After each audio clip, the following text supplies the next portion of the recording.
Tonight on 8 out of 10 Cats, the king of chat, Richard Madeley, comedian and athlete Mel Gitroit, and their team captain, Sean Locke. Facing them tonight, Pop World Puppet Simon Amstel, from The Sketch Show, Lee Mack, and their team captain, Dave Spikey. Ladies and gentlemen, here's your host, Jimmy Carr.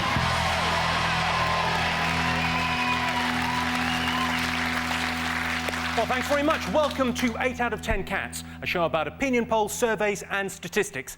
Did you know, for example, 1 in 12 school children don't know who's on top of Nelson's column? The clue is in the name, Trevor Nelson. 32% of old people don't want to live. Tell you what, old people, you're in luck.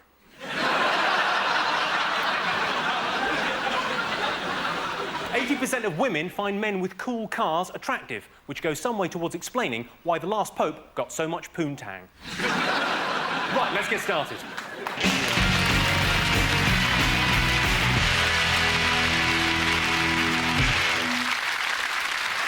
What are you talking about? That's the name of our first round. We've teamed up with a leading polling organisation and we've asked the British nation what stories they've been discussing this week. We didn't ask about the biggest or the most important news stories, just the things people had actually been chatting about. And it's our panellists' jobs to guess the British public's top 5 most popular talking points. Sean. Well, I imagine they've been talking about the announcement of the Live 8 gig, which is due to coincide with the G8 summit, isn't it, in July? You know, the G8 summit where the 8 most powerful nations all get together in a room and go, everything's going great, isn't it? I don't know what the 9th most powerful country is, but I bet they're livid. Yeah. And they're doing a big... Bob Geldof's doing a big gig to draw attention to this, and he's been in some trouble with encouraging school kids to take a day off school. Is he encouraging them to take Mondays off by any chance?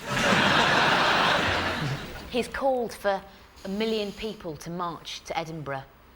I mean, I think, you know, this is a country facing a massive obesity crisis. I mean, getting someone to march to their newsagents is impossible enough. But most of the kids who bunk off go, yeah, I'm going to Edinburgh, and they won't. They're going out to the park and try and get a bottle of cider, you know. Put the hooded tops up and throw scaffold tubes at hearses. That's what they do. Well, let's have a look and see if Live 8 is up on our list. Yes. Oh, good. You're absolutely right. 48% of people were talking about Live 8. It was a huge talking point this week. I don't know if you've seen the incredibly powerful commercial where a child dies every time famous people click their fingers. I couldn't help thinking, stop clicking your fingers. Last night I went to a restaurant. I killed 2 kids just getting the bill. It's been claimed this week that the Make Poverty History wristbands are made in China by children. Of course, they might not be children. They are a lot shorter over there. My brother had the anti-racism wristbands, which is, you know, a black one and a white one. The black one fell off, so now he's a racist. Dave, over to you. What do you think people have been talking about this week? Big Brother is back. It's sort of indicative of the way the programme's going, that the second most important statistic they give you now, when it comes on, is the bust size. It's the breast size, isn't it? It's like Saskia, 34FF. But they don't do it for... They don't do it for the blokes, do they? They don't do Anthony, 3.5 inches, on the slack.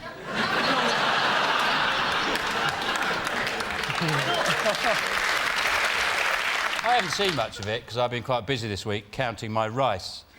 But the bits I've seen, I mean, you were talking there about the amount of large-breasted ladies. I was watching under the sound down. It looked like Benny Hill made a rap video. It's fantastic.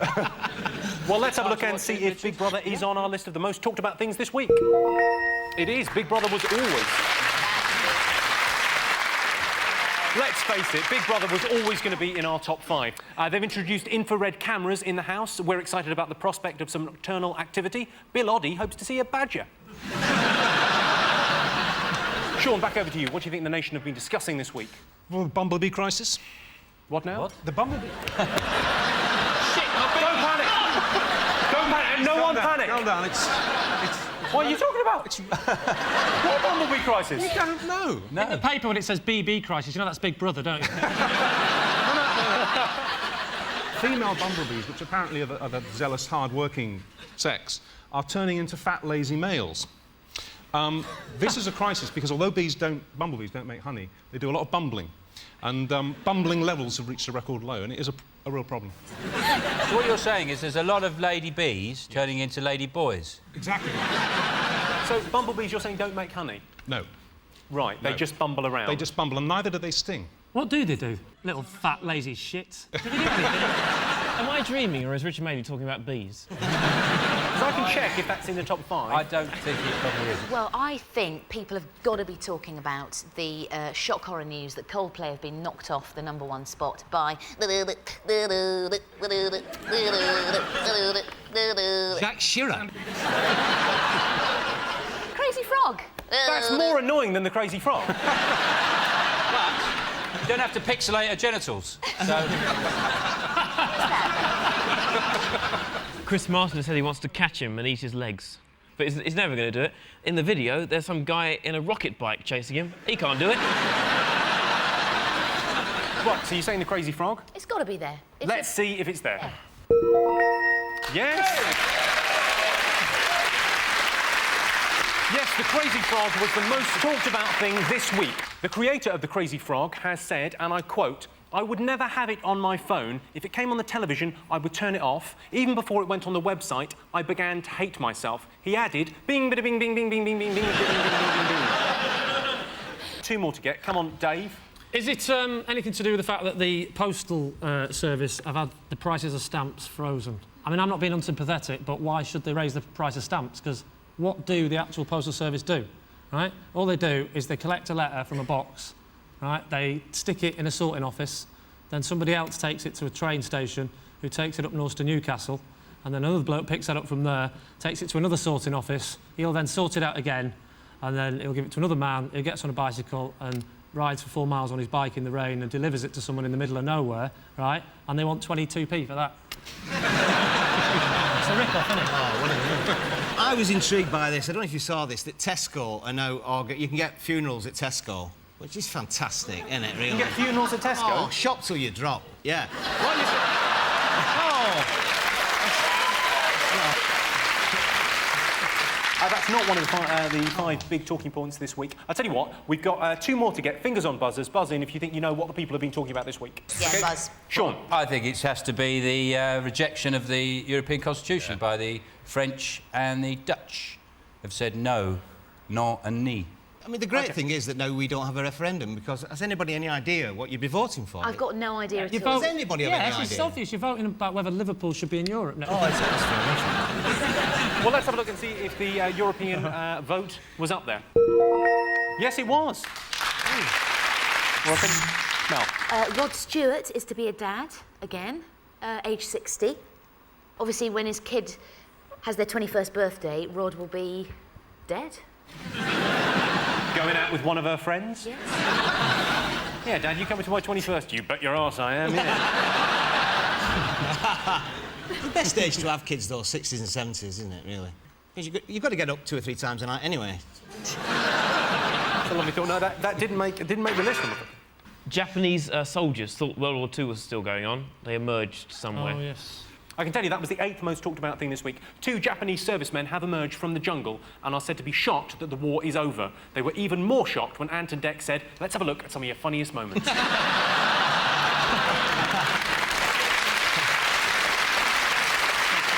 You've got one more thing to get. Richard. It's actually Cole, isn't it? Tell me the story. He's committed the heinous crime of actually having a cup of tea with somebody from another club. For this, he's been fined £100,000. It wasn't the first time it happened as well, because he was tapped up by Newcastle as well, apparently, just before. Why does it matter? I mean... Well, that would never work, because you can't sell coal to the Geordies. Hey. Thank you. Hey. Good. Let's have a look if it's there. It is. Oh, you're nice. Right, that's the end of the first round, and we've established that the British public talk more about animated ringtones than the European Constitution. Good on you. I can also tell you that Sean, Richard and Mel have 4 points, and Dave, Simon and Lee have 1 point.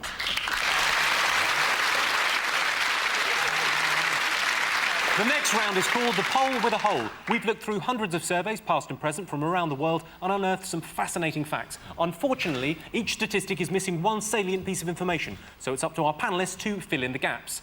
Dave, your team first. I can't tell you the source because it will give it away. 7% of UK kids don't know what? Shit.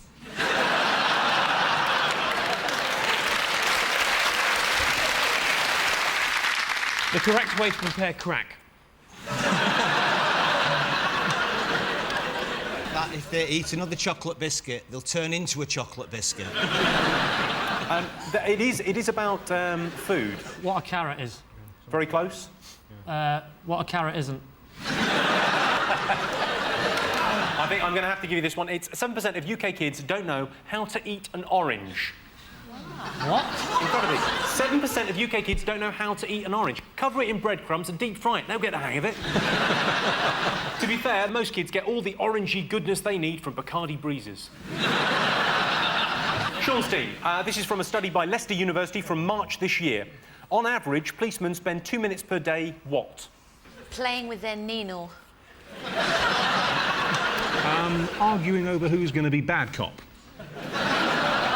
Spend 2 minutes per day tampering with evidence. You know, just for old time's sake. Is it boiling a really soft egg? No, the answer is, in fact, on average, policemen spend 2 minutes per day taking statements. Dave, Simon and Lee, this is from the Department of Health survey from last December. Southerners are 5 times more likely to what than Northerners? Support Manchester United. Celebrate Pimm's O'Clock.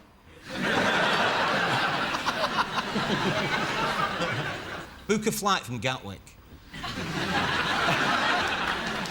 I'll give you a clue. It's to do with an emergency.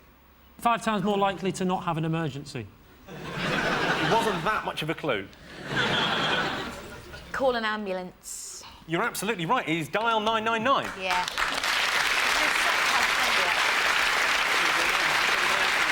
My neighbour had a heart attack, right? Fell on his hamster, and the RSPCA got there before the ambulance. Sean's team, you're next.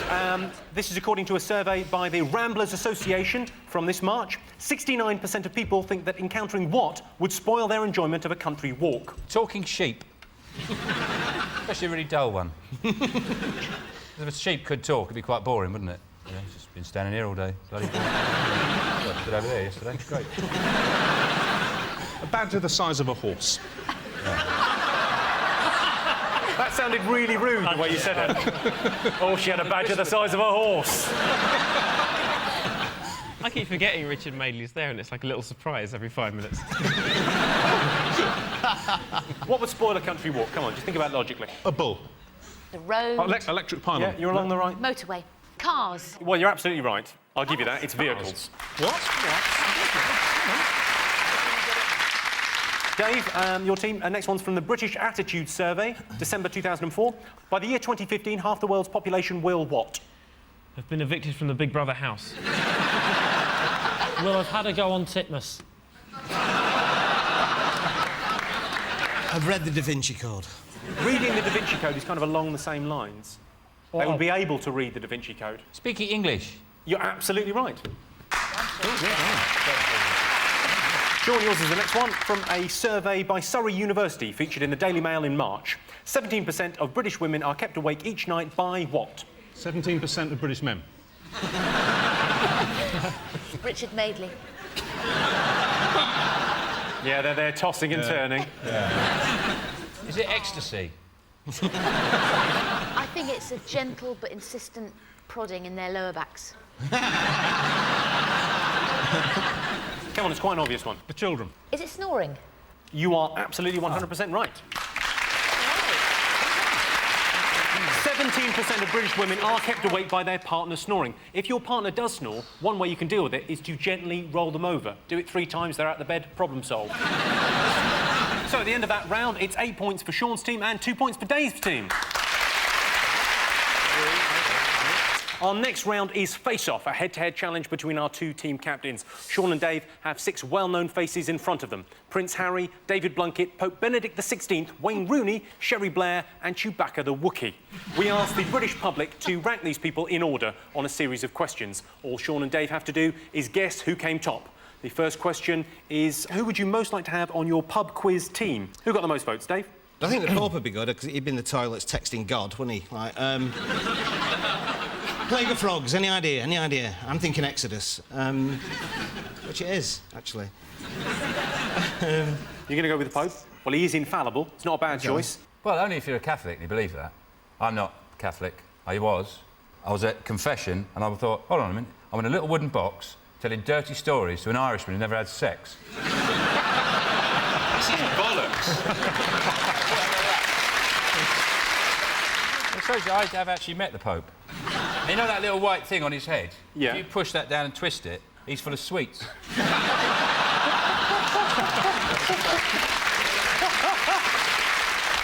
OK, so who are you going to go for, Sean? Well, I think I would go for Prince Harry, because I think he'd lull the opposition into a false sense of security. They think, Harry's here, they're bound to lose, he's an idiot. But then again, that would be a problem, because he is an idiot. Oh, I'll go for Harry anyway. You're going for Harry. OK, well, I can tell you that Harry got 15% of the vote, so you win that, because Pope Benedict XVI only got 9% of the vote. Wow, nice one. It's surprising that the Pope came behind Chewbacca. It's very rare in a pub quiz, that, in my experience at least, that the answer is... It depends where you drink, doesn't it? OK, Sean, this is to you. Who would cope best in prison?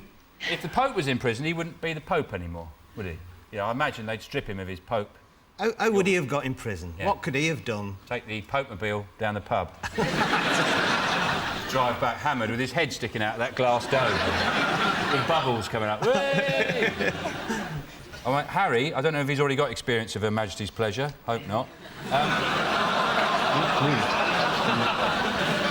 Any ideas over there? There is one, aren't we? I think the answer might be Wayne Rooney, Richard. Yeah, he coped really well, because he wouldn't understand he was in prison for years. Well, I think Chewbacca's obviously... He'd be fine in prison. He doesn't really want for very much, does he? OK, Dave, who do you think? Who would cope best in prison? Prince Harry, just looking at that, the way the pose there, he'd do very well in prison. So who are you going to go with? Team? I don't know what that is going in Sherry Blair's mouth, but I'm sure it belongs to Chewbacca. I'll go Rooney. Well, Wayne Rooney got 23% of the vote, but Chewbacca the Wookiee got 32%. We asked the public, who would you trust to perform heart bypass surgery on you? Who got the most votes? Sean? Well, if any of them do it, you're going to die, aren't you? Because it's not something that's got a bit of a knack to it, is it? That's why they've never had a faking it, where they take a scaffold and go, 3 weeks' time. The Pope? Pope, miracle healing, you know? Miracle. Laying on of hands, Yeah, fixed, yeah. sorted. Good bedside manner, probably. OK, the Pope. Dave, what do you think? Driving past Manchester Royal Infirmary the other day, they had a sign that said, "This hospital has car thieves operating." Go for Wayne Rooney, then. No, just... Chorley Hospital is further down the list of Manchester Royal Infirmary and has guard dogs operating, which is a big worry for me. I don't know about that. I'm having this bone afterwards. Any ideas, lads? I'd go for the Pope. I like the idea of the They've Pope. gone for the Pope. No, he can't. Oh, right, but there's a reason I say the Pope, because if he did it on me, right, and he killed me, then he'd get accused of killing me, which is exactly what happened when the other Pope died. I got accused of killing him. Ah. Because I came home, hit the button on the remote control, and the man on the news said, if you've just turned your televisions on, the Pope is dead.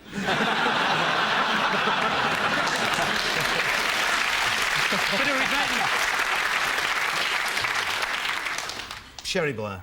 I can tell you, Sherry Blair was the second highest answer with 28%, but the Pope won it with 41%.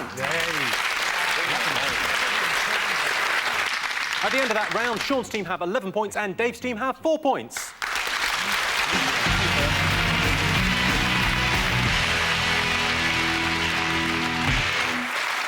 And the winner is the name of our final round. I'm going to give the teams a series of opinion polls, and it's up to them to buzz in and tell me what or who they think came top. Here's your first one. Most disappointing holiday destination? Leatherhead. Costa Delamitri. Lovely. Is it Dusseldorf? It's I not. always see, you know, the EasyJet have those flights on Ryanair to Dusseldorf. And you think, why would you want to go? If you say, I'm taking you on a romantic weekend, where to? Dusseldorf. I think it's anywhere where England's barmy army are when you get there. Spain especially, because I don't know if you've been there when there's been a football match on and they're all on the streets going, "Champions, champion," and all the Spanish are going, "That's mushrooms." OK, come on, most disappointing. It's between Spain and France. Andorra is between Spain and France. Andorra is the correct answer. The most disappointing holiday destination. This is from a That's Life magazine survey from last year. Most frequently told lie. Simon. It's been great to have you on the show.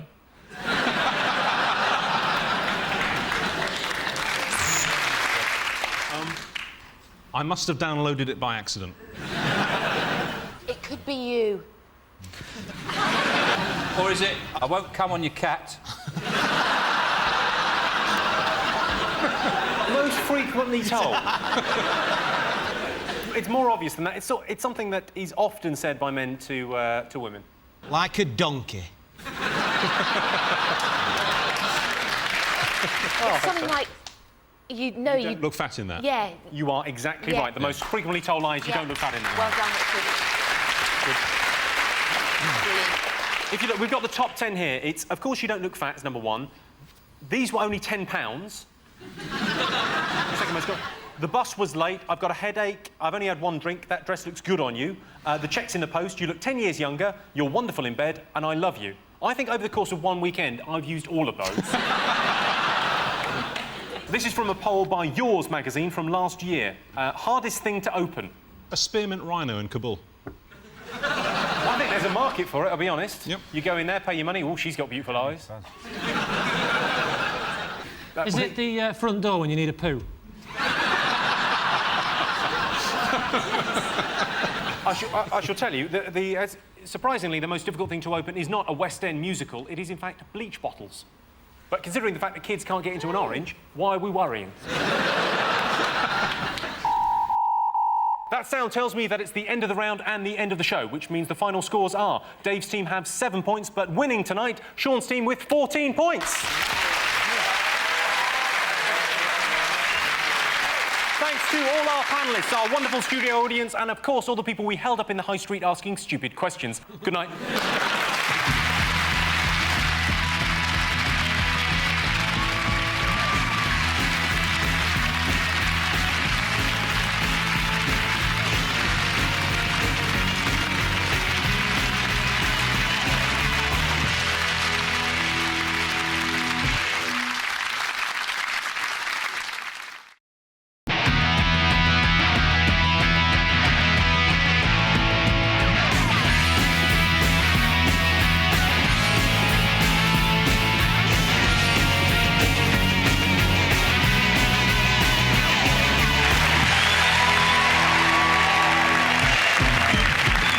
Tonight on 8 out of 10 Cats, from Little Britain, David Walliams.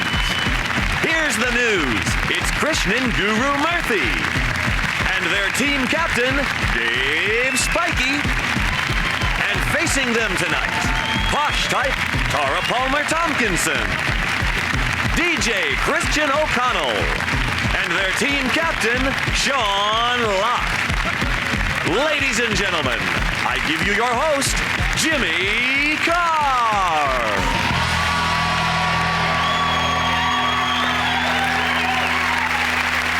Good evening and welcome to 8 out of 10 Cats, a show about opinion polls, surveys and statistics. Did you know, for example, 13% of British men are superstitious? Ooh, 13, unlucky.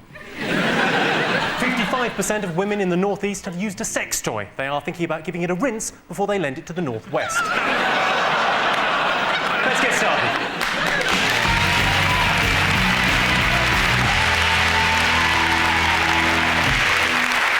What are you talking about? That's the name of our first round. We've teamed up with a leading polling organisation and they've asked the British nation what stories they've been discussing this week. It's our panellists' job to guess the British public's top 5 most popular talking points.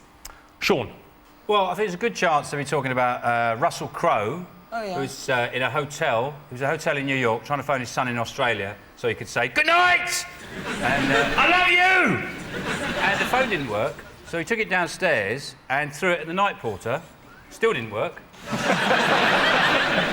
Then he picks up a bowl of matches, chucks that at the night porter, still doesn't work. You know the man is going to get £1 million, maybe. He's suing for £1 million. £1 million? No, it's definitely worth it. I'd like him to throw a phone at me. And while he's at it, he can whip me with a leather glove and spit on me. And I'll give him £1 million. Well, let's have a look and see if Russell Crowe is up on our list of the most talked about things of the week. Yes, it is. 37% of people were talking about Russell Crowe being in trouble again. If you do throw a phone at a hotel receptionist, the best way to get away with it is to say afterwards, "It's for you." Dave, your team. What else do you think the nation have been talking about this week? Well, I'd say Michael Jackson. The jury's out, of course, it's all happening, and he's ill again. A commentator said, "I saw the colour drain from his face." I don't think so. The defence, well, part of the defence is that he's just reliving his childhood. Get a few mates round, get in bed, open a bottle of wine, watch some gay porn. He doesn't call it wine, though, does he? Jesus juice. Jesus juice. That's what we call it, isn't it?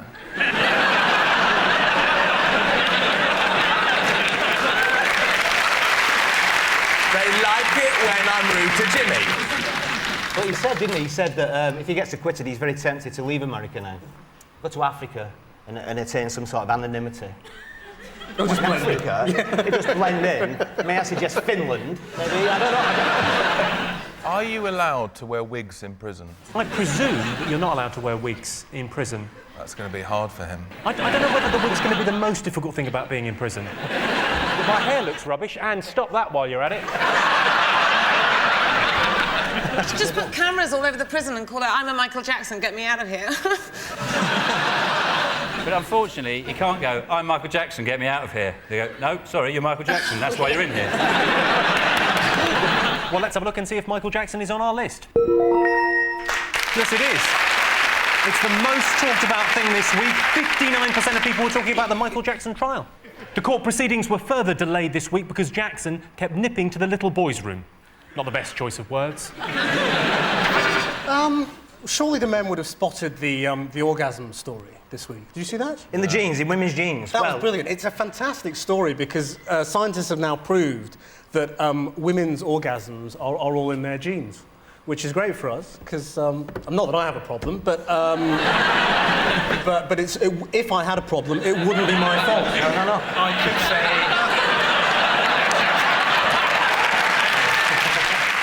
What, if you're not wearing jeans? Oh, jeans! Everything Tara says is funny. That would be one of those "what are they talking about down the pub" stories, I would say. I think the very fact they're in the pub, they're not really bothered about women's orgasms. We didn't make our list of the top 5 most talked about things. A scientific study has revealed that the ability to orgasm is hereditary. It means that grandmothers have the same orgasmic response as their granddaughters. This is according to research done by Professor Wayne Rooney.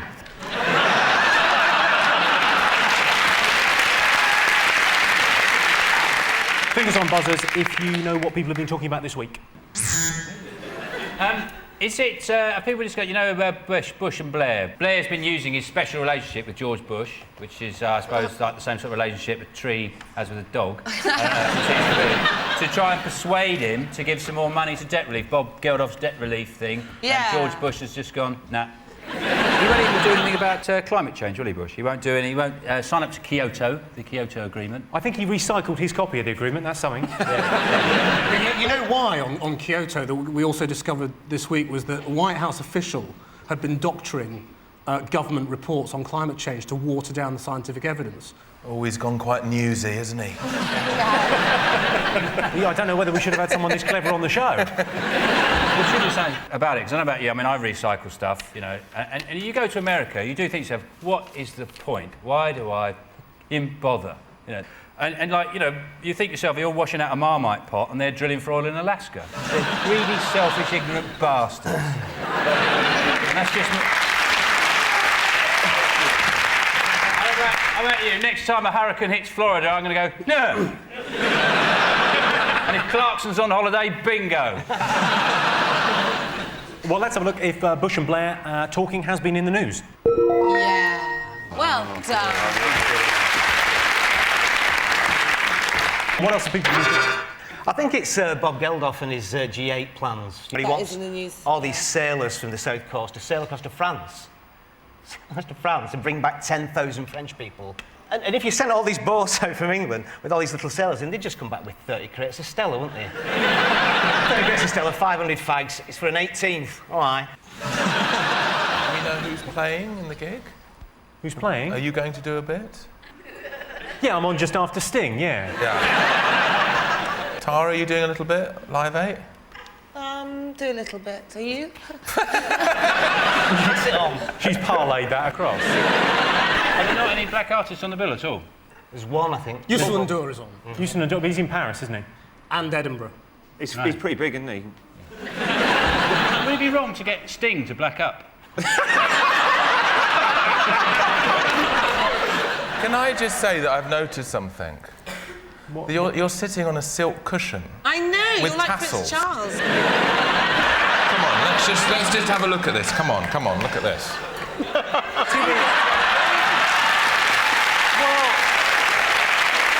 I'm having that. Here we are. We're all having a cushion. Well, now... I can't now do the rest of the show having lost a foot.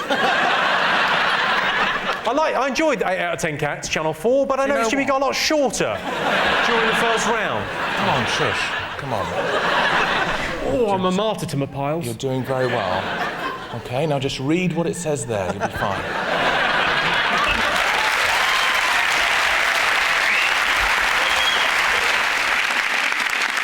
Right, let's have a look and see if Live 8 was in our most talked about things. Come on.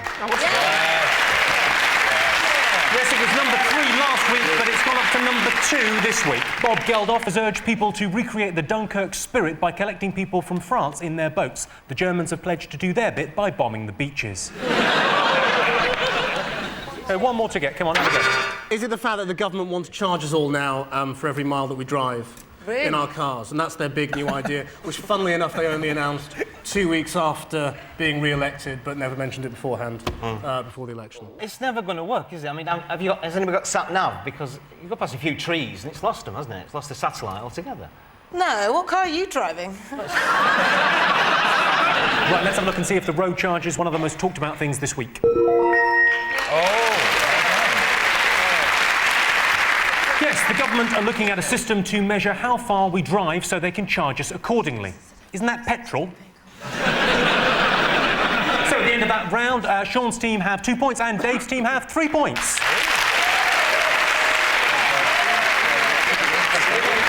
The next round is called the Poll with a Hole. We've looked through hundreds of surveys, past and present, from around the world and unearthed some fascinating facts. Unfortunately, each statistic is missing one salient piece of information, so it's up to our panellists to fill in the gaps. Dave, David and Krishnan, 10% of British men lie about what at school reunions? What school they went to? You like that one, didn't you, Dave? That tickled you, didn't it? Very good. So 10% of British men lie about...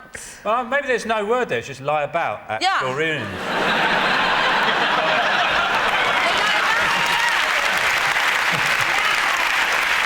They lie about when they first had sex, if they had sex. I'm going to give you that. At school reunions, 10% of British men lie about the number of sexual partners they've had. I lied about mine. I rounded the number up to 1. OK, Sean, Tara and Christian, this is from a poll by Churchill Insurance from January of this year. Women spend, on average, £100,000 on what during their lifetime? Is it women spend an average of £100,000 on, judging from the tampon adverts, is it skydiving and rollerblading lessons? You really understand women, don't you? Of course I do, yeah. The women I've gone out with, it's not rent. Oh, Christ. You've been hurt, haven't you? Oh, God. Botox? Average. I can still frown, by the way. Is it, Go on, have a frown. Botox. A frown?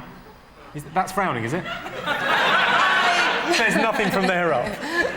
Well, exactly, so Botox. It's the average woman, not the average socialite. I know, clothes. Yes! Dave's team next. This is from last June. 44% of American dads say that what features in their sex lives? Jacko. The letters WWW. Is it being bummed in the woods by hillbillies? It's smutty, this show, isn't it? I shall tell you this because it's quite difficult to get. 44% of American dads say that religion features in their sex lives. Sean, this is according to a survey featured in The Mirror in April. The popularity of what has increased by 26% in the last 3 years? Bird flu. You're half right. I thought it was going to be something like Gary Glitter. You know, because about 3 years ago, anyone said, what do you think of Gary Glitter? People go, no, I don't like him. Whereas now, they go, oh, not really. So that's more popular, isn't it?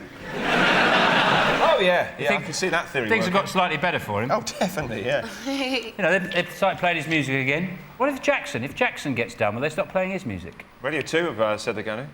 They're going to carry on playing it, even if No, if he gets put away, no more Jacko 5 Really? songs. Yeah. No, it's a shame Phil Collins is such a law-abiding citizen. Shall I have to tell you this? The popularity of bird watching has increased by 26% in the last 3 years. Most ornithologists agree. Those birds are definitely up to something. So at the end of that round, it's 5 points for Sean's team and 6 points for Dave's team. Time for What's the Poll? I'm going to show you 5 people who are all popular answers on the same poll. All our panellists have to do is tell me, what's the poll? OK, teams, buzz in if you think you know the answer. Here's your first person. I've had enough now. I've really had enough. It's just all over the place. It's just through 120 degrees right now. If we couldn't go that way and we can't. Just so had enough. Ellen MacArthur there. She sailed around the world quicker than anyone has ever done it before. She only wanted to go to the Isle of Wight, but women, directions, what can you do? So, what poll do you think she might have appeared on? Is it people who like sitting in a floating computer while it drives you around the world? When she's doing the round the world, the single-handed thing, I'd love to have been a stowaway, and she just gets near the end and go, ha!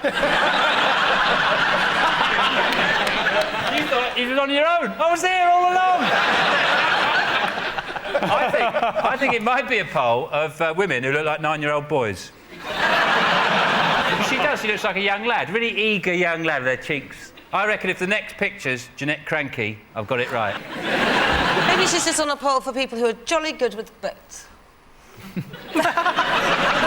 Lovely poll that would be. Let's have a look at the next person on the list. Ooh. It's on your head. It's on your head. That's Camilla, the Duchess of Cornwall, as beautiful as she is black. Elton John has already penned a song for when she dies. Crocodile Rock. What poll might Ellen MacArthur and Camilla have both appeared on? Is it Pipe Smoker of the Year? Is it a list of women you'd rather have from behind?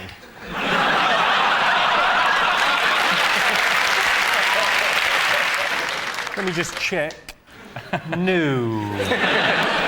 Let's have a look at the next person on this poll. 250 grams of butter. Ooh, lovely. Baby. Whisk it up, me old darling. Chocolate. Cheesecake mould. All right. We're off, mate. Cool. People who shop at Sainsbury's. Oh, that's what it is. I'm afraid not. What's he saying? I didn't understand a single word. Sorry, what was that, Dave? I couldn't... I like Jamie Oliver, though. Do people like Jamie Oliver? Is it? I thought it was the Crazy Frog. Sorry. I thought it was the Crazy Frog. What poll do you think they all feature on? Is this how we do school dinners? Jamie Oliver did a show about school dinners. So I got that sort of right, didn't I? And the other two... Doesn't matter. Well, maybe one of her horses has ended up in a school dinner, Camilla's horses. She probably... the local school said, we haven't got anything to eat. And she just went, I'll have one of my horses. Ellen MacArthur, she's probably went to school. She's probably still at school. She looks like she's at school. Looks like she's just had a lovely, scrummy, big, spotted dick. Williams, what do you think? I don't know.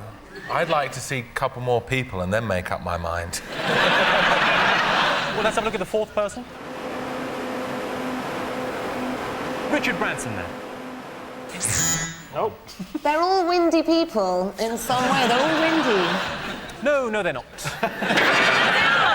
Is it something to do with advertising? Sainsbury's, something else? Camilla did Asda. Asda. Yeah, Asda Price, that was her. Oh, yeah, maybe they all do that. Good one. OK, let's have a look at the 5th person on this poll. Who's that? Oh, wait. She just got off the toilet. Is it something to do with nationalities? You're along the right line, so... Is he the greatest English person ever? Yes. What happened there? Yes, they all appear on the English Person of the Year poll. So at the end of that round, it's 6 points to Dave's team and 6 points to Sean's team.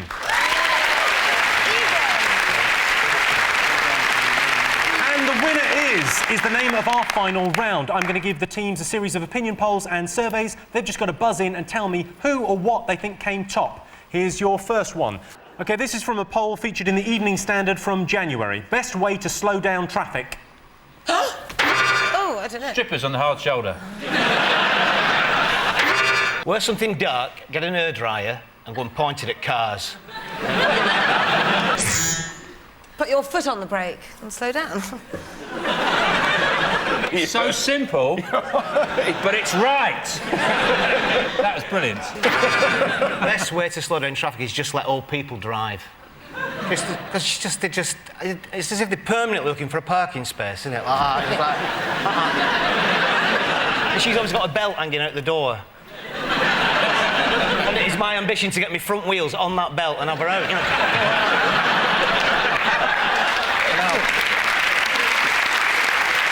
The best way to slow down traffic, according to the survey, is flashing signs, specifically the ones that say, slow down. This is from a survey of kids for the Cartoon Network TV channel from April of this year. Children's choice for Prime Minister. Oh, SpongeBob SquarePants. But it's more likely to be Pingu, isn't it? I mean, Pingu? He talks a lot of sense if you listen to him. Is it Krishna Guru Murphy from Newsround? That was a long time ago. Oh. How are they dealing with the Michael Jackson thing, the King of Pop? With great care. Are they getting morphed to reenact it? I remember Newsround was just always about pandas. Pandas were mating in which zoos around the world. It was always good news, the pandas got pregnant. Yeah. That's all it was ever. It's mainly a panda update, isn't it? It's panda round. It doesn't matter, because children are idiots, they're stupid. They know what they're doing. They're going to pick someone stupid, because it's our idea that kids are really clever. They're not. They're thick as pig shit, children. They will buy anything if it's got a cartoon character on it. You know, you give them a bag of gravel if it's got Shrek on the front. They're morons. I hate them. Their paintings, they're shit, aren't they? They're paintings. You got a little baby, haven't you? Yeah. It's really mellowed you, isn't it? Yeah. I tell you what, it's a footballer. Wayne Rooney. Correct. Oh. Yes, kids went for Wayne Rooney as their choice for Prime Minister. Fourth on the list was Danny Jones from McFly. He doesn't even get to make the decisions in McFly. This is from a poll by iVillage.com from April. World's best place to pull. The handle? Probably in the... Supposed to pull? I think it's on this show. There's a lot of tension. Christian? Is it the Neverland Ranch? It's in Italy. Rome. It's in Rome, yeah. Trevi Fountain. No. St. Peter's Square. No. That's where the The Pope's lives. balcony. No. Come on, there's only one famous place in Rome you haven't mentioned. Colosseum. All right, two. Sistine Chapel. Three famous places in Rome you haven't mentioned. Lorenzo's shag pad. The Spanish Steps, yes. OK, this is from a report by the Birmingham Post from March. Birmingham's favourite vegetable. Ozzy Osbourne.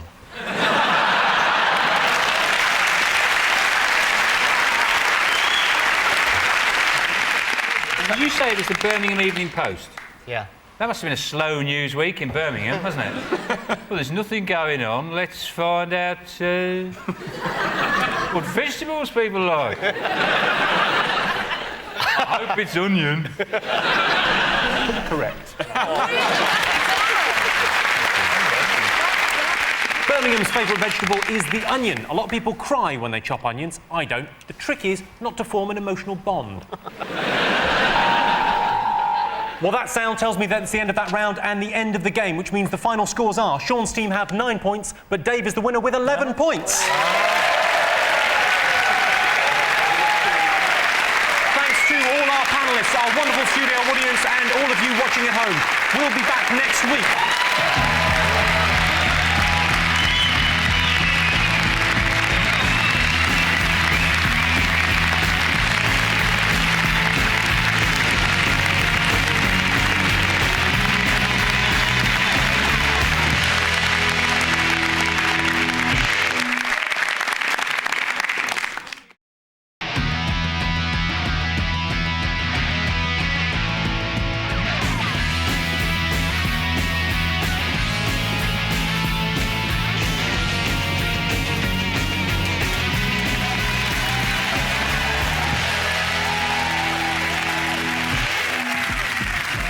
Tonight on 8 out of 10 Cats, staying up late, Eamon home. The return of the Mac, Lee Mack, and their leader, Dave Spikey. And facing them tonight, come dancing, it's Claudia Winkleman, Funny Man Alan Carr, and their king, Sean Locke. Ladies and gentlemen, your host, Jimmy Carr.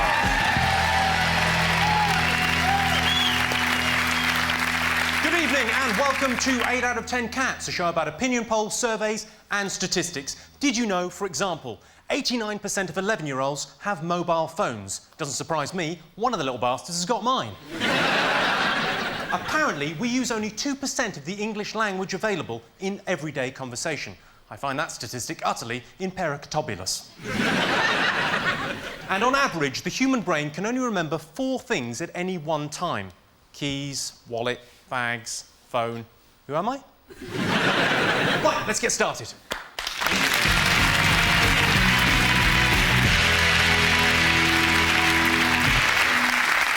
What are you talking about? That's the name of our first round. We've teamed up with a leading polling organisation and they've asked the British nation what stories they've been discussing this week. It's our panellists' job to guess Britain's top 5 most popular talking points. Dave. Well, I'm going out on a limb here, and it's an American thing, I don't know if you saw it. Michael Jackson. Michael who, sorry? Michael Jackson, the pop singer, was acquitted of all charges. They said the defence was very good, very strong. They blamed it on the sunshine, blamed it on the moonlight. Blamed it on the boogie. There's a lot of speculation, though, isn't there? Where does he go from here? Where's his future lie? And there is speculation that he's coming to England, and he's made for Panto, the guy. Well, he actually is. It's all fairy tales, it's all Never Never Land, it's all that. He's made for Panto. Small part in Aladdin would suit him, just to get him... Right.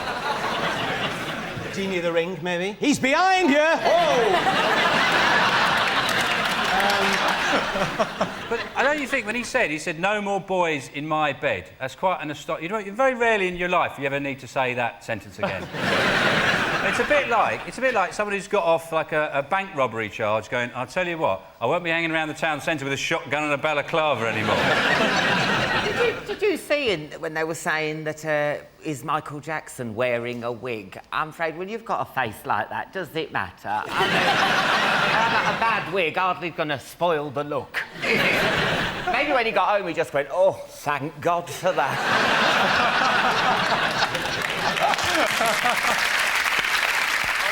What do you reckon about his wife, though, Debbie Rowe? When that's just so weird, the trial. I mean, when she went in, they went, oh, he's a great father, what a role model. Did you get the impression that the real Debbie Rowe was, like, locked in a cupboard going... He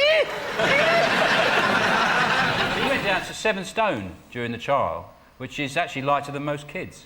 To be fair, not American kids. No. Eamon, what do you think's next for Michael Jackson? Some sort of job on GMTV, maybe? Leave this one going. I'd love to see that. Little Michael on the sofa. He's got a new He should bring out a single called No More Boys in Bed. Yeah. No more boys in bed. And then he just had loads of old men in his bed.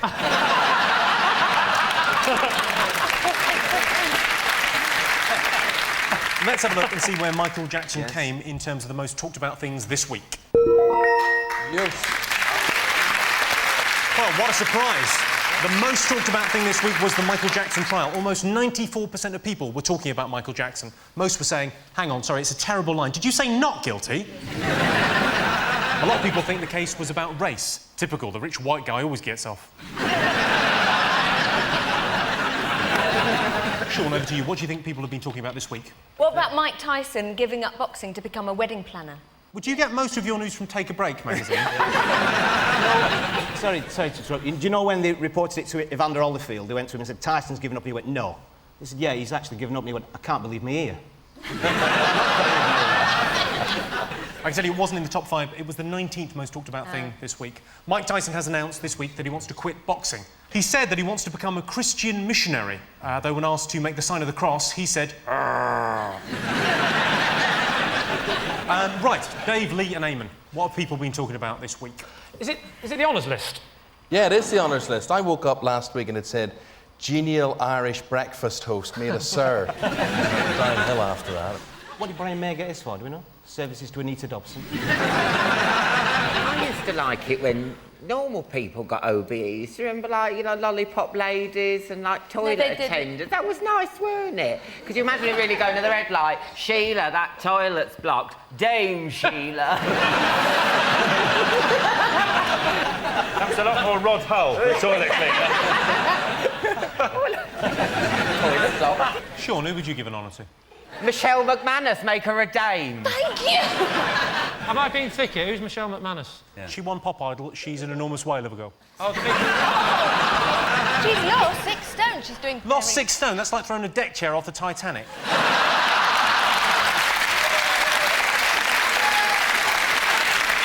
She's lost 6 stone. She's taken a dump.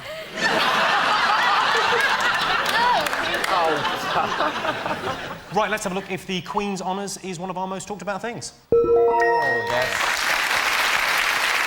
Yes, this week the Queen's birthday honours were announced. Of course, the Queen has 2 birthdays a year, which goes some way towards explaining why she looks so old. OK, you've got 3 more to get. Fingers on buzzers.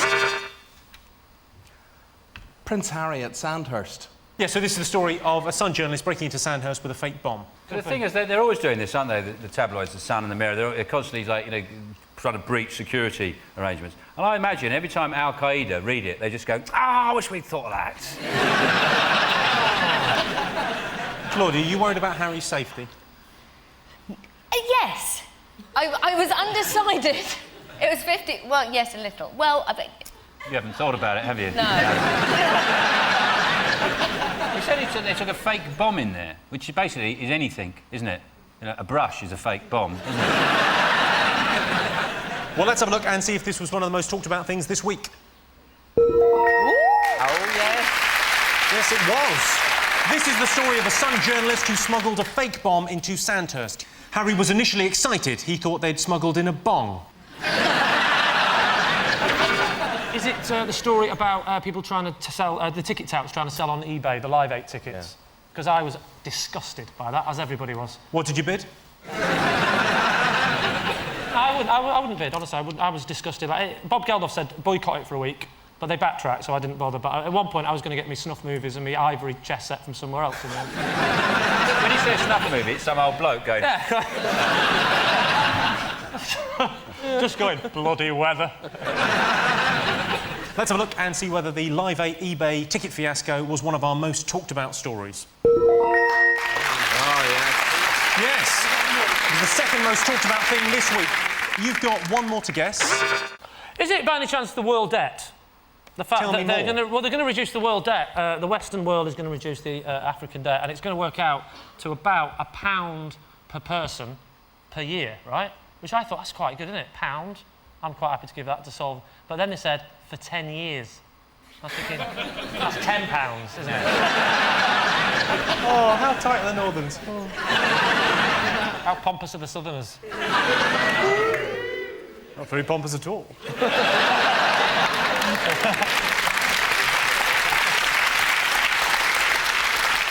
Well, shall we have a look and see whether the debt cancellation is one of our top 5 talk about stories? Yes, I can tell you that the G8 leaders have pledged to drop $40 billion worth of debt. Well, they haven't actually cancelled the debt. What they've done is they've consolidated it into one easy monthly payment.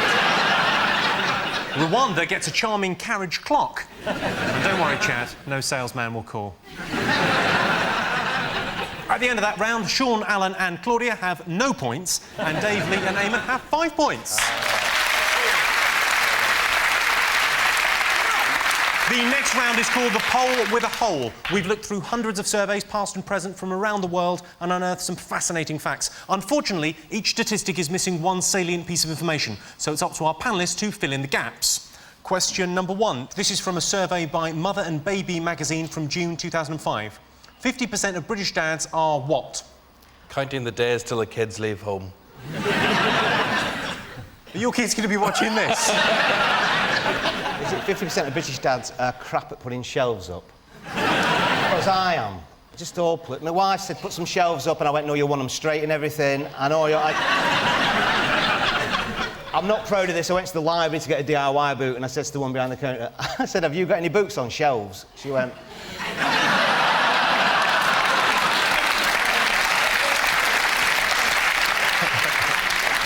Is it 50% of dads are suing Durex? Not necessarily Durex, it could be any of the Rubber Johnny manufacturers. There's a new promotion for it. I don't know if you've seen it in the chemist at the moment. It's a brand new promotion. It's for condoms, and it says, no, new shape. What new shape? Is that for workers at Sellafield? It's not. I'll give you a clue. It's something to do with having babies. Tired, sleepy. Claudia, you said sleepy. Tired, exhausted. I'm going to give you a point. It is, in fact, 50% of British dads are sleep-deprived. Well, they have to wake up 3 times a night to tell their wives, it's crying again.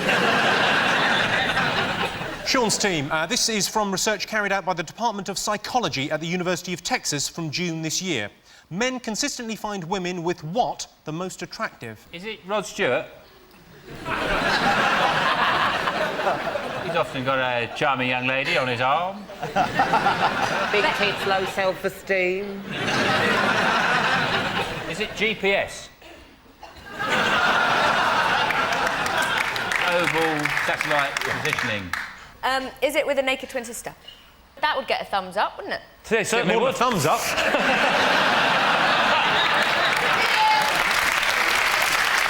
Oh, do you know what it might be? Go on. I don't think a degree. A degree? Yeah. Oh, so naive. No teeth.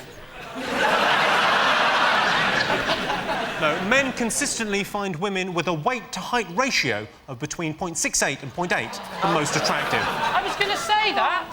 That roughly translates as not the stocky ones. Dave, Eamon and Lee, this next one is from a poll by the Health Development Agency from January this year. 60% of drivers think what is a good idea? Oh, those chevrons on the motorway. Have you seen those? It's a road safety thing. You've got to keep 2 chevrons from the car in front. Yeah. And it's wrong. Why? I nearly killed myself trying to keep up with the Porsche last week. He's going 150, and I'm like, this can't be right, this can't be safe. Is it 60% of drivers think that driving with your knees whilst eating a Ginster's pasty? It's the only way to do it. One underneath, one to cup for the small bits of potato. I'm not wasting that, I'd rather risk my life.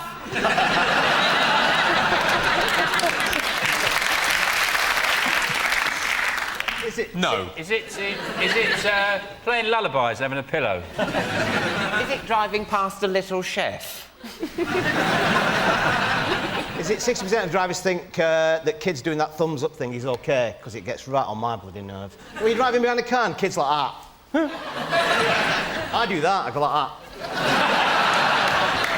Show your mum.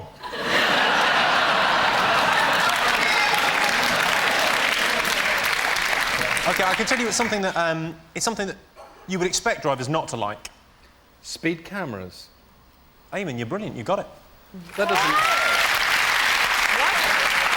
Every week there seems to be another statistic. I mean, I don't know, you saw like 63% of kids now have underage sex, yet last month 72 were obese. So who's shagging these fat kids?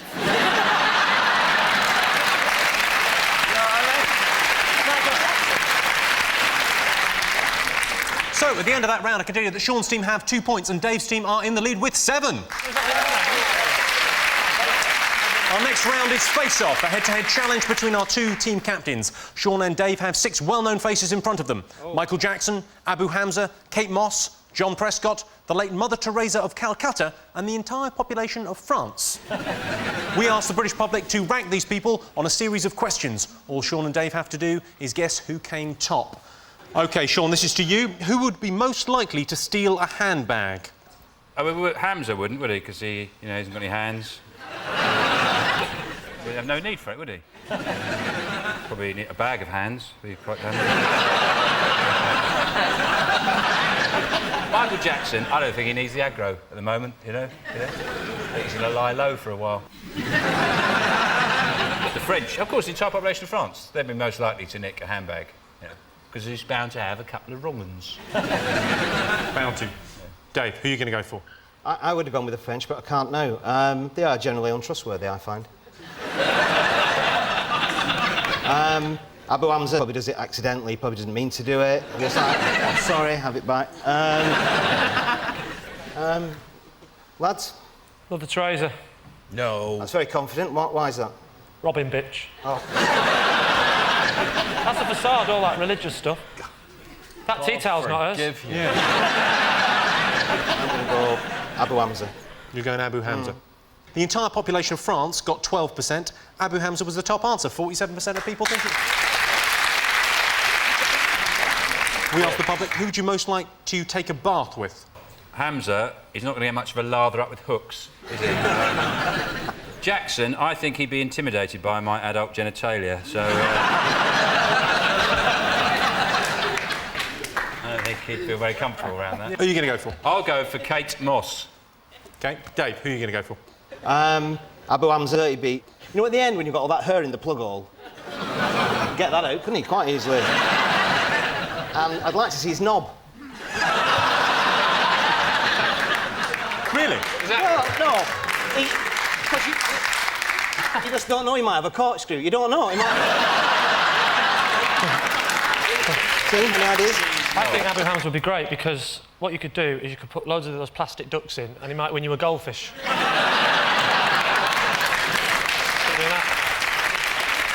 Dave, who would you most like to take a bath with? I'll have the entire population of France. Well, the entire population of France is the second most popular answer, 18%, but Kate Moss, 63%. Top answer, you get the points. Dave, we asked the British public, who do you think would make the best James Bond? Who do you think got the most votes? A few contenders here. Abu Hamza, Dr. Norfinger. Jackson's got his best work is undercover, perhaps you could say. He could entice women back to his bedroom, get between the sheets, and who's that? Playing the Game Boy there. It's all right. Next to the monkey. Next to the monkey. All right, just get in. I don't know. Best James, but any ideas, team? Abu Hamza could do For Your Eye Only. John Prescott, smooth, suave, sophisticated, elegant, charisma, and he can punch. We will go, our team, with John Prescott. OK, Sean, what do you think? Well, the entire population of France, you say? Yeah, all of them. Well, I think they'd have trouble sneaking up on people. Make a bit of noise. Smell them a mile off, wouldn't you? Imagine 60 million. Do you want to ask your team? Check in with them. Oh, yeah, sorry, I forgot about them. Hello. Hi. Hi, you all right? Yeah, that's all right, fine here. A bit lonely. Can I put forward Kate Moss? Could be Janine Bond. Yeah, but Janine, that's like someone who works in Greggs. Oh, Janine. All right, love. Oh, Goldfinger, we meet at last. Kate Moss. OK, you go for Kate Moss. I can tell you Kate Moss got 17% of the vote, but Prescott got 39% of the vote. Number one answer. frankly, I'm amazed Abu Hamza got 8% of the vote there. You pretty much have to rewrite the character. James Bond, he's suave, debonair, no hands, one eye. Shaken, not stirred. And can I have that in a cup with a handle, please? So, at the end of that round, I can tell you that Sean's team have 4 points and Dave's have 10 points. I'm going first.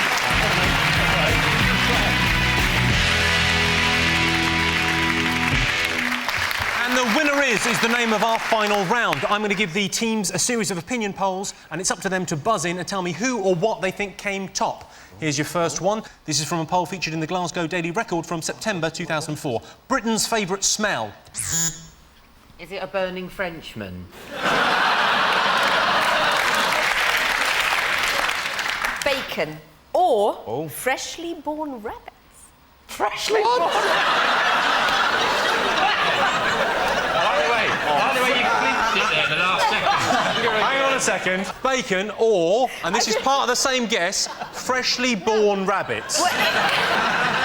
If you go into a pet shop and they have rabbits and they're just, ooh, lovely.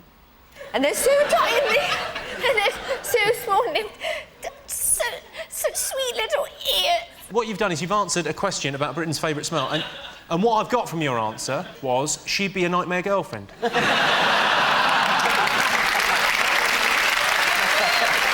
It's interesting, isn't it, what comes across? It's not little baby rabbits. Is it a kebab at 3 o'clock in the morning? Oh, yes. Oh, yes. But when you walk past it during the day, you go, look at that shit, I wouldn't eat that. 3 o'clock in the morning, oh, yes. OK, I'll give you a clue. It's a meal. Oh, it is fresh. A roast, Sunday roast or something like that. Sunday roast. Correct. Oh! Yes, Britain's favourite smell is roast dinner. OK, this is a poll commissioned by Grolsch Lager in 2000. Things to do before you die. Angelina Jolie.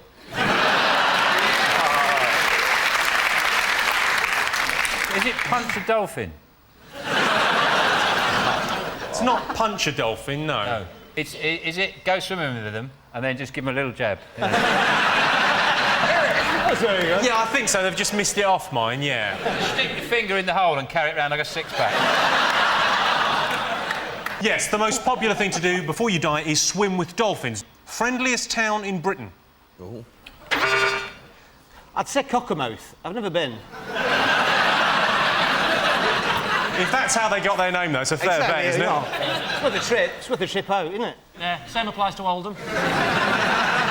Belfast, Glasgow, Newcastle, Liverpool. Oh, everyone's talking about pop music. I think it's Bolton. You're absolutely right, it is Bolton. London just missed out on the top 10 friendliest places in Britain, coming in at 948. Just behind the island from the Wicker Man. Well, that sound tells me that it's the end of the round and the end of the show, which means the final scores are Sean's team have 6 points and Dave is our winner with 15 points. Thanks to all our panellists, our wonderful studio audience, and all of you watching at home. Good night.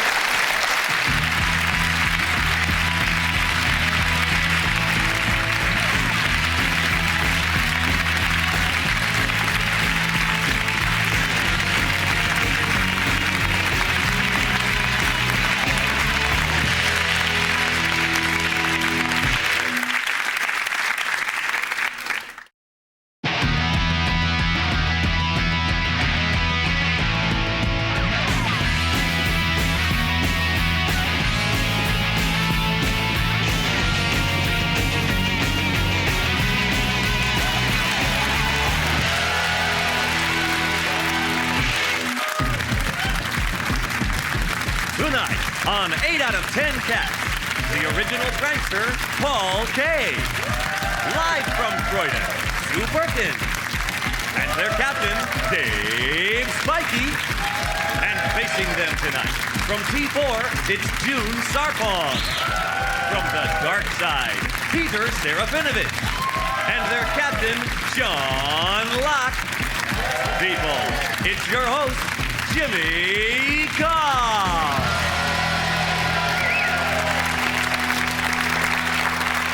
Well, thanks very much indeed, and welcome to 8 out of 10 Cats, a show about opinion polls, surveys and statistics. Did you know, for example, 18% of Brits prefer gardening to spending intimate time with their partner? I say, give me a pair of gloves and a bottle of Miracle Grow, and I'm ready for either. 1 in 3 adults believe in angels, and to those people I say, would you like to buy some magic beans? And 98% of people say, come on, you two. Let's get started.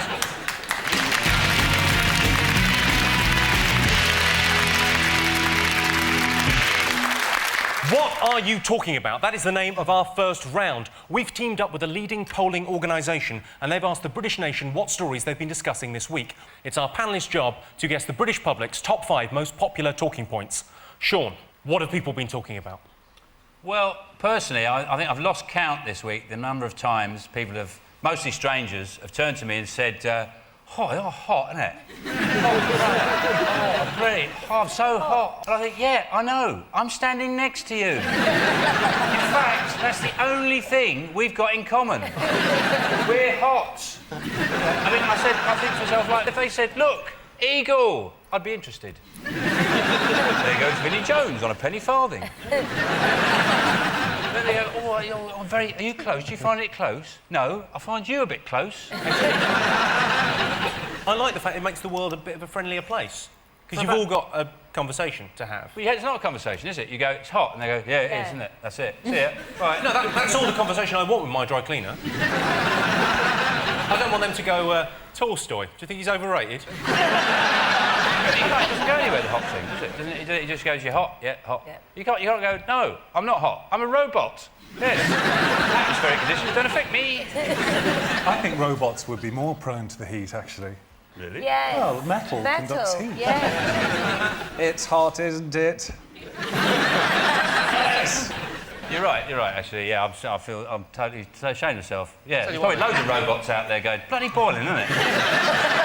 Oh, is it me? Well, let's have a look and see if the weather was one of the most talked about things this week. Oh. Yes, it was. It was the most talked about thing in the last week. We've all been talking about how hot June is.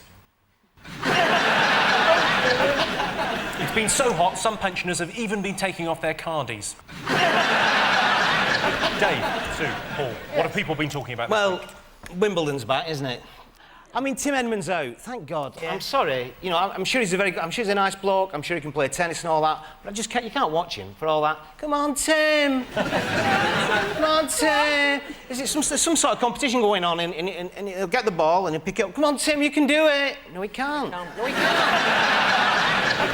His grandfather was a tennis player, his grandmother was the first woman to serve overhand at Wimbledon. What, his grandma? Yeah. Really? Yeah. Slut.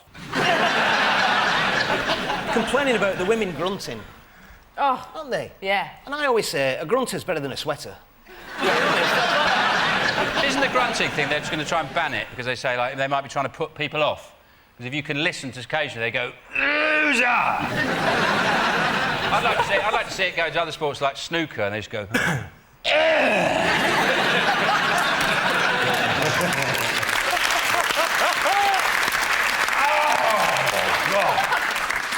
Somebody said that Sharapova's grunt was louder than a petrol-powered lawnmower. If she makes that much noise hitting a tennis ball, how much noise would she make if she was... I know she probably won't ever have to shift pianos, but she's not going to be at the top forever.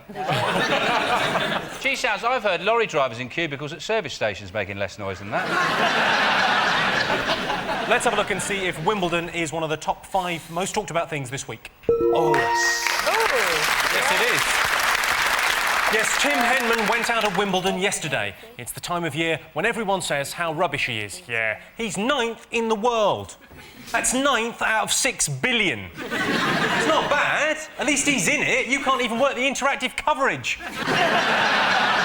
Sean, what else have people been talking about this week? Tom Cruise being squirted. By some pranksters. Really funny guy. From Channel 4, actually. Channel 4, yeah. Yeah. What do you think they've got next on the list? They thought that was funny. Have they got, like, bumming David Blunkett's dog? Oh. If they put it on TV, I'd watch it, that's all I'm saying. I bet they wouldn't have done it if it was Jackie Chan, would they? No. Jackie Chan was on the red carpet. They go. Russell Crowe. Somebody with a sense of humour. Yeah. Something like that, you see why it's funny, Russell? It's put that down now. You did a lot of this kind of caper with Dennis Pennis. Did you ever get anyone getting shirty or lawsuits or anything? Russell Grant. So you went for the big target? I went for the big boy, yeah. He was at the height of his powers then. What did you say to him? I asked him if he could read palms. He said, of course I can. So I said, what does that say? I said, F off, you fat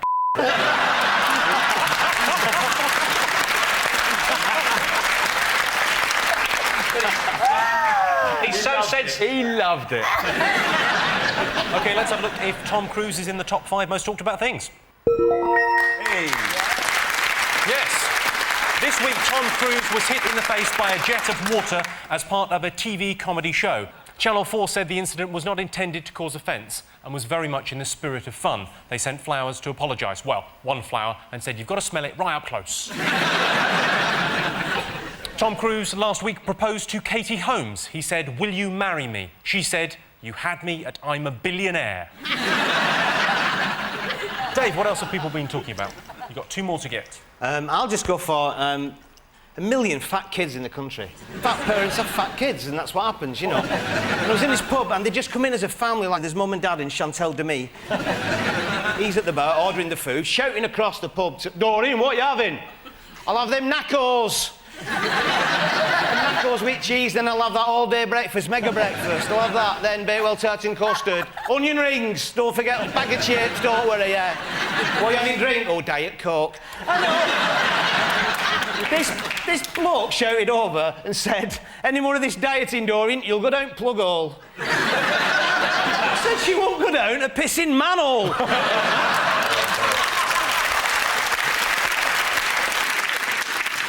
We've got a third of Europe's fat kids. Yeah. England! I'm afraid that the story wasn't one of the most talked about things this week. But yes, there was a story that there are 1 million obese children in Britain today. Do you realise that if they all jumped up and down at the same time, they might just lose some weight? Fingers on buzzers. What else have people been talking about? Is it the smoking?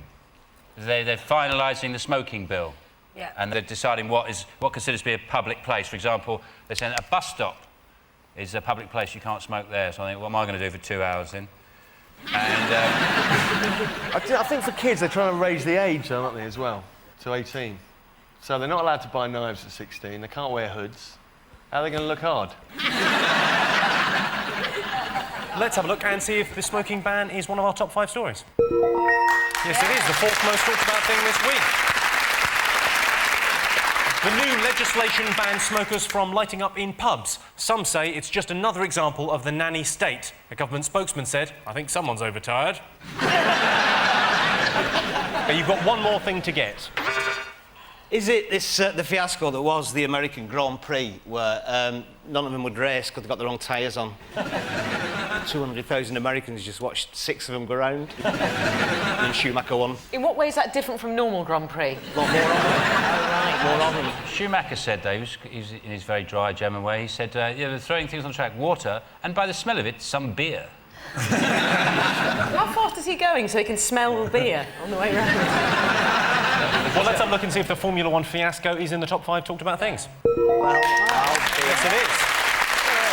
Yes, because of a problem with the tyres, only 6 cars raced in the American Grand Prix.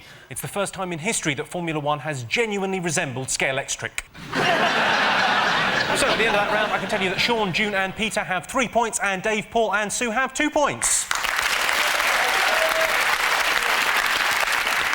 The next round is called The Poll with a Hole. We've looked through hundreds of surveys, past and present, from around the world, and unearthed some fascinating facts. Unfortunately, each statistic is missing one salient piece of information, so it's up to our panellists to fill in the gaps. OK, Sean Steen, you are first. 80% of Daily Mail readers don't like what? Reggae. They don't like anything, do they? If they had their way, one end of the Channel Tunnel, a big cheese grater, wouldn't it?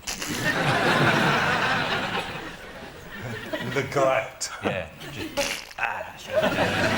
I like the way you immediately gave it a name in French. Did I? Yeah, Do you know I thought that and didn't say it, but obviously I said it.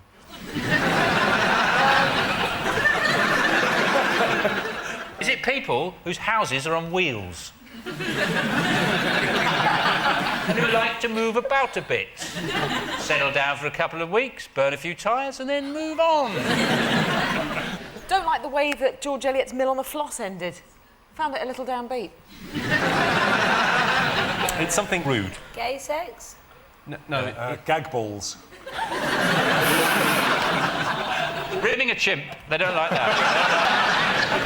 Where might they see sex? On the Heavy telly. petty. Everywhere. correct. 80% of Daily Mail readers don't like sex on TV. If you're a Daily Mail reader, look away now. That's actually quite erotic. Yeah. OK, I can't tell you the source of this one, Dave's team, because it would give it away. 80% of doctors are in favour of what? Kissing it better. Is it working from home? 80% doctors are in favour of Dr. Fox being struck off. Is it acupuncture? Only I've had it and it works, you know, it's good.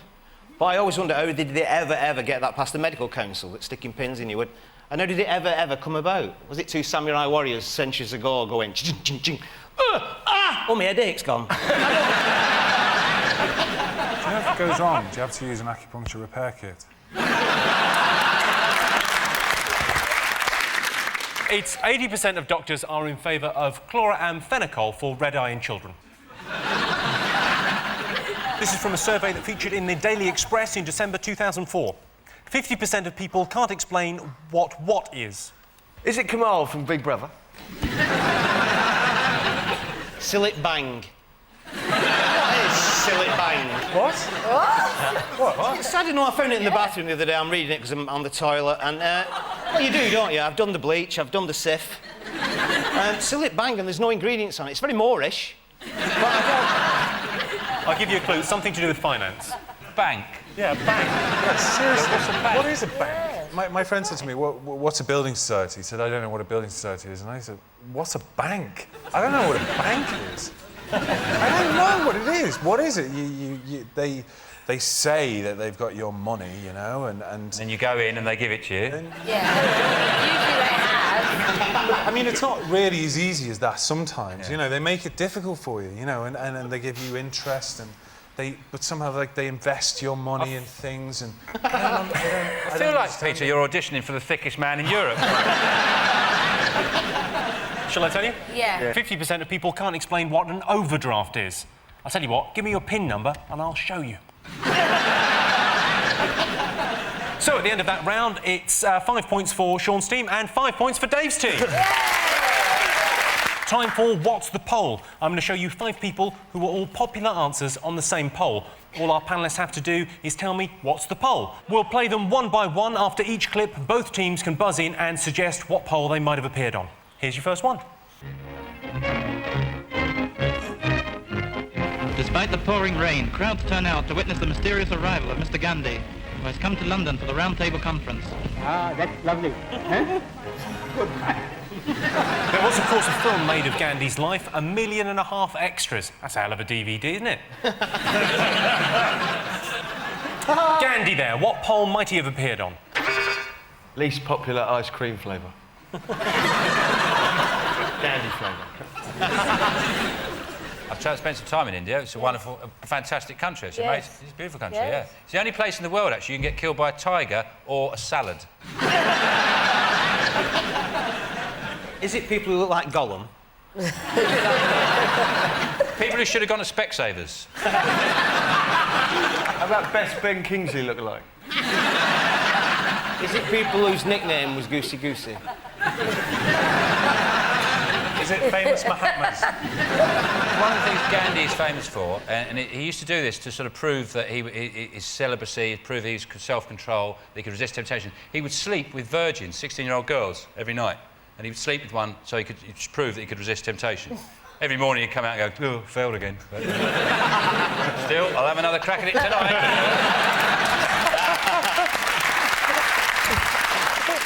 OK, next person on the poll. As far as the eye can see, a press of excited youngsters from all over the region are on hand for the return of Elvis Presley to Tupelo, Mississippi, the town where he was born. Mr. Teenager is on his way to attaining a popularity unparalleled in theater history. Elvis is never too busy to oblige his young admirers. So Elvis and Gandhi, what might they have in common? Nice shot, isn't it? People currently flying spaceships with Shergar. People my dad thinks are gay. Have they both starred in Jailhouse Rock? Gandhi, I don't think was in Jailhouse Rock. I'd have to check. Was he ever put away? Was he ever put away? He maybe was. Yeah, but they didn't make a film of it where he danced. Is it people whose nickname was the pelvis? Again, not so much with the Gandhi on that one. Next person. He was voted top entertainer in the Channel Islands a couple of seasons ago. You've seen him on Seaside Special, live from the Palladium. Please welcome Shane Ritchie.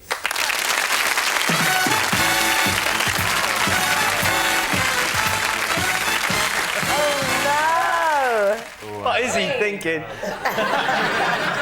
Shane Ritchie there. What pole do you think he might have appeared on with Elvis and Gandhi? They've all shagged a Nolan. Is that photo of Shane Ritchie taken from a Spot the Bee competition? They start out as redcoats, all of them. Do they like a good curry? Next clip.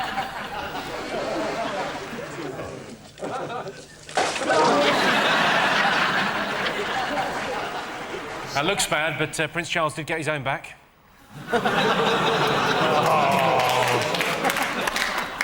Is it people who are dead, but Yes. people think are alive? Yes. Shane Ritchie, if you're watching, don't panic. You are still alive. You're clinging on. I know what it is. Have they all, apart from Gandhi... This is where I think it's going to fall down, but let's hear the rest of it. Is it something to do with weight loss, up and down? No. Yo-yo dieting, definitely. It's not, definitely. It isn't. It is in June. Next person. You're frightened. No, but you come from out of the blue. No, I told you where I to... come from. I come from God. My name is Jesus. And I come from God. Now, go on, get off, go on, leave us alone. You loony, you nutcase. You ought to be locked up. That was Jesus, the famous caveman. Is that the ZZ Top Acting Society? Is it people you'd like to meet or have a chat with, or...? Well, Shane Ritchie's in there. Well, yeah, I know. You're along exactly the right lines. Is it people you'd like to have round for dinner? Yes. Yes, it is, yes. Brilliant. They all appeared on a poll of the person Britons would most like to have round to dinner. Princess Diana was top of the list. We all remember where we were when we heard the tragic news. I was in Kensington Park thinking, you know what this place needs? Another fountain. So at the end of that round, it is 5 points for Dave's team and 6 points to Sean's team. And the winner is the name of our final round. I'm going to give the teams a series of opinion polls, and it's up to them to buzz in and tell me who or what they think came top. Here is your first one. Cosmetic operation women would most like to give their partners. Is it, you know, when men go to the toilet and when they've finished having a wee, they give it a shake and it goes all over the board, and women hate that, don't they? It goes everywhere and all that. There should be a cosmetic operation where you take some cells from up your nose and implant them in the end of your penis, so that when you're finished, it goes...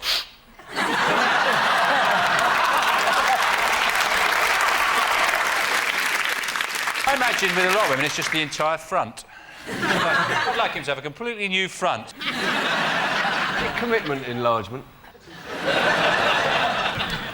Women said the cosmetic operation they would most like to give their partners is nothing. This is from a survey from UK TV Style Gardens from March 2003. Biggest British garden pest. Is it a pylon? Now, this thing happened in Charlie last week. A couple moved into this new house and they had a pylon at the bottom of the garden, right? And he's out doing a bit of digging and she's out doing a bit of digging, and he put his hand on the pylon because he got some dog shit on his shoe. So he's on the pylon like that, She thinks that electricity's got him. She whacks him with a spade like that. Just get on. Shattered. Is it Darren Day with a bottle of Pimm's and Sun Lounger? Is it slugs and snails? You're right. Oh. Yes, Britain's biggest garden pest is slugs, although I take their threats with a pinch of salt. OK, this is from an international survey carried out by the New Scientist magazine, October 2003. Greatest source of human happiness. Oh. I'm never happier than when I drive past some sort of Burberry-clad tow rag emptying out his pockets onto the bonnet of a squad car. That always cheers me up. Is it Dennis Norden's 10th laughter file? Taking the piss out of German and French tourists. I love that. You know, when they've got hired a car and you go, oh, it's quite easy, yeah? One yellow line down the side of the road, that's parking for 1 hour. 2 hours, help yourself, mate, yeah, crack on, yeah. Is it laughing? Children. Sky Plus. Is it finding a tenner in an old pair of jeans? No, in fact, the greatest source of human happiness is marriage. Apparently that's what came top of the survey. Well, that sound tells me that it's the end of the round and the end of the show, which means the final scores are Sean's team have 8 points and Dave's team have 8 points. It's a dead heat. Everyone's a winner. Thanks to all our panellists, our wonderful studio audience, and to all of you for watching at home. That's it from us. Good night.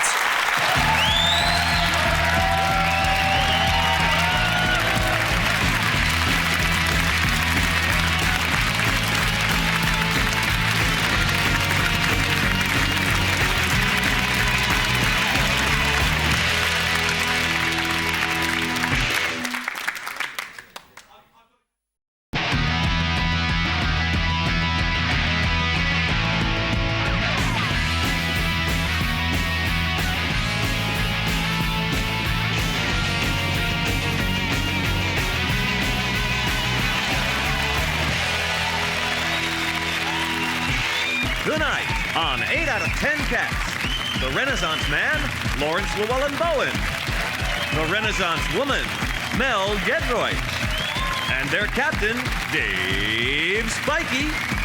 And facing them tonight, from Coronation Street, Deborah Stevenson. From California, IA, Scott Capurro. And their captain, Sean Locke.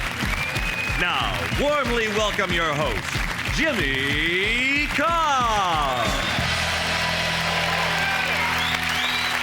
Welcome to 8 out of 10 Cats, a show about opinion polls, surveys and statistics.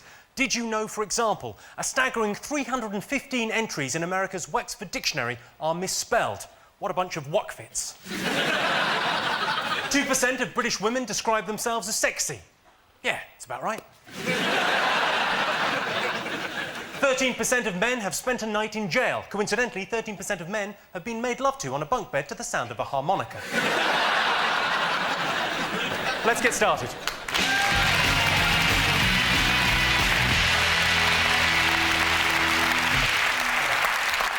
What are you talking about? That's the name of our first round. We've teamed up with a leading polling organisation and they've asked the British nation what they've been talking about this week. It's our panellists' job to guess the nation's top 5 most popular talking points. Dave, your team to go first. What do you think the nation have been talking about this week? Is it the identity card bollocks scheme? ID scheme bollocks, yes. It's a knee-jerk reaction originally to combat terrorism, and because that's going to work, innit, obviously. If it needs an ID card, it's going to wipe it out completely. A suicide bomber leaving home, locking the front door. Don't know why he's locking it, to be honest with you. So, have I got everything? Semtex, got the detonator, right? Got the map, got the car keys. Oh, shit, the identity card. The way you get one is to go and prove your identity like that, and you take a passport or a birth certificate. Yeah. The 2 most regularly forged documents in the world. Yeah. I think it must have something so simple. Everyone should have a catchphrase. You know, it's just like, it's only me. Come in, Mr. Enfield. You know? Everyone has a little Tim Henman. Out. Yes, you're in.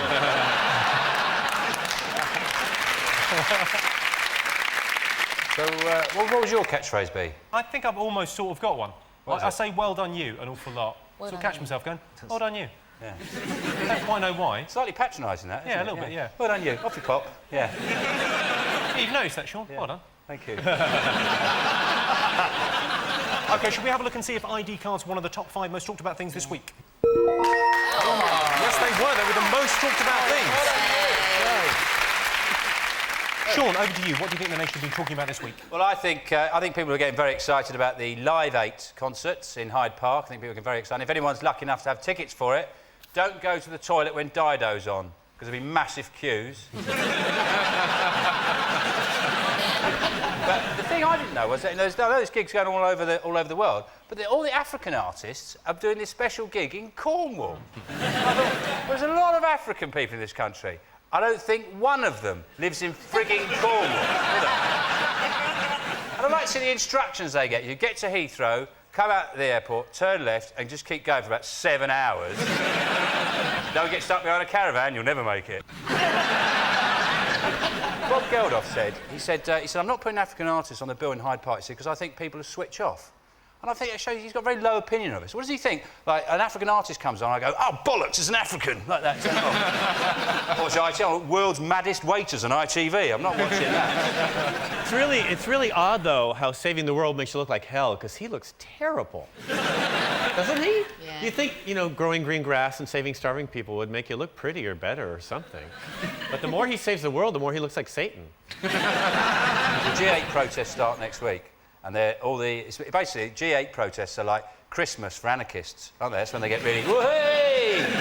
Yeah, we chuck stuff at the police, hey! They get very excited about that. That's all going to start next week. So is that different to Live 8, G8? Yeah. Shit, I've got tickets for that.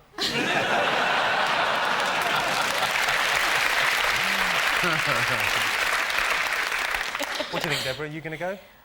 No, I'm not going to go. I will have it on if I'm allowed.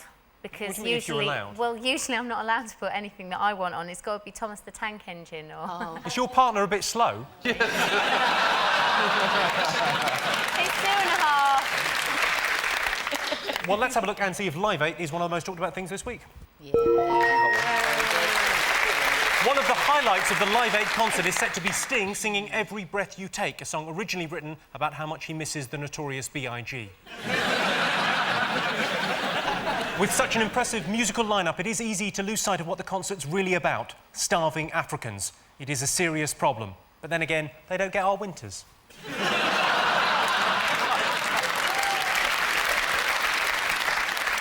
Dave, over to you. What else have people been talking about this week? I was going to say, on a musical theme again, I think people probably were talking quite a lot about Glastonbury. I want to know why everybody I know that lives in Glastonbury calls it Glastonbury, and everybody who doesn't live in Glastonbury who goes there calls it Glastonbury. Because they're not as posh? Perhaps. I'm beginning to think that might be the reason. Don't some people call it Glastonbury? Glastonbury. What, you mean the staff? Yeah, yes. The staff, yeah. They're sweeping the fields. Should we have a look and see whether Glastonbury is one of the most talked about Please, things? let's... Oh, yes. Yes, it was. Glastonbury was the second most talked about thing this week. Kate Moss almost got E. coli and dysentery from the disgusting toilets. That was before she left Pete Doherty's flat and went to the festival. Sean, over to you. What else have people been talking about? There was a big thing in the papers, wasn't there, about the Diana, some new book about Diana's come out. The woman who's written the book was Diana's astrologist, right? No, I'm sorry, guys, she wasn't an astrologer, she was an energy healer. Yes. Is that an electrician?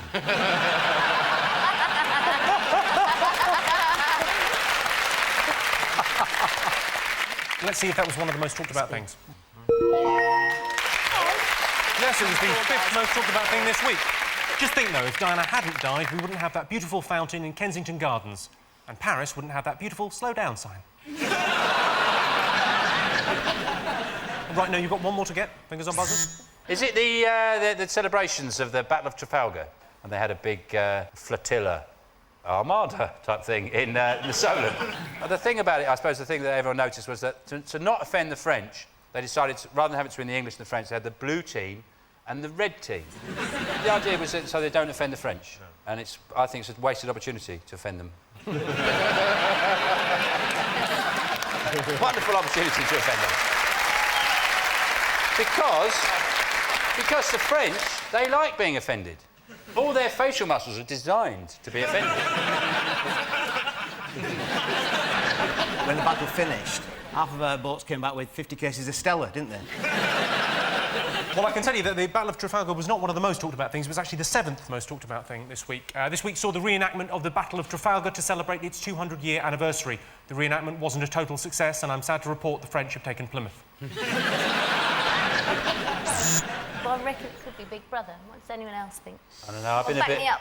been a bit busy this week, smashing myself in the head with an iron. So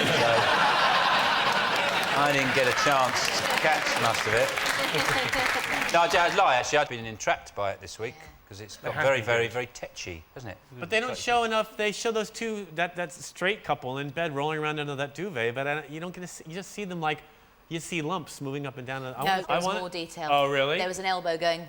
Oh, right. Is that what that was? Yeah. I was watching very closely indeed. It's like the porn you get in an Orkney's hotel, isn't it? Porn channel, just an elbow coming out of a duvet. £7.99 for this. I don't understand why everyone seems to fancy Maxwell so much. He's got no top lip. Yeah.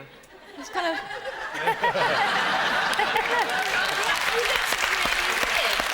Right, shall we have a look and see whether Big Brother was one of the most talked about things this week? Yes, well done. Yes, it was. It's all heating up in the Big Brother house. Saskia and Maxwell were both up for eviction this week. I'm not surprised. They behave like they're the new Posh and Becks. In fact, they're the new Stuart and Michelle. Remember them? They were the new Paul and Helen. Right, well, that's the end of that round. I can tell you that Dave's team have 2 points and Sean's have 3 points. The next round is called the Poll with a Hole. We've looked through hundreds of surveys, past and present, from around the world and unearthed some fascinating facts. Unfortunately, each statistic is missing one salient piece of information, so it's up to our panellists to fill in the gaps. This is from a Harris poll, August 1999. 13% of Americans are afraid of what? Their own shadow. Because it'll be massive, won't it? Behind them. Jesus, what's... Oh, it's me. Have you been to America? Yeah. Yeah. Did you like it? No. But no, I think Americans are really afraid of... If you can't say it, that's fine. Yeah. Is it making love to a woman, Scott? Yeah. Is it? You know, I have, you know, I've been with a woman. Yeah, well, I've done loads of blokes. Oh, hang on. All right. I think what you're trying to say is that 13% of Americans are afraid of Bush. Yeah.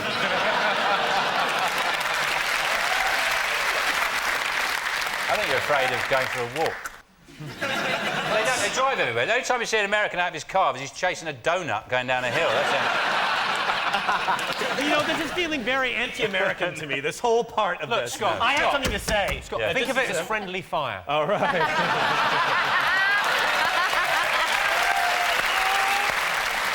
You were close with Bush, you were close with going for a walk. Going for a walk with the president. The answer is 13% of Americans are afraid of being alone in a forest. The other 87% are happily holed up in a log cabin with an M16 waiting for the federal government to fall. OK, only 7% of builders regularly what? Pull the pants up. Only 7% of builders regularly shout, "Oi, darling, I'd like to get to know you as a person." To you. Or say, stuff me, I finished a week early, I'll give you £2 back. It's not going to happen. Is it fall off ladders? Because they're thick as shit, aren't they, some of them? No, there should be a sign at the top of the ladder that says stop. Because it's kind of refreshment related. Come back from lunch. Turn up sober.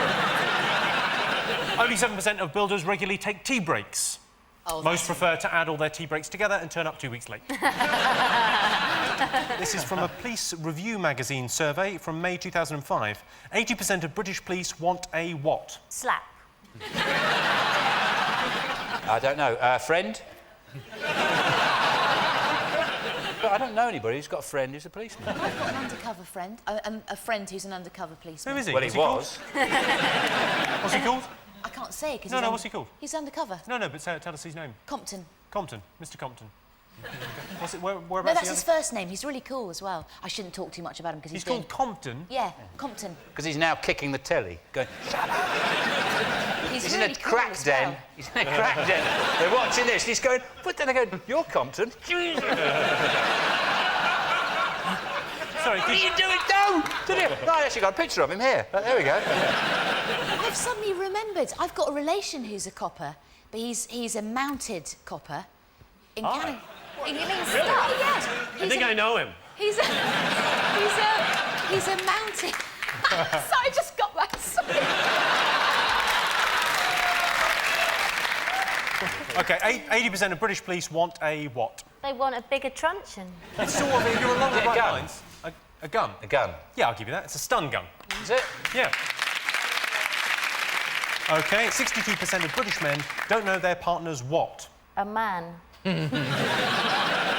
Maybe they don't know their partner's eye colour. That's a hard one to remember. I'm just trying to remember if my girlfriend's got eyes. I'd imagine no.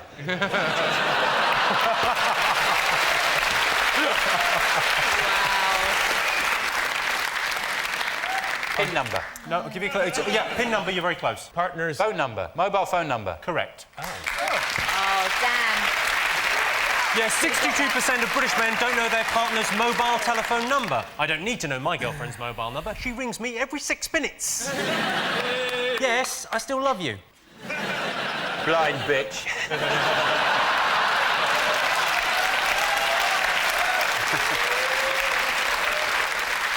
So, at the end of that round, it's 4 points to Dave's team and 5 points to Sean's team. It's time now for the League of Nations. This round is all about comparing us Brits to the rest of the world. I'll give each team a statistic relating to another country. All they have to do is guess if Britain came higher or lower in the same survey. Dave, it's your team to go first. Have a look at this. You had a reputation for knocking over with a lot of girls. Screwing. Yeah. Yeah. And, to put it delicately, yes. Terry, I like screwing, all right? Oh. All right. So what do you do with your time these days? Screw. I see. Ladies and gentlemen, George Best. That was, of course, the greatest living Irishman, Terry Wogan, interviewing George Best to illustrate the Irish. And my question is, the Irish spend 21 minutes on foreplay. Do Britain spend more or less time than that? I just have a bit confused. When does foreplay start? When do you start the stopwatch? When officially does it start? I think starting the stopwatch often ruins the mood. Yes. Depends whether it includes my 15 minutes of begging. Really, pleading. No, it includes getting your credit card checked and everything, because... I thought the Irish take 21 minutes because, well, you can't rush a Guinness, can you? And, They also love the crack. it's got to be less, do you think? I think it might. 21 minutes? Yeah, That's a long time. That's 40 minutes a month. So what do you think, Dave? What are you going to go for? Less. Well, in fact, the Brits not only spend more time than the Irish, but also more time than any other nation. We spend an incredible 23 minutes on foreplay. We're clearly too emotionally repressed to ask for sex, so we keep beating around the bush.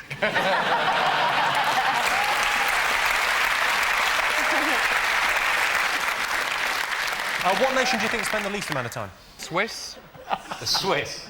I bet they timed it beautifully, though, didn't they? The Americans, one yank and they're off. Well, in fact, the population of Thailand came bottom of the poll, spending just 11.5 minutes on foreplay. Me love you long time, indeed. Sean, here's your clip. Security and prosperity of America are at stake. I actually did vote for the 87 billion. It is a choice.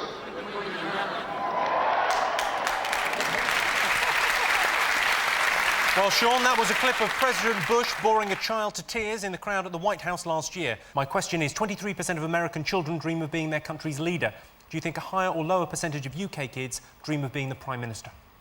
Well, I don't know. I'm assuming in America they don't have the same type of careers officers you have in this country. If you only see a careers officer in this country and you say something like, yeah, I'll be Prime Minister, they go, you know, there are new Tesco's up down the road there, yeah? Taking on all sorts. But the thing about, I don't think they really think this through, kids, because I mean, I wouldn't want to be Prime Minister, because he's got 4 houses. It's a nightmare, isn't it? Because you're at Chequers, going for a swim, and you go, oh, left me goggles at number 10. I know it doesn't sound that bad when I say it out loud. I think Sherry Blair has turned off a lot of kids about wanting to be Prime Minister. I don't think you'd have to keep his wife. Oh. I mean, if you were Prime Minister, you'd think he'd find a hot wife. He can have any women he wants, and he gets stuck with a cartoon character face. Yeah, the Prime Minister can get any woman he wants. He can. All the fine poontang of the Prime Minister. You have to see him driving down the street going, hey, guess who I am? Get in the back. I mean, I'm the Prime Minister, ladies. But back to the question. Do a higher or lower percentage of UK kids want to be the Prime Minister? I'd say it's lower. Well, you are right. Only 8% of kids dream of being Prime Minister. The percentage was much higher in America, primarily because of the American dream. America, where any humble son of a billionaire can one day get his daddy's old job. So at the end of that round, it's 5 points to Dave's team and 6 points to Sean's team. And the winner is the name of our final round. I'm going to give the teams a series of opinion polls and surveys. It's up to them to buzz in and tell me who or what they think came top. Here's your first one. Best way to avoid talking to someone on a plane?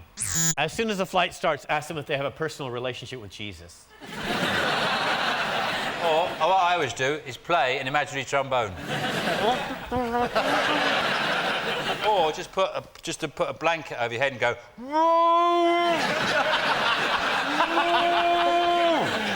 Just look them in the eye and say, shut the fuck up. If you start reading, they leave you alone, usually. That's the right answer. Yeah. Yes, the best way to avoid talking to someone on a plane is reading. I think something light is normally best, maybe an Al-Qaeda pamphlet. This is from a survey featured in The Observer from December 2004. Kids' favourite thing in the world? Is it an uncle with Tourette's?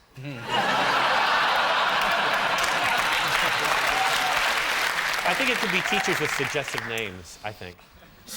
I think it is, because when I was a kid in high school, our principal's name was Dildar Treadway. I got a lot of mileage out of that. Crying in the pub. The kid in the pub the other day, crying. I went over and I said, have you smacked this child? And she said, no. And I said, why not?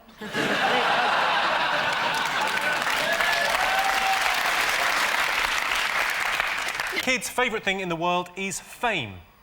Andy Warhol, of course, said everyone would be famous for 15 minutes. Girls Aloud have cheated by adding all their 15 minutes together.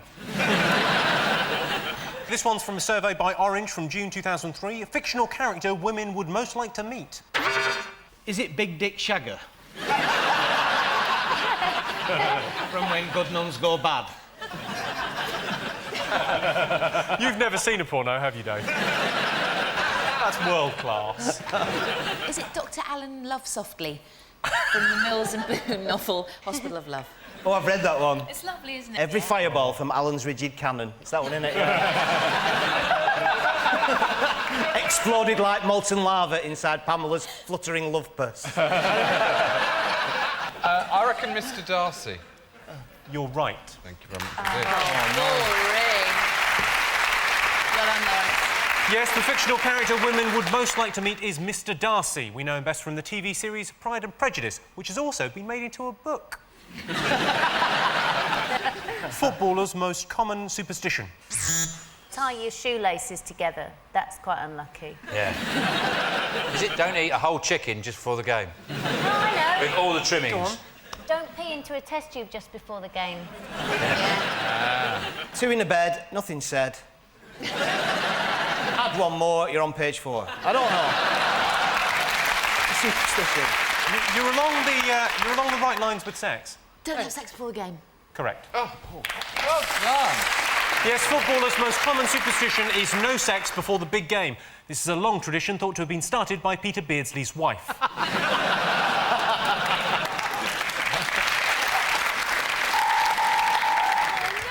Well, that sound tells me that it's the end of the round and the end of this evening's competition. The final scores are as follows. Dave's team have 8 points. Sean's team have 8 points. It's a dead heat. Everyone's a winner. Thanks to all our panellists, our wonderful studio audience, and to all of you at home for watching. That's all from us. Good night.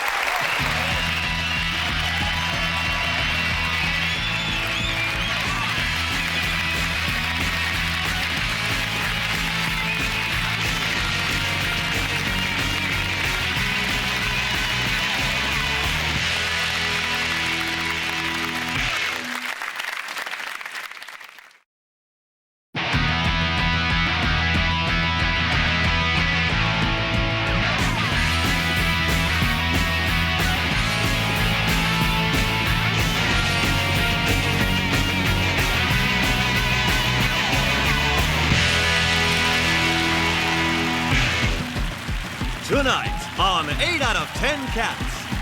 Direct from Glasgow, Frankie Boyle. Funny man, Alan Carr. And their captain, Dave Spikey. And facing them tonight, from the Friday Night Project, Rob Rouse. Lovable scamp, Ian Lee. And their captain, Sean Locke. Now, go crazy for your host, Jimmy Carr.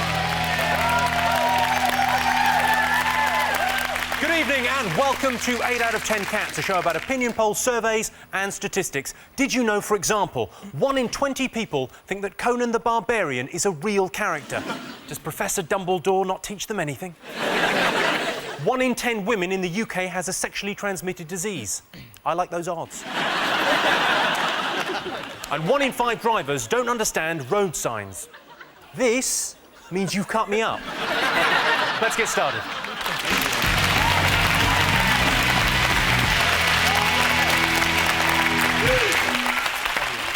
We're kicking off with the What's the Poll round. I'm going to show you 5 people who are all popular answers on the same poll. All our panellists have to do is tell me what's the poll, OK? Here is your first clip. And I don't want to be emotional, but it's one of the greatest moments in my life. That was very much the high point of Nelson Mandela's career there, meeting the Spice Girls. What poll do you think Nelson Mandela might have appeared on?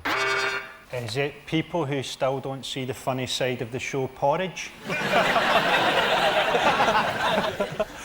Sadly, no. Is it people who've never appeared on Through the Keyhole? So, is it people who've inspired classic wrestling moves?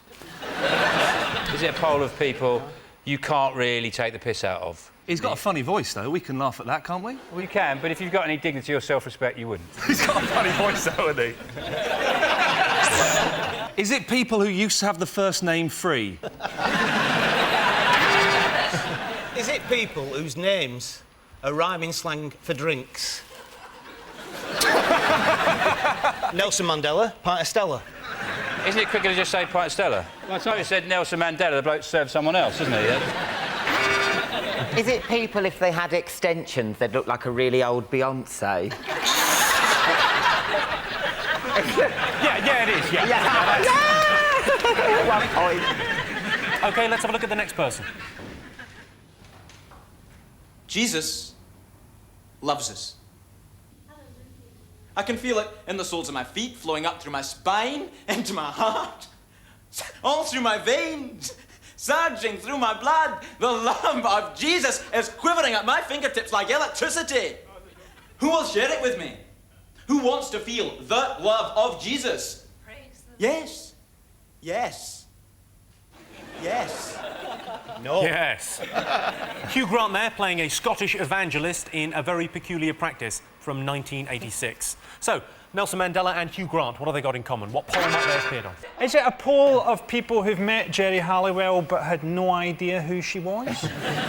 Is it famous BMW drivers? Because I know Nelson, he bought one because he wanted the extra leg room, and you got one for the extra headroom. Has Hugh Grant got a lot of community centres named after him? Is that a possibility? Am I close? I mean, we're working here. You're not even helping us. You're kind of... We've touched along the right lines, but I'll show you someone else. Hello. Hello, Moira. Hello. Well done. Thank you. Yes. Well, I expect you want to be on your homeward journey now. It's straight through here. Thank you. Thank you. Bye. And I think it's time for us to go as well. Hope you'll join us again next week for some more adventures. Until then... That was Moira Stewart hosting the Adventure Game from 1980. Moira Stewart, Hugh Grant and Nelson Mandela. What poll do you think they might have appeared on? Is it people who can remember exactly where they were when Nelson Mandela was released from prison?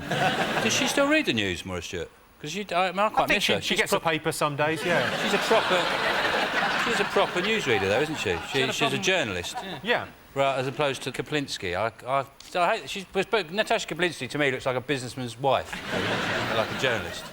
You know, I'd want my news read by someone who, if they entered a ballroom dancing competition, would definitely lose. Kaplinsky also sounds like a kind of maverick New York cop that doesn't play by the rules to me. Kaplinsky, put those donuts down and solve the case! Is it something to do with, like, mumbling? Because she mumbled, hello, I'm Morris Stewart. And he's like, hello, I'm English Stewart. And then Nelson sounds a bit as if he's still behind the brick wall. I would say no. You're along the right lines there, but I'll show you another one. Why is it taking so long? Why haven't you been back here to... Oh, where were you 12 years ago? What were you doing? School. At school, yeah. Like school? I've been working my ass off and you're at school. Terrific. You question me why I wasn't here? I've been all over the world working my ass off and you've done nothing. I'm underwriting you. Do you know that? Oh. Sean Connery there getting grumpy with a journalist at a film premiere. At 74, Sean Connery now has a whole new range of gadgets. Pay attention, Bond. This isn't a normal bath. You can walk right in. I like the fact that Sean Connery couldn't pronounce the word arse. I think he's got a great voice for swearing. Pish flaps. He does have an incredible ability with accent, Sean Connery. The end of is it the end of Highlander 2, a very popular film, I'm sure. When he comes in at the end and says, "Hello, my name is Juan Carlos from Spain." No. Is it people who look like people out of Police Academy?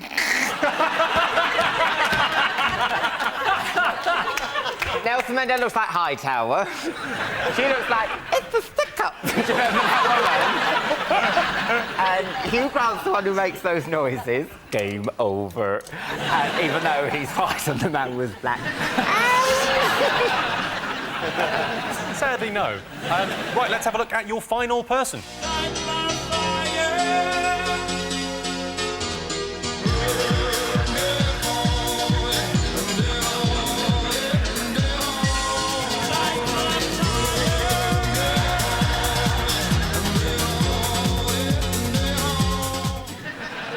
That's Ronan Keating there on Ireland's Late Late Show, presumably doing some sort of gay exchange ad. Is it to do with accents? They've all got a really quite an attractive-ish accent that, you know... Moira? Yeah. Oh, good night. Well, I was wearing a gimp mask. Good night. You were going to eat your words, Alan Carr, because Dave Spikey, you're absolutely right. Oh. They've all appeared on a survey of people with the most pleasant voices. It's surprising how many people in the top 10 had regional accents. Of course, I don't have an accent. This is just how things sound when they're pronounced properly. So, at the end of that round, it's 0 points to Sean, Rob and Ian and 1 point to Dave, Frankie and Alan.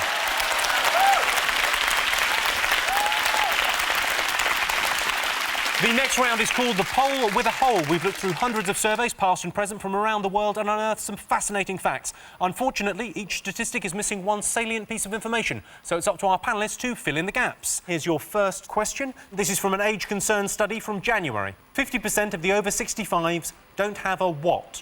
Is it that 50% of over 65s don't have a real hip? Is it 50% of over 65s don't have a clue why they went to the cupboard in the first place?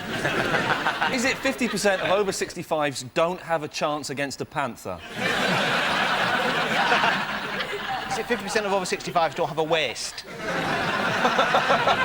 As they get older, all men especially, the waist just get higher and higher, and the belt gets, the pants just get higher. 103, belt there, zip there. Hello, I'm 103. And the only people I know, old people, they have trays over the bath. So they can organise the loofah and the soap, and it's all there. And then they need an emergency. There it is. Do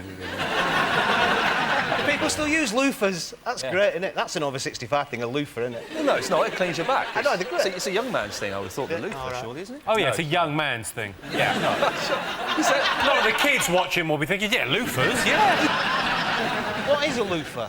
What's a loofah? Do you want to know? That's a bloody funny I name. know, because the worst Christmas present I ever got was a grow-your-own loofah kit. Oh. That is quite bad, isn't it? Whereabouts do loofahs live in the wild, then? Underwater. No, they don't. They grow on trees. Is it like a sea cucumber when it's alive? No, it grows on land. It grows on land. It's a vegetable. And surely it's like a sponge and grows underwater, isn't it? No, that's what I thought. I disagree it was. with you. Yeah, but you don't know fucking everything, do you? Well, I think there should be a gardener special on loofahs then, if that's the case. That's loofahs grow on trees. They're like a gourd. They're like a gourd.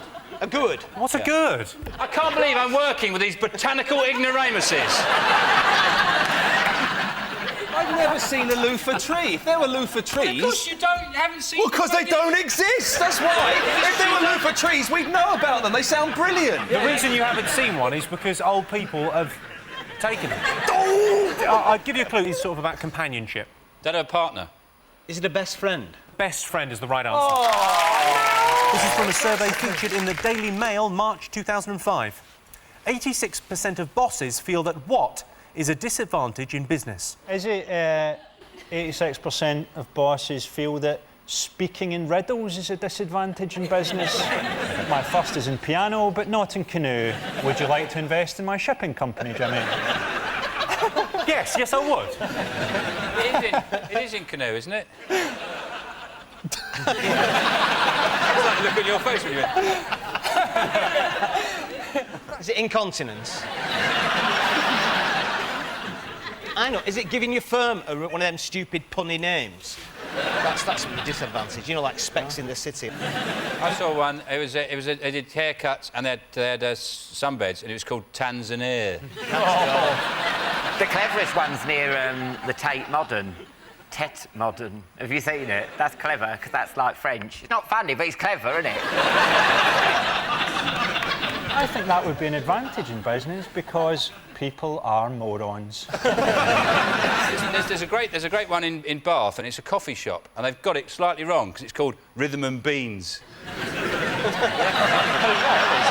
it was an off-line, it'd be Rhythm and Booze, yeah, that's fine. But Rhythm and Beans. And you see people looking at it going... There's a hairdresser near us, and the girl's called Valerie, and full march, because it's called Val does her. I can give you a clue. Go on, then. It's, you're sort of along the right lines when you said it was about how people speak. Is it having a working class voice? That's exactly the right answer. Oh. Yes, 86% of bosses feel that a working class accent is a disadvantage in business. I've done all right. Strike a light.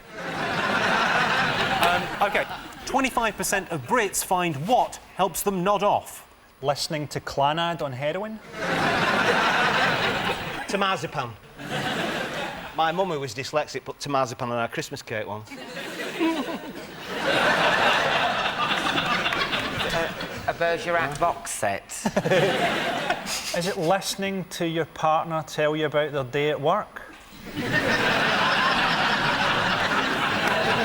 Is it nitrous oxide anaesthesia? That'll help you nod off. Because I had anaesthesia, and you know when they say they give you the thing, the injection, the anaesthesia, and they go like count backwards from 10, and you go 10, 9, 8, and then I heard somebody go, "Whoops! You don't want that, do you? You don't like your. What do you mean?" I shall tell you. 25% of Brits find that a bath helps them nod off. Oh. It is very dangerous to fall asleep in the bath. I keep myself awake by constantly making toast.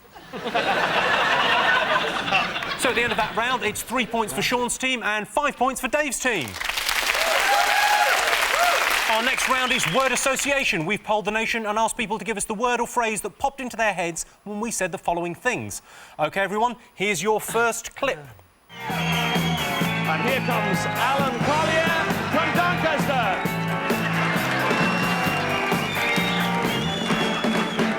His hobbies include Taekwondo, which is a form of the martial arts, a bit like karate. You do not argue with Alan Collier.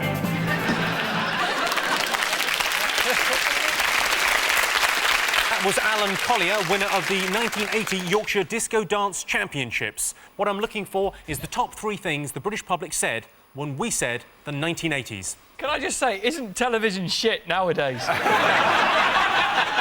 If that was on every channel, 24 hours a day, I'd have square eyes. I'd like to have him in a snow shaker. just constantly dancing like that.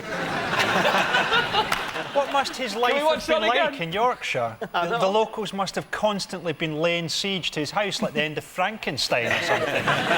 Kill the disco dancer. He's just great, isn't he, Alan Collier? Can we watch it again? That's all right. Have another look. And here comes Alan Collier from Doncaster. You do not argue with Alan Collier. Not only do you not argue with Alan Colley, you don't talk to him. Had he just come from the pits when he dressed like that? Do you reckon he talked like that? And he was like, fucking hell, zip. Is this why they started closing down the mines? Because this is what they were getting up to. Top 3 answers that the public most associated with the 1980s. RGs. Thatcher.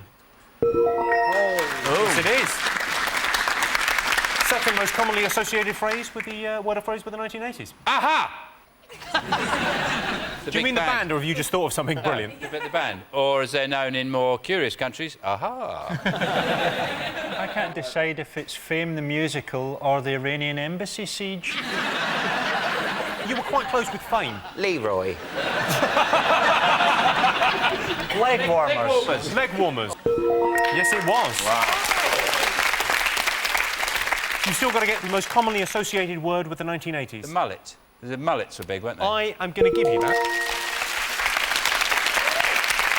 Yes, the phrase most associated with the 1980s was bad hair. OK, here's your next one.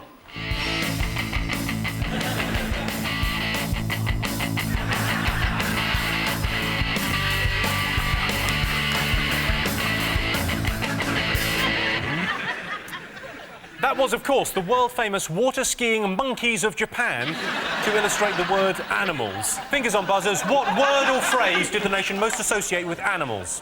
You think they would have put those monkeys on those inflatable bananas? It would have looked more...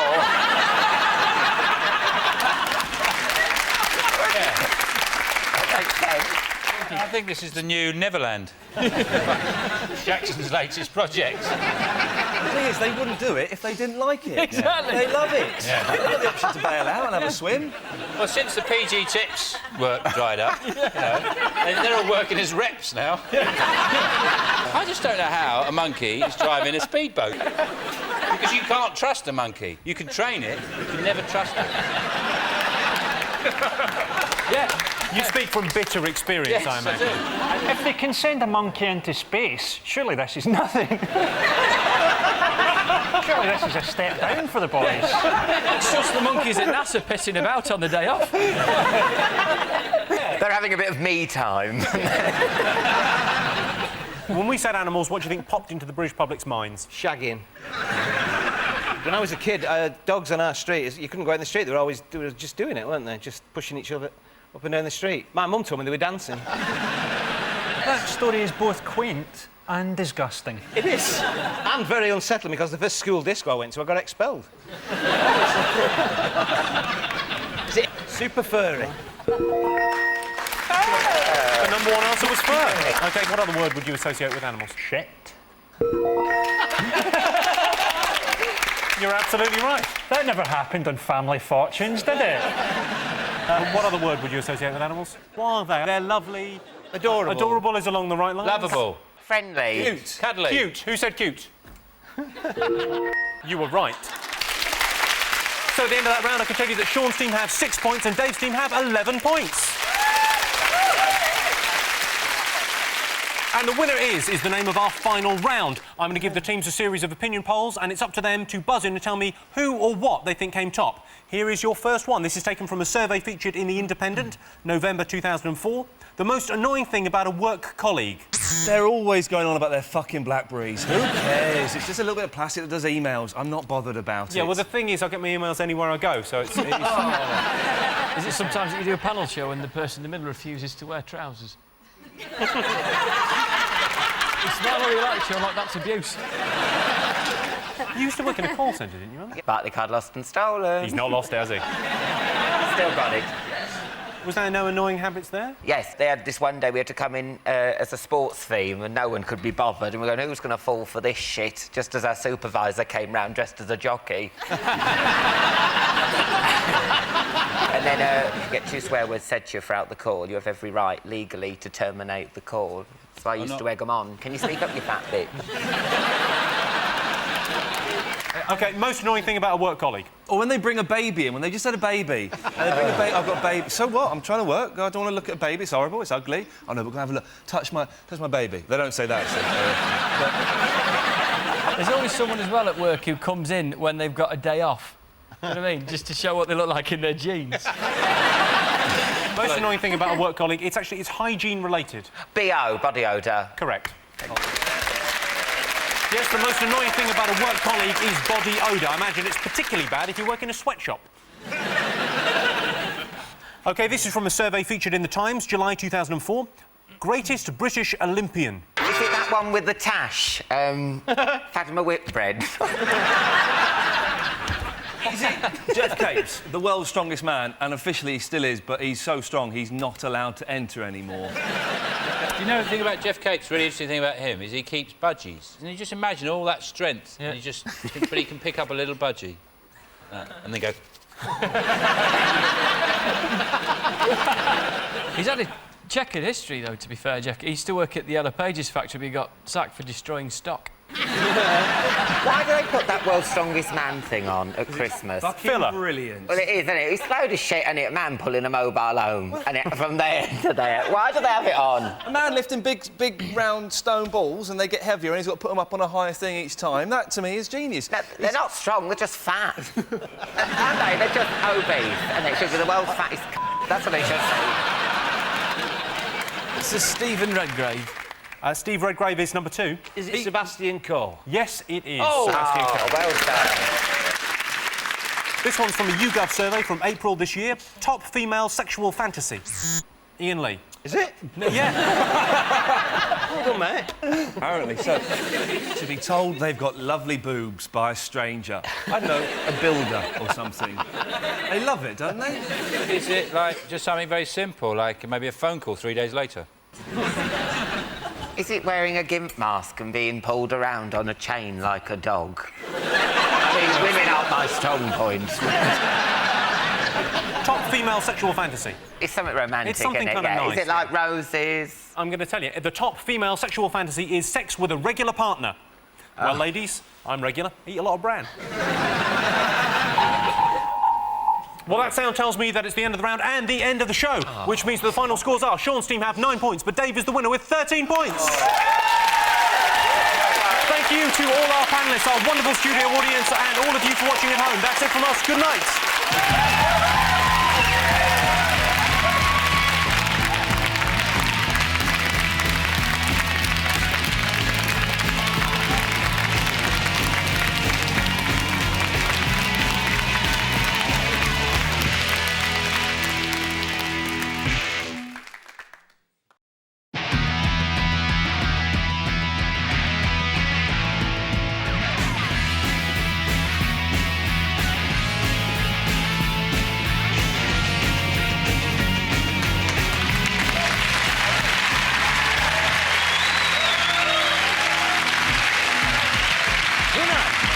Out of 10 cats. With the paternity test results, Trisha Goddard. He's back. It's Lee Mack. And their captain, Dave Spikey. And facing them tonight, done rambling, it's Janet Sleep Porter. From Max and Patty, Patrick McGinnis. And their captain, Sean Locke. Get overly excited for your host, Jimmy Carr! Hello and welcome to 8 out of 10 Cats, a show about opinion polls, surveys and statistics. Did you know, for example, 20% of Manchester's inner-city school kids have witnessed a violent crime? 80% ain't saying nothing till they've seen their brief. 1/3 of husbands would let their wives sleep with another man for £1 million. £1 million? For half that, I'll put on a wig and do it myself. 13% of Americans believe some parts of the moon are actually made of cheese. If you think that's scary, you don't want to know what President Bush thinks about the city of Philadelphia. Let's get started.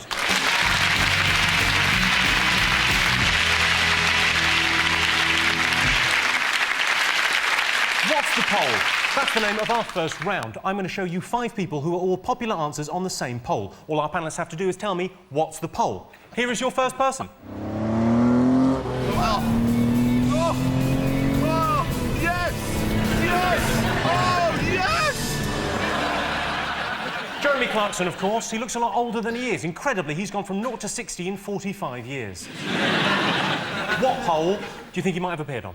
ugliest men in the world you wouldn't shag even if they were left on a desert island with you. I was just going to say that. Can you imagine him in bed? I'd suck him off. Is it somebody you'd most like to hit with a cricket bat? I say cricket bat, that's my weapon of choice. Pick your own weapon, isn't it? Obviously, really. I think it might be just something with... Jeremy Clarkson is known... He's got a very long Biffin's Bridge, hasn't he? What's Beg your pardon? What's it? Biffin's Bridge. Stand up. Right. All right, because you've got quite a long one. You have your trousers up. I've got quite a long one, thanks, Sean. He's just pulled his trousers Yeah. up. Top of your trousers. Yeah. Right, then get your other finger and go down. Like that. Keep going. Keep going. Oh. Keep going, keep going. That's back there, that's your Biffin's Bridge. Now take your hand away, that's how long your Biffin's Bridge is. Why is it called a Biffin's It's not your Bridge? Biffin's Bridge. Ladies. Let's move. OK, so Jeremy Clarkson, we're not quite sure. The thing is, no one understands the words he's on about. If you watch it, everyone's just completely confused. He says things like, if I said to you, shit at for tango, you'd probably say excessively keen, overly keen, knocking valves. You know, and everyone just goes, no, I wouldn't. I'd say, has it got a cup holder and will it make birds touch me cock? OK, let's have a look at the next person on the poll. Hip-hop and rap should be open to anybody, and that's like half of my challenge, you know. I don't see, everyone's like, you can't do this, and I'm like, well, I don't see why not. Don't strike a pose, let's not doze, Bo don't care anywhere, get that on the cover. I'm telling you, brother, take a dagger and die. That was Victoria Aitken with her attempt at a rap career to illustrate posh people. So, Jeremy Clarkson and posh people, what poll do you think they might have appeared on? Is it people who know how to use a bidet? No, my mum, a couple of years ago, my mum got a new bathroom in and she said to me, Dad, I've just paid £100 extra for one of them things that you wash your bottom with. And he said, you paid £100 for a flannel. Is it people you never get tired of kicking? The thing about posh people, I hate it when they laugh. Horribly laugh. Do an imitation. Ha ha ha ha ha. Do common people laughing then? Good, I'll try and make you laugh.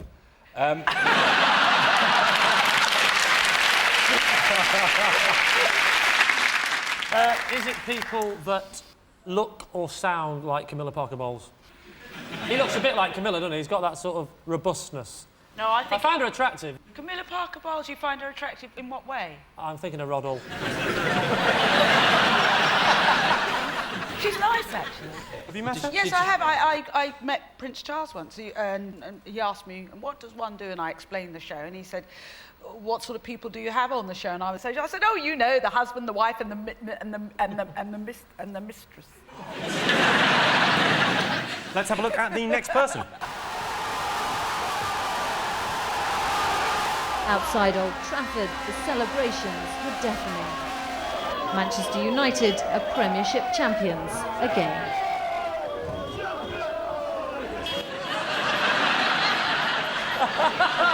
So, posh people, Jeremy Clarkson and Manchester United. What poll might they have appeared on? Man United players are always getting done for speeding. Yeah. Clarkson's always going very fast. Unfortunately, not in the same direction forever. He tends to come back. I once had an accident with a Man United player, and it was quite a bad accident. We had the airbag saved us and all that, and we were sat at the side of the road afterwards, and pretty shaken up. And I said to him, I've got a little bottle of whiskey in the glove compartment. Because he looked a bit concussed, looked really shaken. I said, have a swig of that. And he said, you haven't any? I said, no, you get it down, you need it. Actually, talking to Man United players and speeding, do you remember when David Beckham got done for speeding? He came out with the greatest excuse I've ever heard. He said, they asked him why he was speeding, and he said, I was being followed by a photographer. Like, no, Dave, they're called speed cameras. Is it to do with phone companies? What do you mean by phone companies?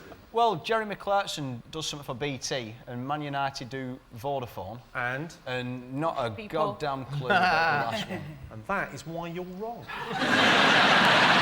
Right, let's have a look at the next clip. That's me, yes, fucking touch you. I'll throw you through the fucking window. Rude, vile it's pig. My country. You know what I mean? Rude, vile pig. Hello? That's what all of you are. Taiwan. Hello? Get out of Taiwan. Yeah, we'd love to get out of Taiwan. Yes, There's full of people like you. Pig. That was, of course, Elton John getting very angry with a Taiwanese photographer. What do you think they have in common? I thought that was his new chat show. Elton John. There's nothing to nowhere to go with him, is there? We could do a couple of bumming jokes, I suppose. Oh, for God's sake. Cut That's it why out. I'm not doing it. That's why I'm not Cut doing it. out. I'm not doing it. His level of humour is so desperate. He wasn't on a show where they eat kangaroo balls. He actually, to be fair to Patrick, what he said was, I said, Elton, where's the comedy in Elton? And he said, we could do that. He didn't say he was going to, or he would like to. He didn't get any pleasure. He wouldn't get any pleasure out of that, would you? I'm saying fuck all. Do you know what? People actually have the gall to comment about my chat show. Have a look at this, would you? Yeah, but luckily we edit this.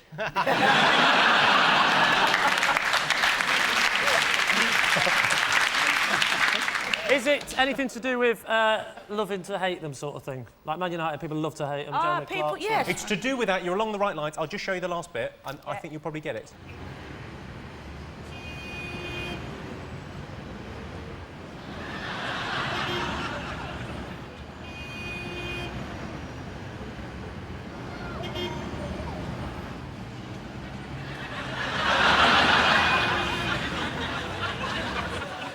Squeegee gangs there. A lot of people find them irritating, but at least it keeps them off the streets. People we hate. Who might hate them? Motorists. A type of motorist.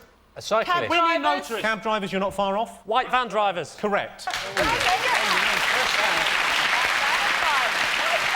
They all appear on a survey of the pet hates of white van drivers. To be honest, it's a very long list. It includes everything, ever.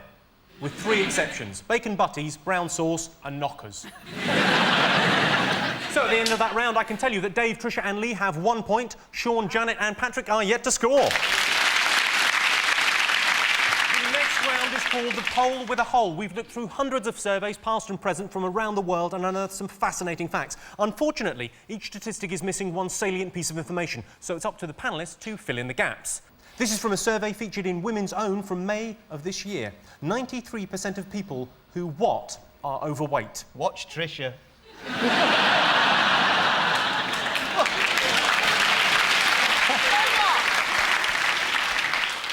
So how long have you been watching the show? Oh, I'll tell you, I'm a massive... I'll tell you, I do every day, me. That's my favourite. Pregnant with twins, only shared my brother's towel. That was my favourite.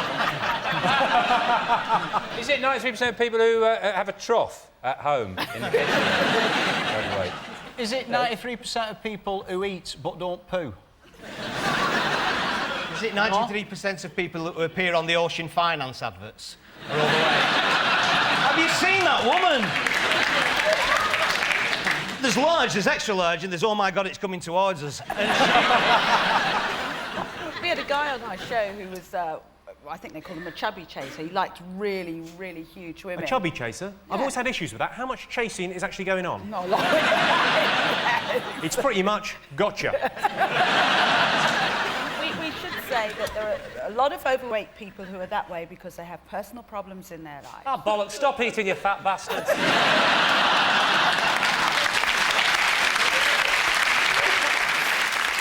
Is it who watch too much television? Who watch... I'll give you that, yes. 93% of people who watch more than 2.5 hours of TV a day are overweight. OK, next one. 65% of circus performers are what? I think 65% of circus performers are covered in pie. And wearing the wrong shoes. I went to a circus in East London and about 2 years ago. It's quite funny. And one of the clowns forgot to turn his mobile off. And it went off. It took him ages to find it because they've got those massive pockets. And he reached around. And the thing is, the tune on his mobile was... And he's reaching out and he got his mobile phone, switched it off. And the amazing thing was the way the other clowns reacted. They went mental at him. Right? They started pouring water down his trousers. They hit him with a ladder. They really overreacted. One of them put a barrel over him and pushed him over. Total overreaction. 65% of circus performers are not to be trusted. Did something bad happen to you at circus once? Yeah, and I don't want to talk about it. I've got a little puppet. Would you tell him? You look more like a puppet, don't you? You look a bit like a ventriloquist dummy, don't you? It's the hair, hair, really, that gives it away. It's so neat and tidy, it's unnatural. So 65% of circus performers are my hair looks like a dummy's. That's your guess. Is it animals? Oh, that's no, as a joke. That is a good suggestion. I'm sorry, I'm giving you credit there. Sister! That is a pleasure.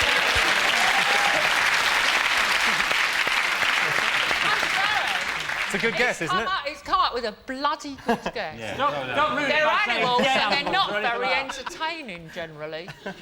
The clue is it's a survey done by the Catholic Herald. Catholics! Correct. Yeah, 65% of circus performers are Catholic. If you are a 3-foot-tall clown married to a bearded lady living in a caravan, I'm not sure the prayers are working. This is from a survey featured in The Times from April. 77% of women believe they are what? Correct all of the time. Yeah. Believe they are lucky to have a lovely husband, 2 beautiful kids, and a good butcher's round the corner. Which century do you live in? living in 1955 or 2005? But come on, ladies, a good butcher. Ladies! Don't you lady me! I've just made up with him. I don't want to start a fight with you now.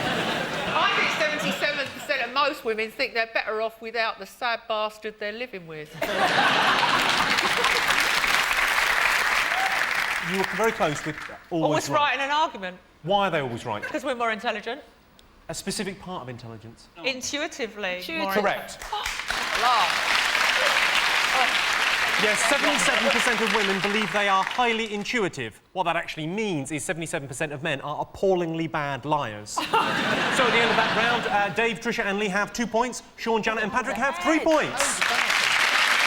Our next round is Face-Off. Our teams have 6 well-known faces in front of them. Jesus, George W. Bush, Charlotte Church, Siegfried and Roy, the Queen and Spider-Man. We ask the British public to rank these people in a series of questions. All our teams have to do is guess who came top. Dave, we asked the public, whose diary would you most like to read? Who got the most votes? George Bush's would be good, wouldn't it? Yeah. Invaded Iraq, it was nice. Had an ice cream, it was nice. Jesus's would be good, because he died on the Friday, he rose on the Sunday, right? But it was like, because it was Easter, it was a bank holiday weekend. Now, I've had some bank holiday weekends where I've woke up in a cave, and I've not claimed to be, anything happened. I'm just... It would be great to get hold of it the week before the Last Supper, just see if he had his suspicions, you know. Tuesday, went fishing. Wednesday, made a blind man see. Took Mary up the Casbah. Judas throwing his money about. I'd like to read the White Lion's diary in Siegfried and Roy. Got up, ate a nutter. Which one got eaten? Eh? Was it Siegfried or Roy? But he didn't get eaten, did he? He got bit. When it happened, the majority of people in the world went, I know one bloke who went, Whose diary would the public most like to read? We're going with Jesus. Sean, what do you think? I think the Queen should be interesting because you can find out what she really thinks about her useless kids. Does she keep a diary, do we know? She doesn't need to, because everything she does is in the papers. Can we vote for the Queen, then? Sean, you fine with that? The Queen, yeah, Queen, yeah. Well, I can tell you the Queen got 15% of the vote. Jesus got 31% of the vote. But Charlotte Church got 38% of the vote. So Dave still gets the point there. Sean, Patrick and Janet, who would you choose to make your best man speech? Spider-Man, not for the speech, for the entrance. Wouldn't want Jesus as your best man, because the stag night would be shit, wouldn't it? How's he going to go on with a ring?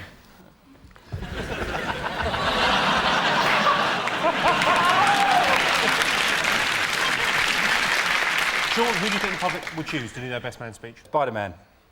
I think he'd be good, Spider-Man. He'd be a better best man than an usher, you know, when you're showing people bride or groom, that's... Sorry. Who's the bride's father? Like that. The thing with Spider-Man is, like Spider-Man, Superman, Batman, all the fancy powers, what happened with Elephant Man?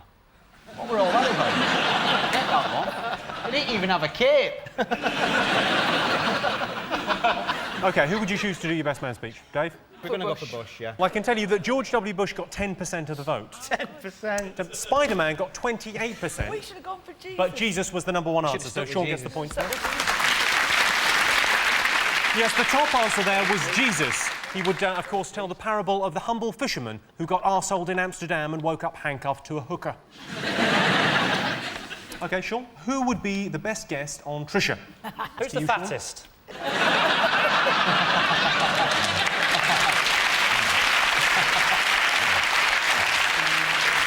Okay, what happens on Trisha? You've never seen the show? To be fair, I've seen a bit of it, but I was cycling past a shop at the time. It was just... It's a chat show where people talk about their problems, and while we're at it, what is it that you do? I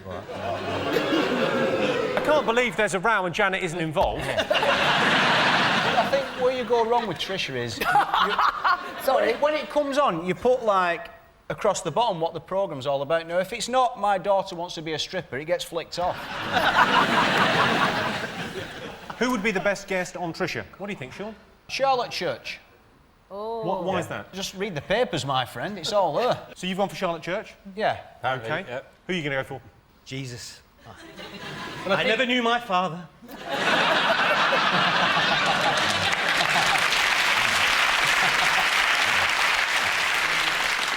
Queen would be pretty good. Dysfunctional family, Blimey. yeah. That would be a series in itself. Well, there is a rumour going around that the Queen can fire ping pong balls out of her fanny. There is. Isn't there? If it's the Trisha show I've been watching. OK, so you've gone for the Queen, you went for Charlotte Church. I can tell you Charlotte Church got 25% of the vote. Ooh.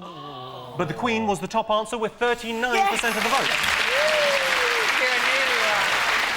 Presumably, the headline would be, "Help me, Trisha, my son married a horse." OK, well, I can tell you at the end of that, Dave, Trisha and Lee have 4 points. Sean, Janet and Patrick have 5 points. And the winner is the name of our final round. I'm going to give the teams a series of opinion polls, and it's up to them to buzz in and tell me who or what they think came top. OK, this is from a Morgan Stanley survey, March 2004. Worst things about shopping. Is it being recognised by adoring fans? No, it's true. I got recognised today in Dixon's. A member of staff came up to me and went, "Hey, you're that mad bloke off the telly." I went, "That's me." And he went, "No, you're that mad bloke off the telly." Is it when you get, you go, you've got a shopping list and you get things in the wrong order? Like, when I went to Harrods once, and I bought my ladder before I went to the glass department.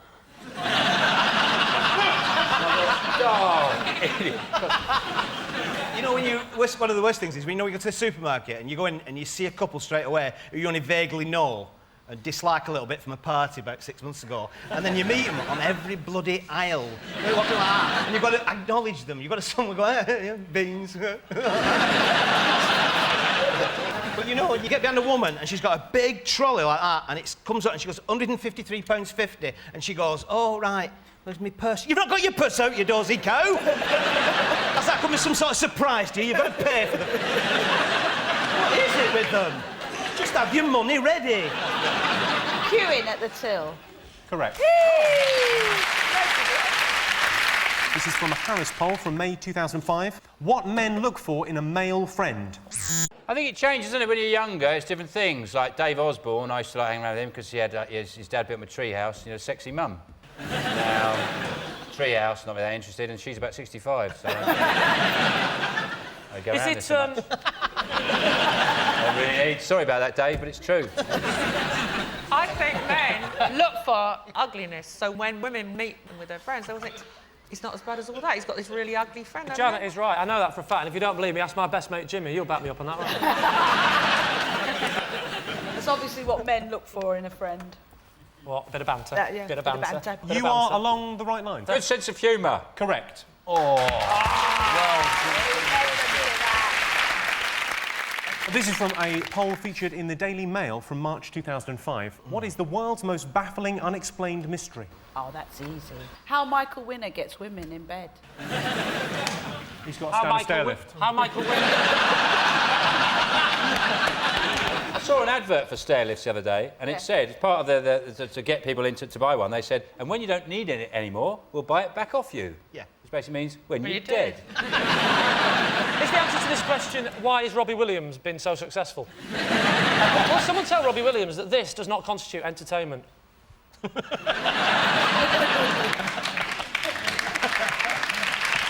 hear hear you. It's like, yeah, it's 40 quid to get in, Robbie. Any chance you could sing it? Well, I'm not running Britain. I wouldn't call it baffling. Or a mystery. Is it Loch Ness? Yes, it is. Yes, the world's most baffling, unexplained mystery is the hunt for the Loch Ness Monster, or, as it's known in Scotland, the weather shit, we need something to bring in the touristness monster. Well, that sound tells me it's the end of the round and the end of the game, which means the final scores are Dave's team have 5 points, but Sean is the winner with 8 points. Thanks to all our panellists, our wonderful studio audience, and all of you for watching at home. That's it from us. Good night.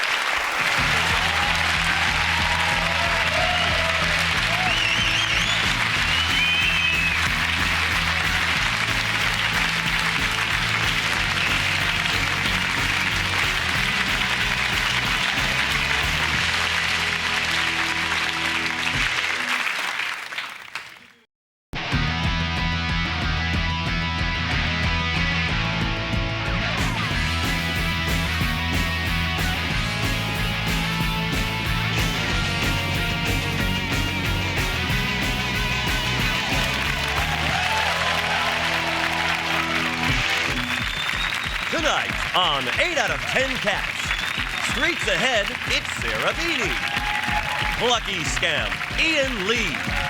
And their captain, Dave Spikey. And facing them tonight, popping back from Pop World, Simon Amstel. From the royal family, Ralph Little. And their captain, Sean Locke. Now, break it down for your host, Jimmy Carr. Good evening and welcome to 8 out of 10 Cats, a show about opinion polls, surveys and statistics. Did you know, for example, 20% of people marry their first love? What, they've got Lego wives? Every day in Britain, 6 newborn babies are given to the wrong parents. I wasn't swapped at birth, and neither was my identical twin, Wong Chao Lee. The reason half of all relationships break up is bad sex. My relationship broke up because of good sex with someone else. Let's get started.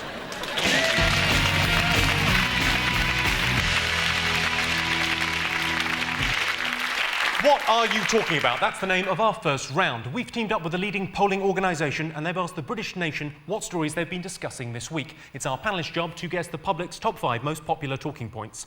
I'll give you the number 1 story. It's obviously the London bombings. But what else have people been talking about this week? Sean, your team to go first. Well, I think they've almost definitely been talking about the release of the new Harry Potter novel. Sold something like 10 million copies in an hour, and it's not just kids that read it, it's adults. I saw a bloke on the train reading it the other day, and I did think to myself, I thought, well, I wonder if when he goes home, right, for his tea, he has alphabetti spaghetti and like dinosaur-shaped chicken bites. And if he sees a woman in the pub he fancies, he just runs over and punches her in the arm. I've read it. You've read it? Yeah. Yeah. It's very good. Is it? Yeah, it's very exciting. It is a kid's book, but it makes it very easy to read. I haven't read any, and people say to me, they say like, what, you haven't read it? Like I'm the weird one. Yeah, I don't give a shit about wizards. Oh, what's that? If I see the word wizard on a page, I do that. You know? It's just a natural reaction. You clap. Oh, I love wizards. Well, they do that thing as well, the Harry Potter. They bring out, they have the cover for the kids' version, and then they have an adult's cover as well, so you don't feel embarrassed reading. But it still says big letters, Harry Potter. Yeah. Part of the reason I haven't read it is I haven't finished all the Mr. Men books yet, and I don't think I'm ready to make that leap. You know, And it was £4.99 in QuickSave. £4.99. In QuickSave? In It's QuickSave. where I buy all my literature. How much are they knocking Tolstoy out at these days? Well, it's obviously a lost leaders. You'll spend a fortune in QuickSave while you're there. Spend a fortune exactly in QuickSave? Contradictory returns. You can do a trolley dash and get change for a tenner. Sarah Beanie, do you read these books? I actually listen to them on tape. You're too lazy to even read Harry Potter, which is for kids. That We is listen to your lazy. advice every week about houses you haven't got a clue how to live, for God's sake. Actually, that is true. I should be ashamed, shouldn't I? Yes. Yeah, they're better on tape because Stephen Fry reads them. Yes. Yeah, and also you can switch them off and chuck them out the window. Well, let's have a look and see if Harry Potter was one of the most talked about things this week. Yes, it was. Well done. Yes, the second most talked about thing this week was the story of the launch of the Harry Potter and the Half-Blood Prince. I've not read it, but presumably the Half-Blood Prince is Prince Harry. Dave, over to you. Right. And your team. What have the nation been talking about this week? I think it's possibly Sienna leaving Jude. I think that's upset us all, really, hasn't it? You know, desperate, ideal, perfect couple, and he's been cheating with the nanny. She's kept a diary, because nannies do that, don't they? And it said, and we made love on the pool table. The balls were everywhere. Well done, Jude. I thought the interview was that obviously he's had sex with his nanny, which means he's a classy guy. I reckon the safe money is that the next nanny will be called Bernard. Apparently, he said she was so good, you know, we were going to recommend her to the Beckhams. There's a letter in the paper, The Sun, from Sadie Frost to Sienna saying, you know, don't worry, things will get better. She's like, why would she listen to her? I don't get why she would write a letter to the newspaper to her, though. Because she gleefully hasn't stopped laughing since it happened. There was a thing in the papers quoting Sadie Frost's PA. What does she do? Cut to her office. Hello? No, wrong number. Let's have a look and see whether Jude and his nanny are one of the most popular talking points this week. Oh, yes, they are. 1-1. Game on. Yes, Jude Law was caught sleeping with the nanny. I suspect he'll be on the naughty step for quite some time. The nanny is the most embarrassing thing Jude's been in since Alfie. Sean's team, what else have people been talking about this week? Well, something I thought was very interesting was there's a teachers' conference going on, and a leading educational expert suggested that they've get rid of the word failure from the school vocabulary, that kids no longer fail because it discourages, what I would say, you can only say, like, maybe the more less achieving kids, the thicker kids. I think they should get rid of some other words, like late. Get rid of late. You're not late? No, I'm early. Just not as early as I should have been. I'm not lazy. I'm energetically challenged. Or I'm not a liar. I've just got a fact allergy. I'm afraid that isn't in the top 5 most talked about things. My friend Mark had a threesome this week. There you go. Is that on the list? Unless they did it in Trafalgar Square, I doubt it. What have the nation been talking about? Oh, I don't know. Team, any ideas? We're playing cricket against Australia, and we've won the toss. We've won the toss. Are they talking about that in the pubs up and down the country? No. I don't know. Because we lost the toss. The Ashes, it's the old enemy, it's Australia, so that's what makes it important. It's a made-up sport. A sport that lasts for 3, 4, 5 days is ridiculous. What do you mean it's a made-up sport? They're all made up. There's no great characters in cricket anymore, like Beefy Botham. You've got Shane Warne, the Australian. Obviously, he's like always putting it about, isn't he? He's like, he always insists that no sex during a game. It's about his limit, really. Let's have a look and see if the cricket's up there. Oh! Yes, it is. The 5th most talked about thing this week. Cricket's up there in the news. England hasn't won the Ashes for 20 years. According to The Times, the last time England won, Terry Waite was kidnapped. The Australians are such bad losers. OK, there's still one to guess. Fingers on buzzers. What's the most talked about thing this week? The under-16 lad who sued the police for escorting him home. The police can escort home kids even if they haven't been badly behaved if they're under 16. And this lad, who's only called W in the papers, took him to the High Court and won. I blame the parents. Fancy calling a kid W? Oh, no, it's rubbish. Yeah. That's that crime boy. We've got crime boy up our way. He's always in trouble. What do you expect? Crime boy's been at it again. Get away. Well, let's have a look and see if kids' curfews is in the top 5. Yes, it is. There is already a very successful scheme for keeping teenage boys off the streets. It's known as internet porn. Right, well, I can tell you at the end of that, Sarah, Ian and Dave have 2 points. Ralph, Simon and Sean have 2 points. The next round is called The Poll with a Hole. We've looked through hundreds of surveys, past and present, from around the world and unearthed some fascinating facts. Unfortunately, each statistic is missing one salient piece of information, so it's up to our panellists to fill in the gaps.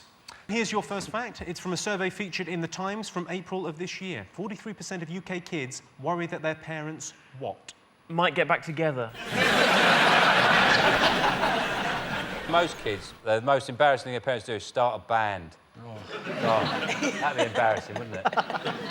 Dad on bass, mum on drums.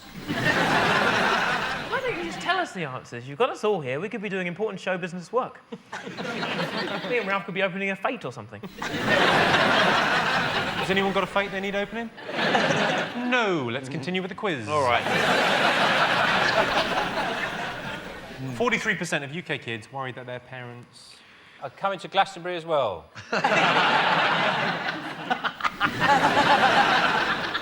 You don't recognise me, I've painted my face. You almost mentioned it before. Because they'd embarrass them. Correct. That's it? That's it? Yes, 43% of UK kids worry that their parents will embarrass them. I remember I got embarrassed by my dad dancing at a family wedding. I say family wedding, it was gay pride. 78% of pensioners are satisfied with what? The walk-in bath. They're good, aren't they, the walk-in baths? With a little door on them. You get in, you shut the door, you sit down, and they've got to fill it. They've got plenty of time on their hands, obviously, old people, but they sit in the bath, and then they have the bath, and then they've got to drain it before they can open the door to get out. It's like they sit there, and the water goes out, and they... What am I doing in here? You're having a bath. Start all over again. No wonder this is bloody wrinkly, is it? 78% of pensioners are satisfied with their new baby with Penny Lancaster. Is it 78% of pensioners are satisfied with their bowling form? Because they like bowling, don't they? Crown Green bowling. My granddad played till he was 93. He played right up till the day he died, the day before I was playing with him, and he bowled this wood to the end of the green, and it was quite good. And he shouted to the bloke walking past, he went, "Oh, am I there? Oh, am I there?" He said, "You're a foot in front." He said, "What did he call me then?" Oh,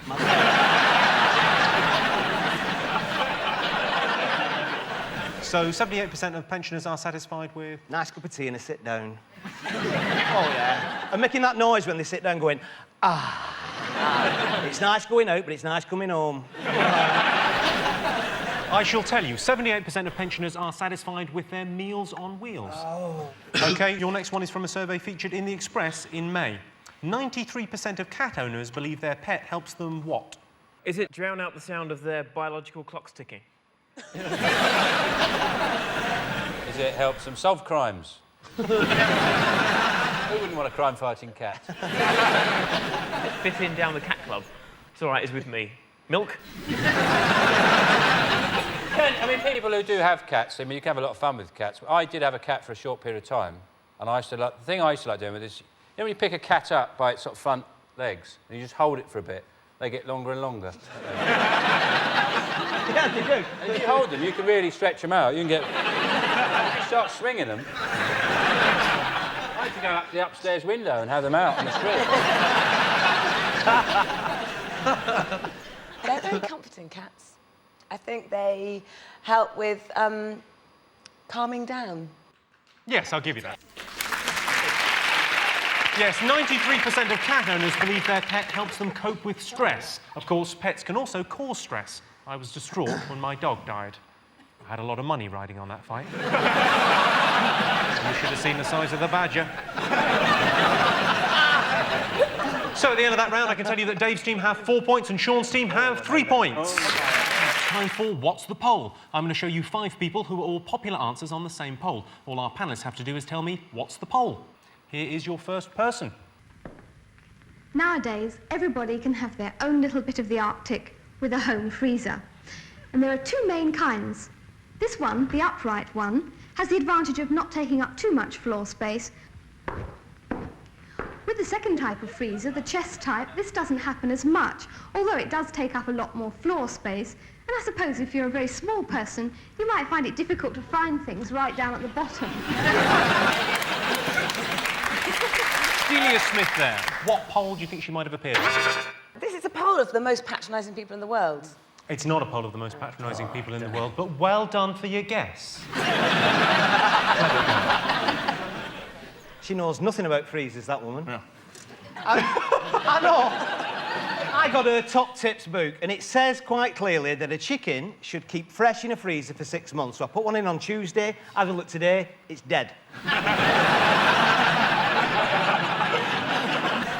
Well, it could be people you'd like to cook dinner for you, but you wouldn't want them to eat it with you. Thanks very much. Can you go now? OK, next person on the poll.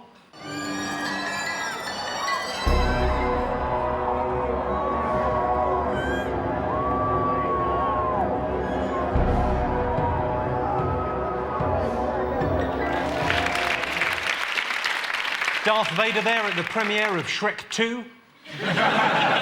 What poll do you think Delia and Darth might have appeared on? Is it a poll of women and fictional emperors? I'll check for you. No. The thing I always wonder about Darth Vader, if you think about it, like, he's got that, he wears that all the time, doesn't he? So he never gets any sunlight. You'd think he'd have rickets. A bandy-legged fella like that just going... I bet George Lucas is feeling pretty stupid right about now. Is it people who are white but actually have the voice of a short, fat black man? Okay, next up, Joss Stone. Has Darth Vader got his own range of pasta sauces? Is it famous asthmatics? No. Next person. Tonight, singing live once again, Gary Mullen is Freddie Mercury!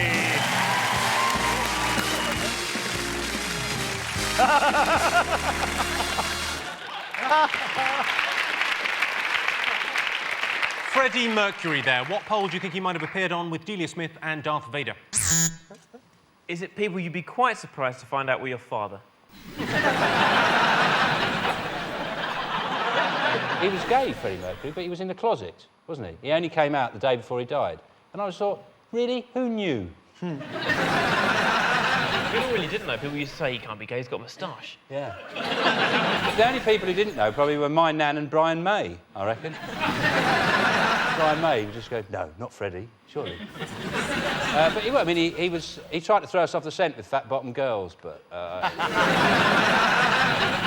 Let's have a look at the next clip.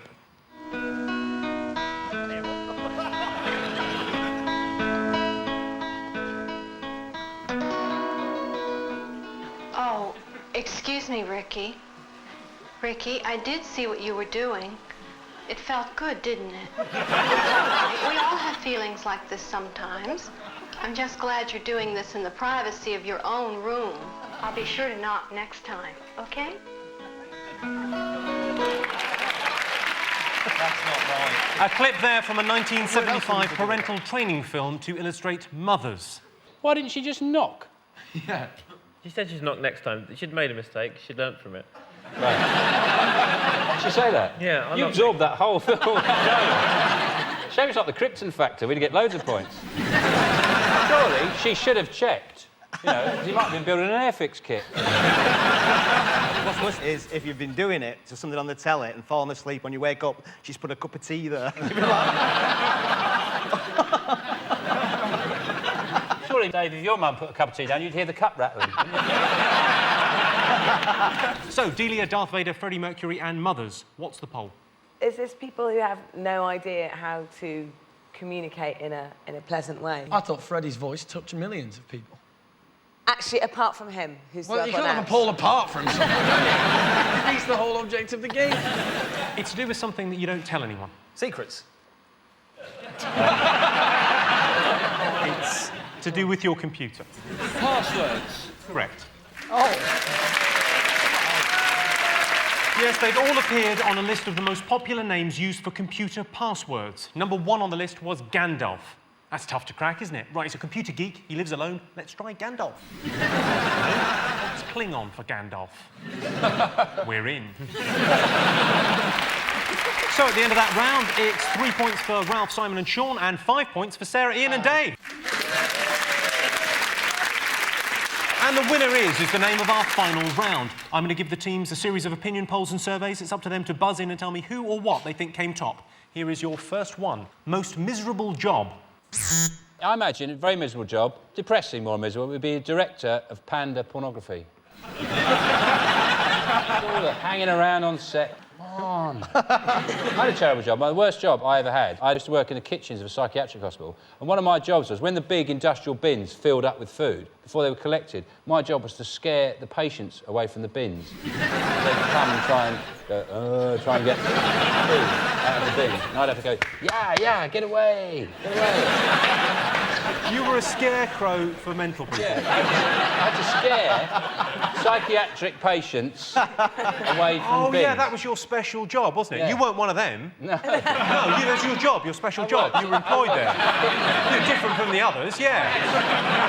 Yeah, of course, yeah. I had special boots. I had special boots. Special boots given to him by Napoleon, no less.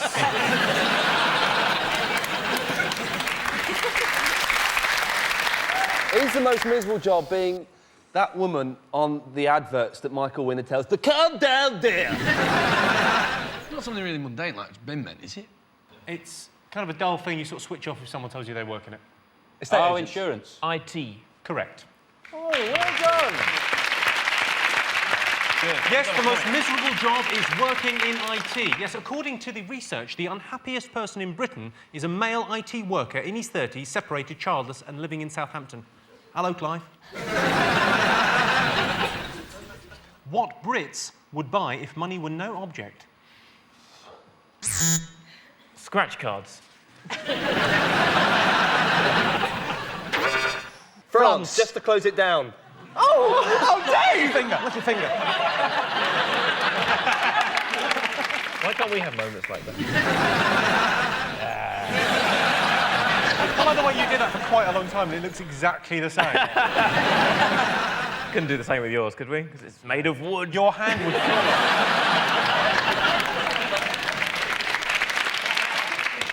Jimmy combs it with a mallet. What Brits would buy if money were no object? 2 boxes of Ferrero Rocher. A Make Poverty History wristband made of African gold and ivory.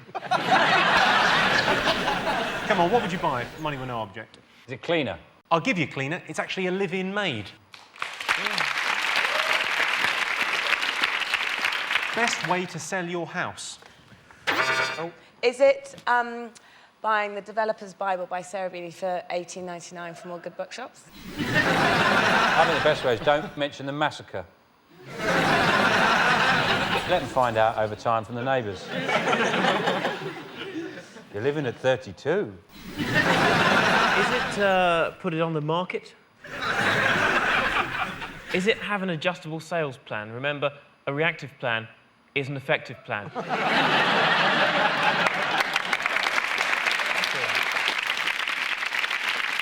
When you've got to get the #1 answer, or I'm afraid Channel 4 are taking away your contract. EastEnders. That's the right answer.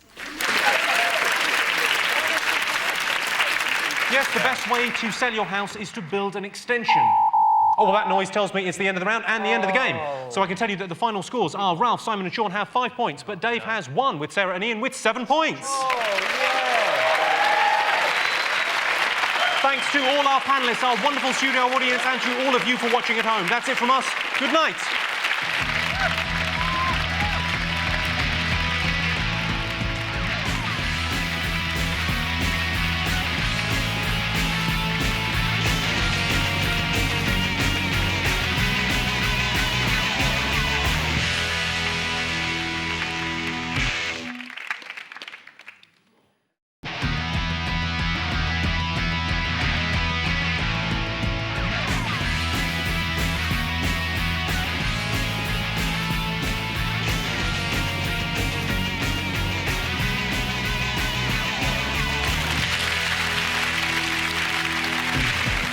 Tonight on 8 out of 10 Cats, staying up late, it's Kate Garraway.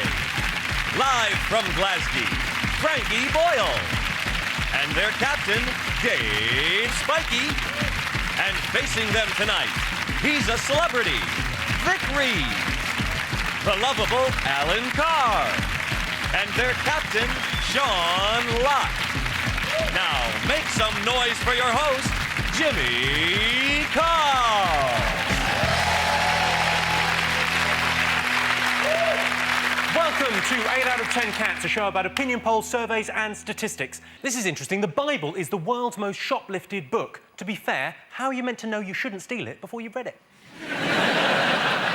14% of bosses think it's acceptable for potential employees to lie on their CVs. If Channel 4 bosses are watching this, I haven't got a GCSE in French, suckers.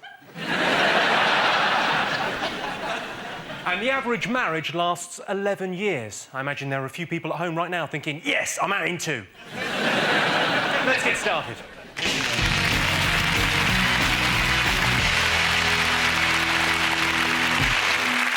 What are you talking about? That's the name of our first round. We've teamed up with a leading polling organisation and they've asked the British nation what stories they've been discussing this week. It's our panellists' job to guess the British public's top 5 most popular talking points. I'll give you the number 1 story. It's the London bombing arrests. But what else have people been talking about? Sean, your team to go first. It's anything to do with the opening of the Easy Hotel. The EasyJet guy, he's gone into hotels now. Who's this, Stelios? Stelios, and he's opening an EasyJet hotel. It's only 20 quid a night to stay in London, but the rooms are bright orange. I don't... in fact, they are oranges. Yeah. You have to burrow into them. No, actually, they're not. Aren't they?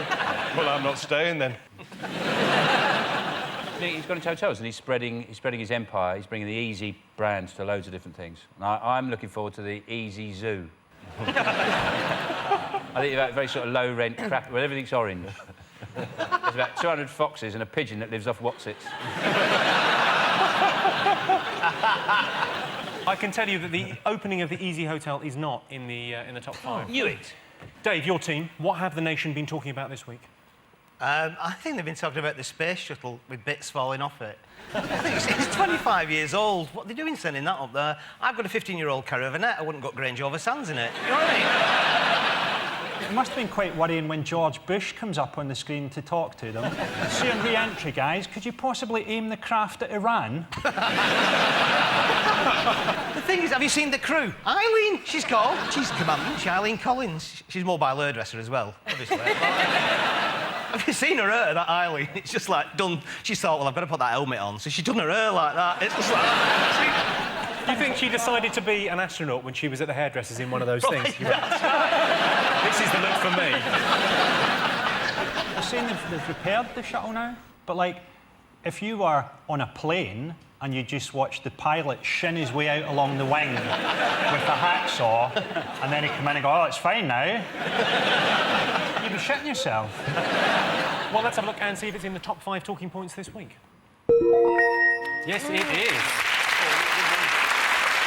Yes, this is the story of the repairs being carried out on the space shuttle this week. Discovery will soon be returning to home base. Or if they're closed, they'll be nipping into B&Q. If all the people in China stood on each other's shoulders, they could reach the moon, which is not only an interesting fact, it's also the latest rescue plan. Sean, Vic and Alan, what else have the nation been talking about? Is it Big Brother with Kinga coming down on a bottle? She did come down. I felt sorry for the bottle. I really did. She'll not get much back on that at Threshers, will she?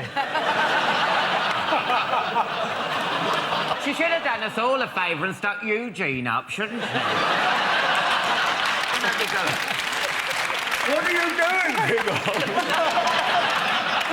Is there any chance that she was just part of a recycling project? She's got, like, a paper compactor as well. To be fair to her, Frankie, she was drunk. She'd had the best part of a bottle of wine inside her. Honestly, the freaks in there, it's like being locked on a night bus. I saw it. I mean, it was an extraordinary incident, though, wasn't it? They were always trying to outdo each other, and I just imagine when she stuck the bottle up, Makosi coming out with a fire hydrant going, let the games begin.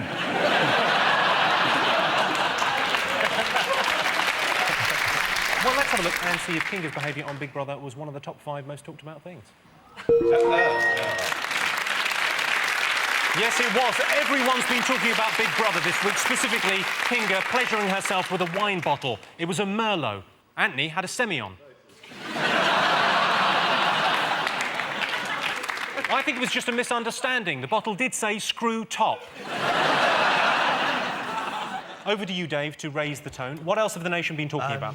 What do you think, team? Oh, thongs, I think. But then maybe you haven't because you're all boys. Oh, the demise of the thong. The demise of the thong, yeah. Apparently we're not buying them anymore as girls. If you're a girl with a big bottom, it makes your bottom look smaller. It doesn't make your bottom look smaller, it makes your bottom look naked with a rope up it. I can tell you, thongs were not in the top 5. It was the story that sales of the thongs have fallen and they've gone out of fashion. For all the good they do you, you may as well stick them up your arse. Fingers on buzzers. Most talked about things this week. Is it the Irish woman who's won 79 million on the lottery? Dolores. And now the world's kidnappers are having their own lottery to decide who gets to take her hostage first. If I was a kidnapper, I would actually be cutting out the letters from the ransom note from that story as I was reading it. Oh, we could use the L from lottery and kill. There we go. That's a cheery take on the story. And she's got the good fortune to live in Ireland where there's a lot of out-of-work terrorists looking for a pension plan. Apparently they said to her, they said, well, you know, we can't pay it all at once. You can have some now, and then some in 6 months, and then some in a year. And she went, oh, if you're going to piss about, give us my pound back. Let's have a look and see if the Irish lottery win is in our top 5 most talked about stories. Yes, it is. Fingers on buzzers, what else is in the top 5? A nice galleon.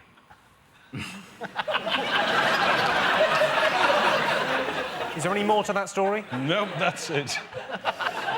I'll have a check for you, Vic. Story about the really nice galleon. Yeah. Did you hear that one? Yeah, sorry. Yeah. No, the nice galleon didn't make it, but you know, thanks for playing along. Pleasure. Come on, one more thing to get. Fingers on buzzers. Is it Tony Blair saying he's going to leave politics? I asked him why he was giving up. He said, because the country is on its arse. He's just bought a ghost train at a fun fair in Bridlington. He's going to run that instead. I heard. Let's have a look and see if those rumours about Tony Blair quitting are in the top 5. Yes! There are rumours this week that Tony Blair is to stand down at the next election. He is set to make a fortune on the lecture circuit. Fair enough, he's got mouths to feed, one of which is enormous. Well, I can tell you at the end of that round that Sean, Vic and Alan have 2 points and Dave, Frankie and Kate have 2 points. The next round is called the Poll with a Hole. We've looked through hundreds of surveys, past and present, from around the world and unearthed some fascinating facts. Unfortunately, each statistic is missing one salient piece of information, so it's up to our panellists to fill in the gaps. Dave's team, you're first. 62% of pupils believe that teachers, what? Shouldn't really be in the showers with them. Is it that teachers is their preferred brand of whiskey? He's from Glasgow. Is it 62% of pupils believe that teachers are really good at teaching them maths and 80% think they're not great?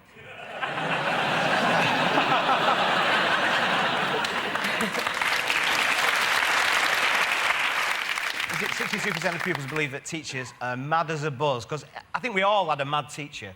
We had an absolutely mental, mad teacher. I can't obviously tell you his name, but he was married to a woman called Mrs. Forsyth. He was mad because he used to, in the lesson, if you weren't paying attention, he'd say, right, I'm going to go and stand outside and I'm not coming back in until you behave.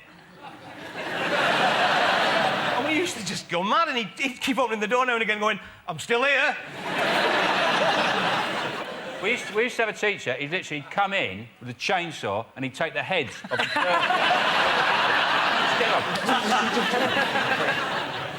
I'll give you a clue to this. It's how the teachers feel about their pupils. They like to think they like them, don't they? That is the right answer. Oh.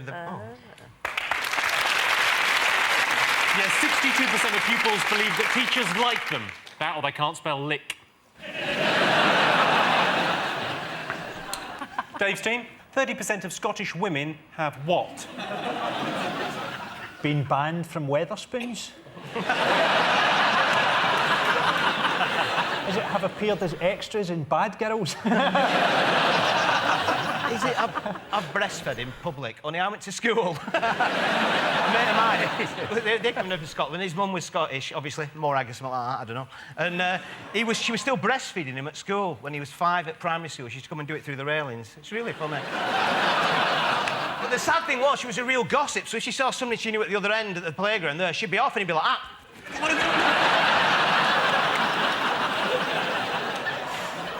Did you grow up in a cartoon?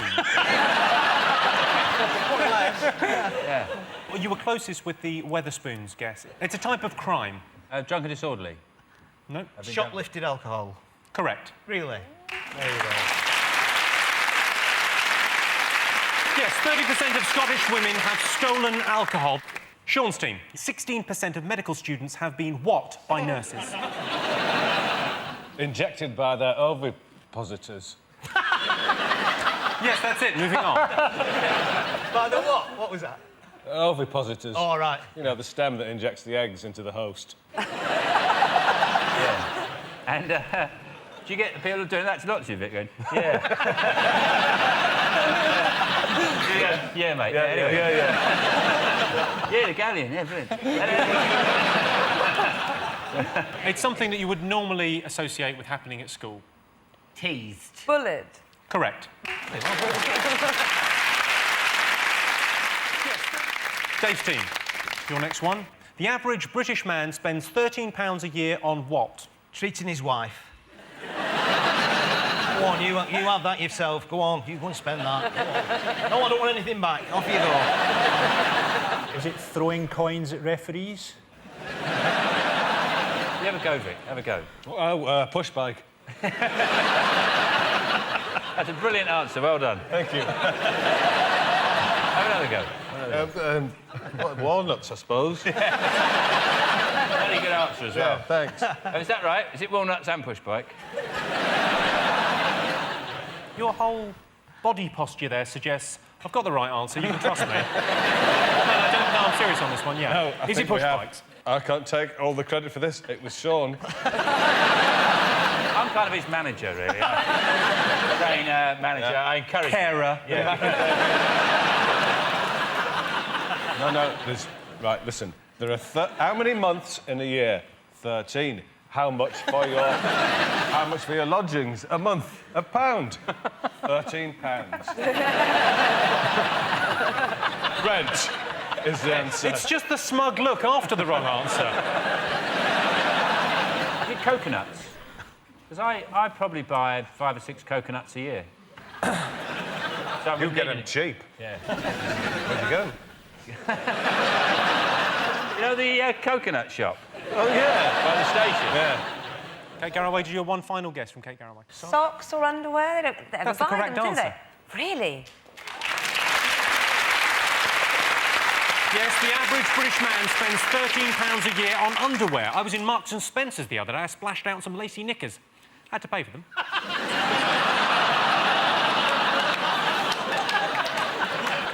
So, at the end of that round, I can tell you that Alan, Vic and Sean have 2 points. Kate, Frankie and Dave have 7 points. Time for What's the Poll? I'm going to show you 5 people who were all popular answers on the same poll. All our panellists have to do is tell me, what's the poll? Here is your first one. And the relationship between Mary and this dog is sensational to watch. Oh, this is delightful. And it's almost telepathic. She's using mostly just little signals, not commands. Oh, stunning. Wonderful. What a performance. What poll do you think dogs might have appeared on? Is this dogs with specs or just dogs in general? A friend of mine had a dog, and this is true, it's got a lisp, this dog. And when it barks, it goes like this, it goes, rouse! And then it developed a stammer, and it goes, rouse! The dogs are a man's best friend, aren't they? Yeah. So I'm just wondering, is it something to do with a poll of best friends who have at one time or another shit in your kitchen? No. OK, let's have a look at the next person on the poll.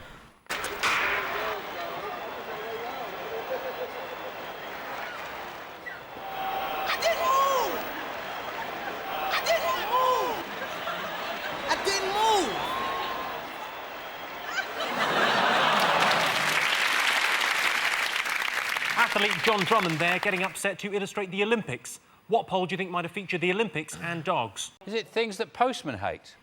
Because postmen hate dogs and they hate the Olympics. Why?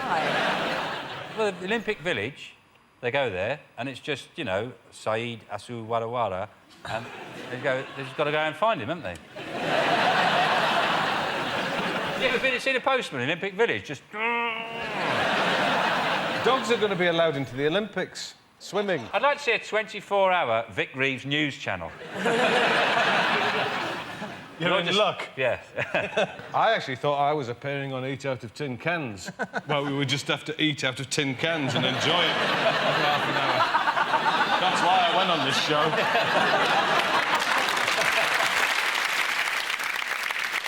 Let's have a look at the next person on the list. She knows hubby has to work hard, but if only he could be in punctually sometimes. Ah, there he is now. She's heard it plenty of times before, but she actually believes that stuff about being kept at the office. No, I won't work too hard. I'll be home as soon as possible. Ah, that was the phone. I must go now. Goodbye, darling. Mobile phones there. Television companies have been accused of profiting from mobile phone voting. If you want to hear the punchline to that joke, text moron to the number on your screen now. What poll do you think mobile phones, the Olympics and dogs might have appeared on? I know. David Beckham, he did a telephone advert. Yeah? Football is going to be in the Olympics and Yeah. Beckham rides a dog when he comes on the pitch. It was so good, but he sort of fell down on that third one, I felt. OK, let's have a look at the next person. Milo! A snake! A snake? Where? In the garden. You didn't touch it, did you? No, I didn't. Oh, good. Where is it now? I don't know. I left Doodles with it. Doodles? It's probably eaten Doodles! That was the Tweenies. The Tweenies are pretty terrifying. Yeah. They look sort of like a normal family that live under a mobile phone mast. Children like dogs, the Tweenies, the Olympics and mobile phones. Let's have a look at the next thing on the list. To be attractive, you just have to know that you are and just be happy with yourself no matter what you look like. And then you'll be attractive because everybody's beautiful. Paris Hilton there. What poll do you think they all might have appeared on? I think, is it things that they've got other names for? Like she's got a Paris Hilton, her real name's Reading Travel Lodge. Olympics, a lot of people just go, Olympics, innit? Can I have the points? I think Paris Hilton is the big clue here. So she had sex on the internet, and the Tweenies have had sex on the internet. Is it things people have been searching for on the internet? Yeah, Frankie Moore, that's the correct answer. They all appear on a poll of the most searched words on the internet. So, at the end of that round, it is 8 points for Dave's team and 2 points to Sean's team. Don't worry about it. And the winner is the name of our final round. I'm going to give the teams a series of opinion polls and surveys. It's up to them to buzz in and tell me who or what they think came top. Here is your first one. The greatest food innovation of the 20th century. The spork. You know that plastic? They've made a spoon and a fork as one thing. That's clever, that spork. I think probably the greatest leap forwards is the Muller fruit corner. That's a fantastic thing because you can have your yoghurt first, then your fruit, or you can have your fruit, then your yoghurt, or you can just eat the fruit, not bother with the yoghurt. He's got a point. Or you can eat the yoghurt and just chuck the fruit on a cat or something. And it's just so many options with Do one... you write the serving suggestion on the front? Or a Scotch egg. That's a fantastic invention. What about the gala pie? It's a similar thing, but square. Scotch egg, vegetarians can have a Scotch egg, can't they? Because they can throw the meat away and they can eat the egg. Yeah, and the same with the gala pie. I'd like it to be the pot noodle. I like pot noodles because it's just pop the kettle on, taste it for 5 days afterwards. Love it. Do you genuinely eat pot noodles? Yeah, I watch Diagnosis Murder in the afternoon and eat chicken and mushroom pot noodles. Have you ever thought about maybe having an affair? Powdered egg. Powdered egg?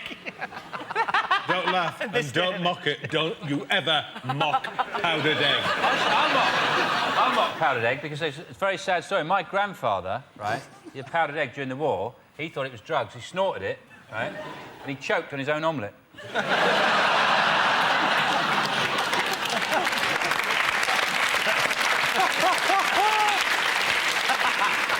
It's a way of preserving food. Freezing. Correct. The greatest food innovation of the 20th century is frozen food. Yeah! Rudest people in Europe. American tourists. Is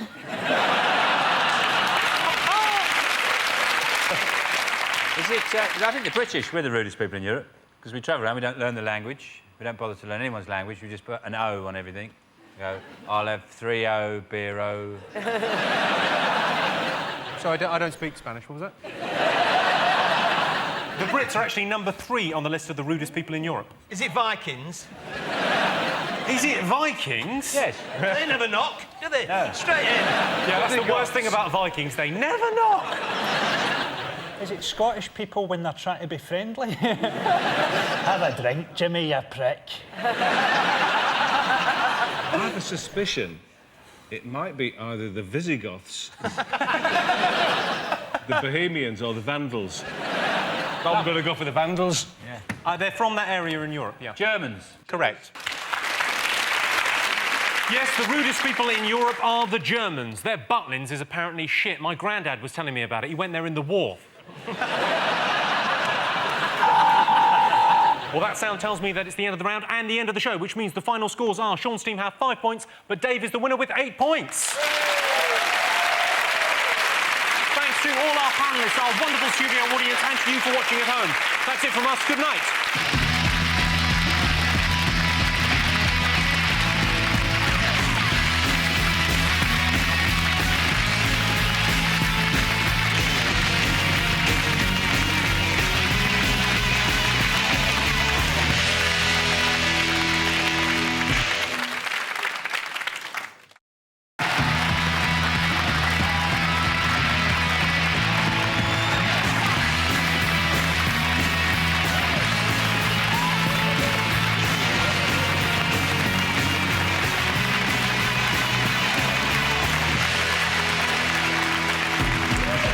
It's 9:30 on the final show of 8 out of 10 Cats.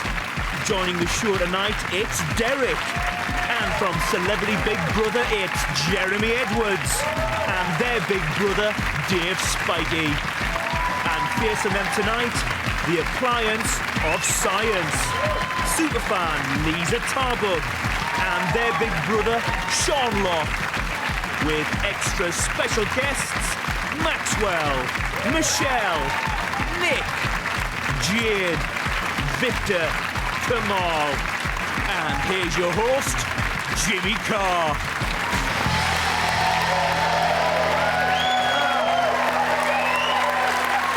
Welcome to the 8 out of 10 Cats Big Brother Special, a show about Big Brother opinion polls, surveys and statistics. Did you know, for example, in this year's Big Brother, there were a staggering 6.5 million votes cast, meaning whoever wins has a clear mandate to invade North Korea. Of course, the title of Big Brother is taken from the George Orwell novel 1984, although this year's casting was inspired by Animal Farm. 80% of the Big Brother applicants are between 16 and 24. The rest have significantly higher IQs. Let's get started.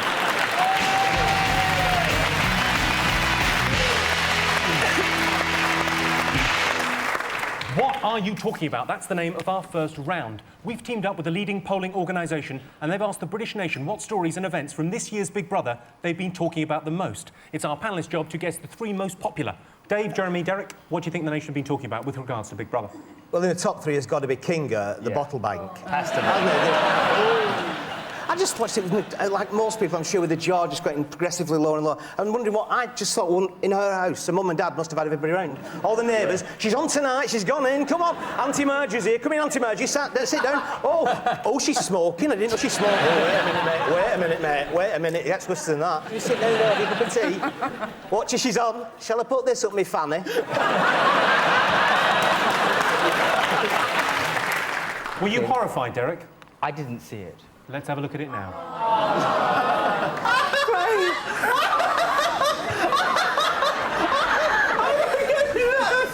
Don't do it, Kinga. King of Dawn.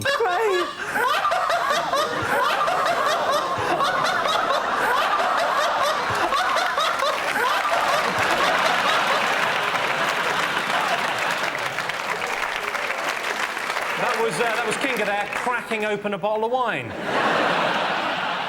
happens a lot on telly. I remember seeing David Attenborough in Life on Earth knocking one out, one of the gorillas. News night, Paxman. He's got a live... That's a false arm, you see, Paxman's got. I've never liked manual labour myself, which is why I've never done it. You have a little fella come in twice a week, do you? Let's have a look and see whether the Kinga incident is in the top 3 talking points. Ooh. Yes, it is. Third most talked about thing. That's a point. This is the story of Kinga turning herself into a novelty wine rack. I think what happened was she was going to ask Anthony for a shag, but in the end she bottled it. Sean's team, what else have people been talking about? Maybe it could be the numerous arguments me and that guy had, Maxwell. Your arguments with Maxwell? Yeah. I've got a clip. You took cigarettes out of my fucking packet! You're a fucking little thief, mad wanker! Fuck off! Cool. You're out of order. Black attack.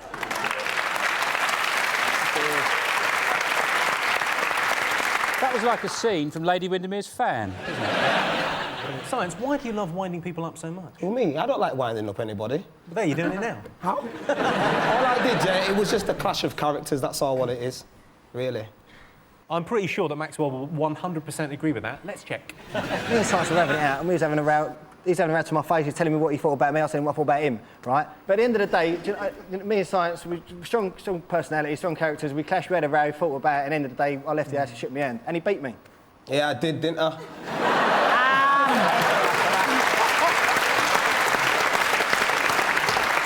Well, I can tell you that your argument with Maxwell was the 8th most talked about thing. The 8th? Oh. 8th, yeah. I'm going to go over to Dave's team, I'm going to ask you. What about Craig's love for Anthony? I feel a bit sorry for Craig, actually, because I think Anthony kind of led him on. Because he comes into the house, right, and obviously Craig's attracted to him, and he snogs Orla, he then goes to Makosi, and Craig's thinking, he's a breast man, I'm in. Wait! Until he sees these. Nothing.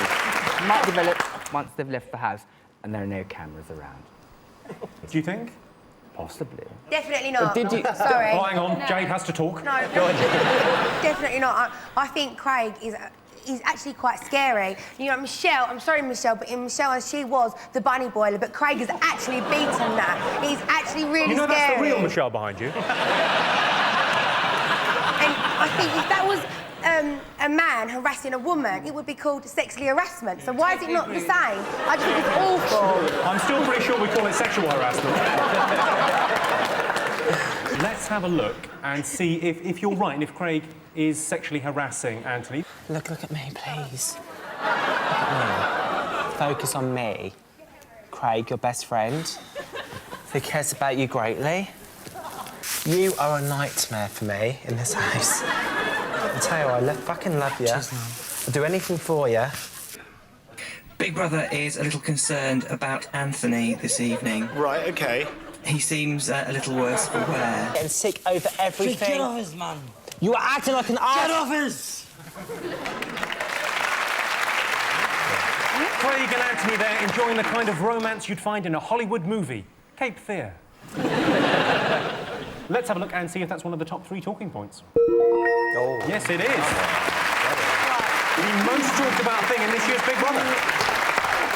Yes, this is the story of Craig and Anthony's relationship. The thing Craig likes about Anthony is that he can see a bit of himself in him.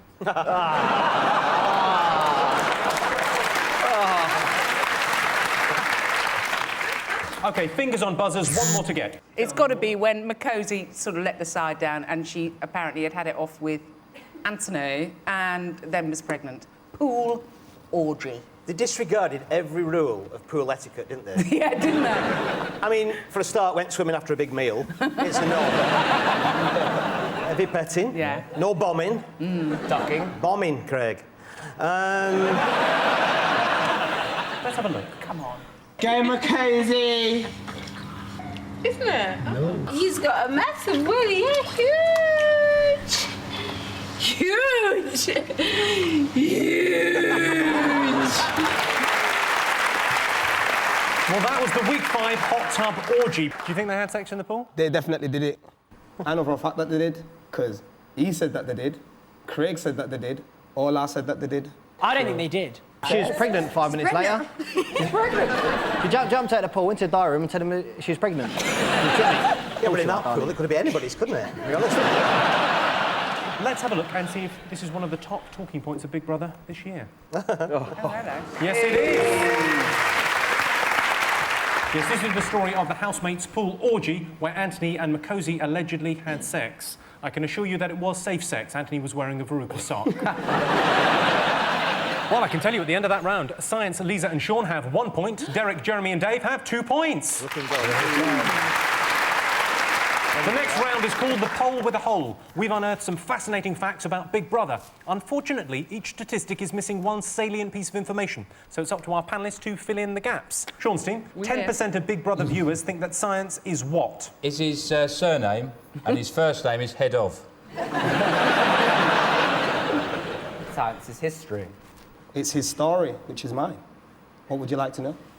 I think I know already enough. I don't think you do. I feel like I picked up a pirate radio station. It's to do with your name, Science. Is it your real name? Christened name. Yeah. Citizen science to you, though, please. Yeah, no, science the great as far as I'm concerned, but Kieran Harvey if I was the authorities. Yeah. 10% of Big Brother viewers think that science is... Not his real name. Not his real name? Is close but not right. I'm going to have to tell you. 10% of Big Brother viewers think that science is a stupid name. Only 10%. Where did you get the name then? Did you give it to yourself? No, I didn't. It came because of the way that I produce music, the way that I write lyrics and the things that I talk about, basically. The science of life, the science of culture, the science of dreams. Boom. And to aspire. Give us a little taste of that. What shall I talk about? Give me a topic then. 8 out of 10 cats. 8 out of 10 cats. All right, and I'm having a chit-chat in 8 out of 10 cats with Jimmy Carr and the rest of the gang. But you know that I'm the man. Yeah, I'm a man. Not a man's man, but you got to overstand. Now, don't be hunger, because I got a hunger. And since I've been in the house, I come out a lot stronger. Yeah. Put some minor. A little bitch in the Matrix. Dave, 34% of people would like to see Derek what? Let's see Derek, he's here, look. Press play and record. You have a tape of him. Kiss Jeremy. It's got to be. Got to be that. Take the plums out of his mouth. Not mine. Later, Jeremy, later. What have I done? You know what I'd like you to see more of you doing? Bending with your knees rather than your back. Do they not send you on a lifting and handling course? Every time I've watched you, you're doing the wrong thing. You're just asking for disc trouble later on in life. 34% of people weren't as caring as you. Could it be something absurd as leading the Conservative Party? I'm going to give you that. Yes, 34% of people would like to see Derek start his own political party. Derek, do you think you'd be good at that? No, I'm a follower, not a leader. I follow people. They're usually tall, dark and very handsome. Thank you very much, Derek, but I'm going to say no. Dave's team. 12% of Big Brother applicants are what? Practising in threshers. Sane, and the other 96% mad. 96? What about the other two? 88. He was the clever one. 12% of the Big Brother applicants are real. Do you really think that's the answer? No, not really. Isn't that a good thing? I'll give you a clue. It's a job. It's a job. Oh. Shelf stackers. Hairdressers. You are absolutely right. Lisa Tarbuck. Yes, 12% of Big Brother applicants are hairdressers. 2 of the housemates this year are hairdressers. Anthony is a trainee and Craig runs his own salon. He's already offered Anthony some sort of job. OK, Sean's team. 34% of Big Brother contestants what after leaving the house? I reckon 34% of Big Brother contestants go back to Asda. Nah, man, Asda's do classic quick save. Science, you're one of the contestants. Yeah. I reckon what they should do is go to a remote Scottish island and have a little word with themselves. What have you been doing since you left the Big Brother house? Number 1. I read that you made $1 million since you left, did you? I don't ask you about your ages. You can. I wouldn't like to, it's rude. No, you're I right. haven't made $1 million. Sorry, that is rude, I apologise. How much do you weigh, Jade?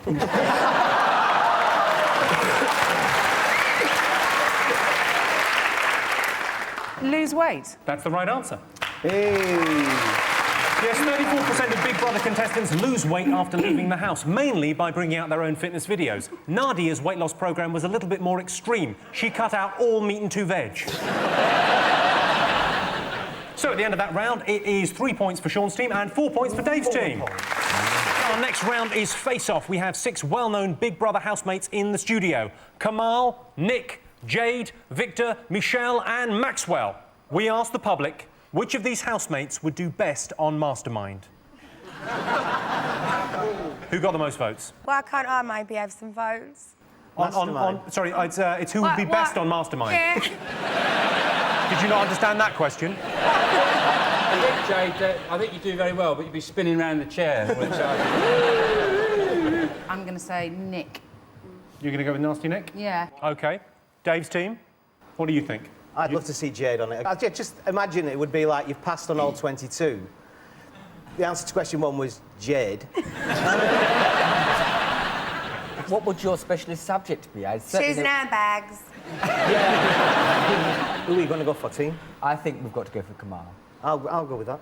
Yeah. What do you think, Jeremy?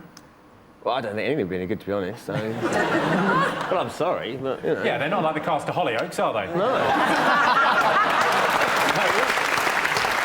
Victor, what would your specialist subject be on Mastermind? General knowledge, really, like... Your specialist subject would be general knowledge? That would be it. That is amazing. Yeah. And your specialist subject is general knowledge? What, is that not a subject? Is it not a subject? No, Jade, but when your specialist subject... I can't believe I'm having to explain that to a human being. General knowledge is the general bit, and then they do have a specialist subject. Oh, in knowledge? In knowledge, no.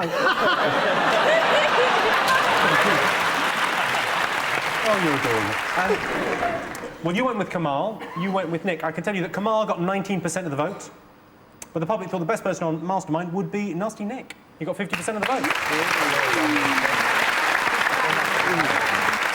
According to the public, Nick was voted the housemate that would be best on Mastermind. His specialist subject would, of course, be the role of Buttons in various pantos across the East Midlands. We asked the public, which of these housemates would you most like to meet on a blind date? Who got the most votes? Dave's team. I'd want to go on a blind date with Jade. I'm picking Jade every time, aren't I? I'm sorry, I would.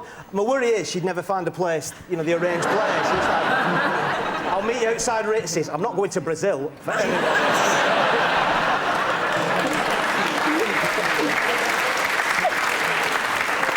Dave, who are you going for? It's got to be Michelle, hasn't it? I think Michelle. It's got to be Michelle. I don't, yeah. No.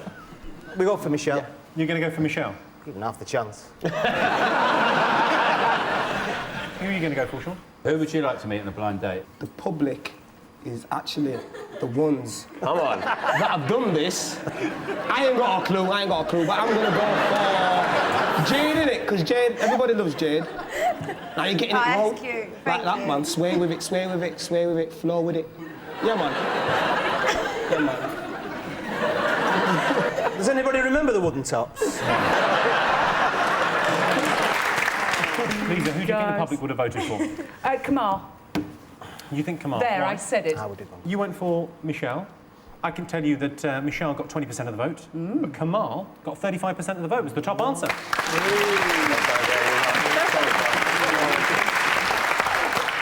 OK, this is to Sean's team. We asked the public which of these housemates would make the worst Prime Minister. Who got the most votes? Maxwell would make a bad Prime Minister. Very bad. Is it because you would be tried for treason? Yeah, all of that, man. You know what I mean? They blame it on citizen science all the time.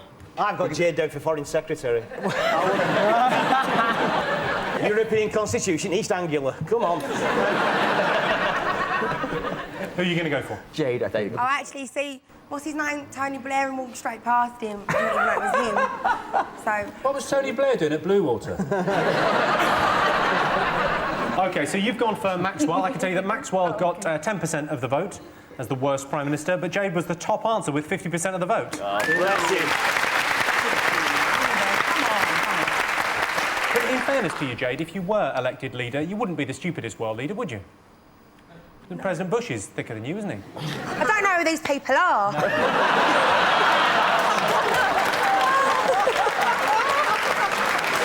President Bush. You've heard of President Bush, though, yeah? Is that the man that sort of looks like a teddy bear that's in America? President of America or the United States? Which one would you rather? They're both the same. Oh, well, this is good.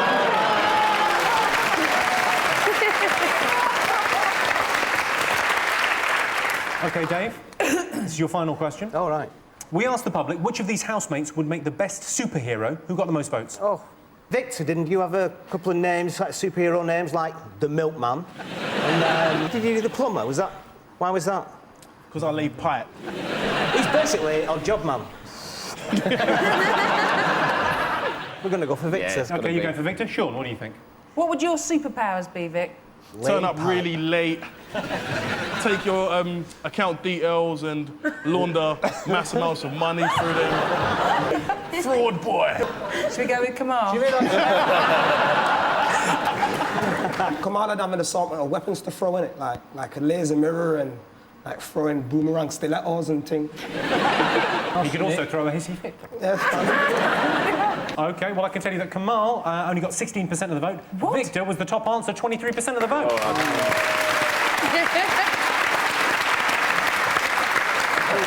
Yes, according to the public, Victor would make the best superhero. One of his nicknames is the Milkman, because he always delivers milk. He's now a milkman, it's his job. So at the end of that round, I can tell you that Derek, Jeremy and Dave have 6 points, and Science, Lisa and Sean have 5 points.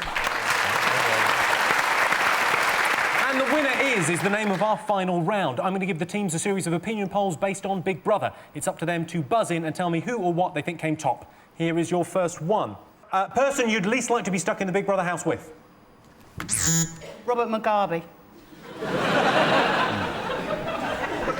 Neil Armstrong. Neil Armstrong. Well, it's all moon this, moon that. It's a current housemate. Craig. Correct. Has to be. Oh, well done. Here's a look at why Craig might not be great to live with. That is putting something over somebody, not... Listen! Stop doing that! I don't put up fucking things! I don't know what the bloke's problem is. No, you need to pull yourself. I can't do it, I can't. Oh.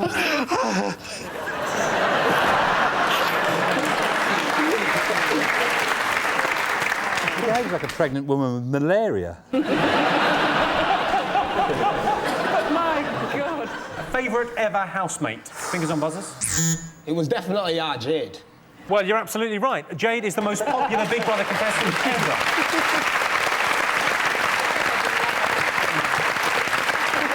Jade, let's have a look at some of the reasons why you're the most popular Big Brother contestant ever. Everybody goes on about Sherlock Holmes, and everybody goes on about Mr. Einstein. And I thought Inspector Morse and Mr. Einstein were together, sort of thing. Say that again? I thought Sherlock Holmes was like related to Inspector Morse, and Inspector Morse was related to Mr. Einstein and Mother Teresa. I think a round of applause for Jade, the most popular Big Brother contestant ever. Thank you. Well, that sound tells me it's the end of the round and the end of the show, which means the final scores are Science, Lisa and Sean have 8 points, Derek, Jeremy and Dave have 7 points, meaning Sean's team are the winners. Thank you to all of our guests this evening, our wonderful studio audience, and to all of you for watching at home. That's it from us. See you next year.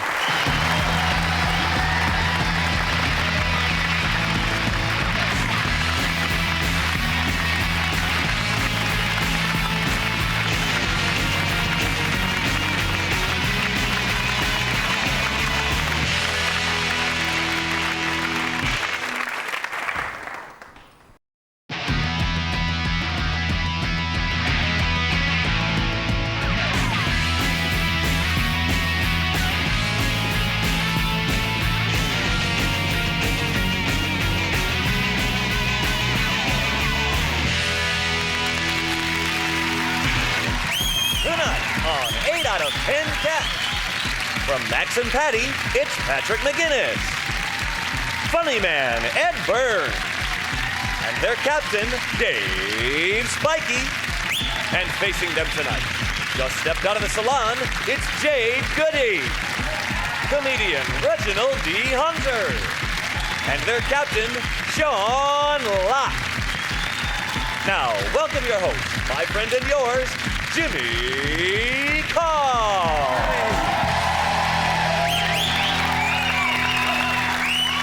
Hello and welcome to 8 out of 10 Cats, a show about opinion polls, surveys and statistics. Did you know, for example, if you were to count up every hot dog sold outside football grounds in Britain on a Saturday, chances are your nickname's Rain Man. 40,000 Americans are injured in the toilet every year. Most accidents are from people slipping on a wet floor. Just goes to show you've got to look out for number one. Half of all the people who have ever smoked have now stopped. Sounds good, but when I say stopped, a lot of them have died. Let's get started.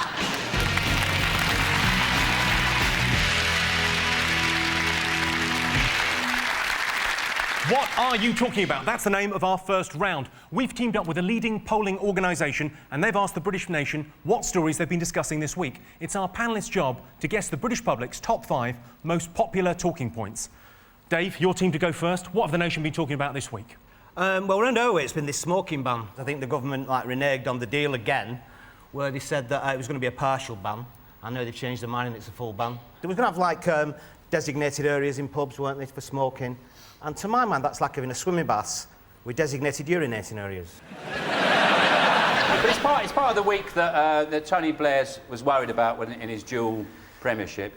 He's worried about this week because him and Brown were trying to push these measures through, and so far they've got them all through, I think. I've been in this country since, what, 97? Yeah, and I've been that, hearing about Gordon Brown going to eventually be prime minister, and it's supposed to be this shift of power, and he was in the paper about it again this week. And I noticed Gordon seemed to have a lot more to say about this than Tony do. It's almost like he's a girlfriend who thinks he's a girlfriend, but he ain't really no girlfriend. I see him begging, like, when am I gonna be prime minister? And Tony's like, soon, baby. Paperwork, baby. You know, paperwork takes time. People I always felt sorry for in Ireland since they brought in the smoking ban is the passive smokers, you know? Because these people are, who've been passively smoking all their drinking lives. They're sitting in pubs now going, isn't it great there's no smoking, it's fantastic, my clothes don't stink, there's no ashtrays full of muck, it's brilliant. But why do I feel so terribly on edge all of a sudden? So they should ban drinking in pubs as well. That's really lousy for your health. And the idea that it's antisocial, I have never seen a group of smokers rampaging down the high street, kicking in windows, pushing old ladies over, going, "Free, If they do go on a rampage down the street, it's not very far because they tend to run out of breath about halfway down that street. I don't understand. How's it going to work? Is there going to be police forces in every single pub and restaurant? So when you light a cigarette, they say 50 quid, please. Put that out or you're arrested. What you do is, the reason people stop is not fear of the fine, it's just everyone going... I think we lead the world in tutting, don't we? Yeah. Oh. When we first brought it in Ireland, I wasn't even thinking. And I went to light up a cigarette, first time I was back, and the guy's like, you can't smoke in here, I'll have to take it outside, it's the law. I'm like, fair enough. And I'm on my way out, he goes, but you can't take your drink outside. I'm like, you're just trying to annoy me now, aren't you? I have to stand outside, just leave me beer just inside the door and just stand outside and just sort of look at me beer as I'm smoking the fag. You can feel the beer looking back at you. You, the beer, the fag, you all know in our hearts you belong together. They have banned it in some American cities, haven't they? Do you approve? Well, as I live here, I couldn't give a fuck about what's going on. There are times you really fancy a cigarette and it's going to be quite tricky. Like, if you just cheated death in an air disaster, you really want to have a cigarette then? I reckon they'll let you. Yeah, do you reckon? If you've just cheated death in an air disaster. Yeah. But you won't care anyway, will you? Just go, piss off. Yeah. Put that plane out. Are you saying, like, if your seat somehow gets thrown out of the plane into a pub? Yeah. Well, let's have a look and see whether the smoking ban is one of the top 5 most talked about things this week. Get in. Yes, it is. Interestingly, the ban on smoking will not apply to Wales, which is one more reason to visit Wales, which brings the total to 1. Sean, Jade, Reginald, what else have the nation been talking about this week? Well, I think definitely the Winter Olympics. The thing I find really fascinating is the judges in the ice skating. They're just so harsh. Because you can see in ice skating, do amazing things like leap in the air, do 3 twists, come down on one leg, skate off, spin round, and we're all going, that's amazing. And the judge goes, moved his head. I'd like to see what score I'd get on the ice. Have you ever skated before? A little bit, but I'd be clinging to the side. What score I'd get? Would I get like 0.1? Well, we win very little, so we could introduce events that we'd have a chance of winning over here that we're good at in this country. Sliding down a hill on a bin bag. They'd be at the top of the hill like that, Swiss going, what do you think, Heinz? We'd be halfway down. Come on, Billy! Trees, in and out of trees. We could have old men clearing the path relay. Pissing in snow. Yeah. Writing your name. I love the curling, do you not? I can't go to bed if curling's on. 6-pack bag of nuts, I'm up all night if curling's on. I'm like, that me. Use your brush, use your brush! I think it'd be nice if in the middle of the target they had a hole and you heard a big sploosh. Yeah. Do you know this year one of the English teams said it, the ice is not up to the standard it should be for Olympics, and so it's not as exciting as it should be. How you gonna have the Winter Olympics and not have a snowball fight? They should have a snowball fight, everybody wearing a flag representing their country, and whoever just get bust dead center in the head. Boosh! If we drew Germany in the semi-finals, whoa! It'd be bloodshed. Get some coal in, Billy, get some coal in. Hey, come on! Can I just say, are you sure you know what you're talking about? Because I didn't think the Olympics even started, because I thought you was having it here. No, you're absolutely right. The Olympics isn't on. I'm mental. I don't know what I was going about. What are you talking about? The Winter Olympics? Will you shut up? We're just mad. That's the beginning. It's going to be in here somewhere. When is it here? Yeah. When's it here, Jade? I don't know. That's why I'm a bit confused if he's on now. No, you might be right. Jesus Christ, you better tell Hazel Irvine and the whole British team out there reporting these crazy foreigners slipping about on the ice. I thought you might be watching that celebrity ice skating thing. You've been watching celebrity ice skating and you got confused? No. You know, that's the first thing I flick on when I come home in the evening. I don't want to drink, I don't want to smoke, I don't want to touch nobody's ass, I want to watch celebrity ice skate. That's me, yeah. There's not enough dogs on ice. Take a dog into the middle of an ice rink, put it down, go off to the edge, shout it.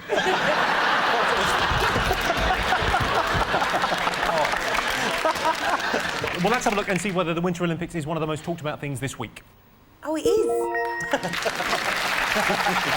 Yes, the Winter Olympics kicked off last week.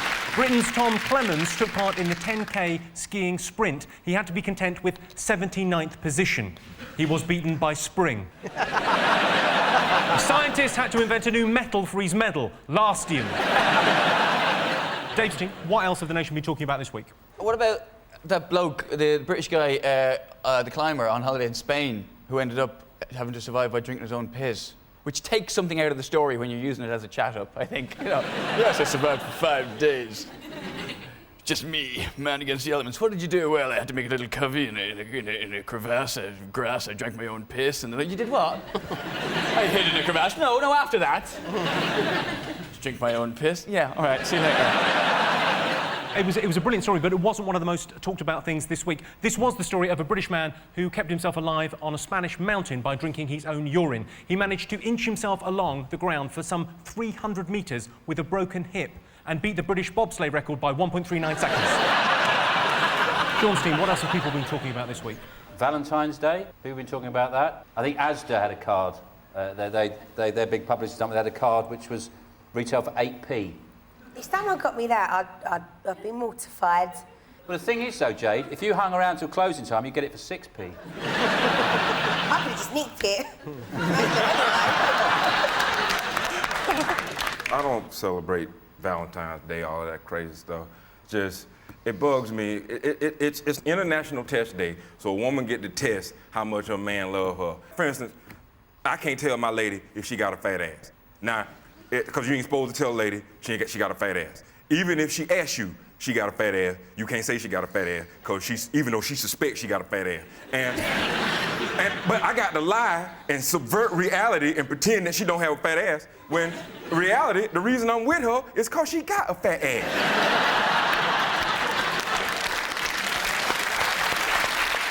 But you have just told her she's got a fat arse now. Hey, baby, happy Valentine's Day. I'm quite a traditionalist with that. I like all the chocolates and flowers and all that. I've just come back off my holidays today, and the girl out there, we went out, lovely meal, flowers, took her back to the room, chocolates, made love all night, and I'll never forget the morning after, as I were counting her money out. I don't know if you read this also this week. In China, the most popular gift on Valentine's Day was plastic surgery. It really was. It really was. It's like, I love you more than life itself. Here, go and get your face changed. I don't know. Let's have a look and see if Valentine's was one of the most talked about things this week.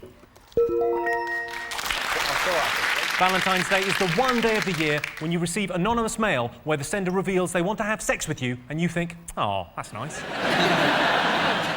We've got 2 more to get. Buzz in if you think you know what the nation have been talking about. Is it the US Vice President going out hunting and shooting his mate? Which is really funny. I mean, he said, I'm mistooking for a quail. Lenny went, did you see the size of that fucking quail?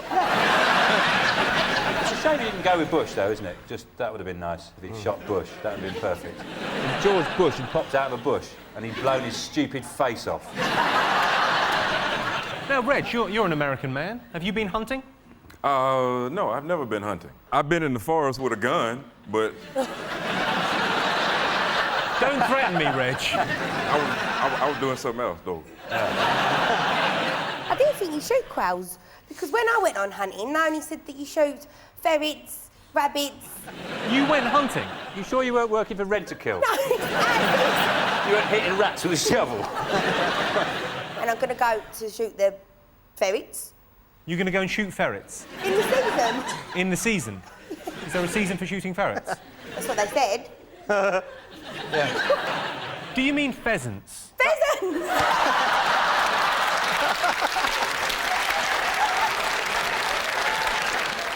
Right, shall we have a look and see if Dick Cheney shooting someone in the face is one of the top stories this week? Yes, it is.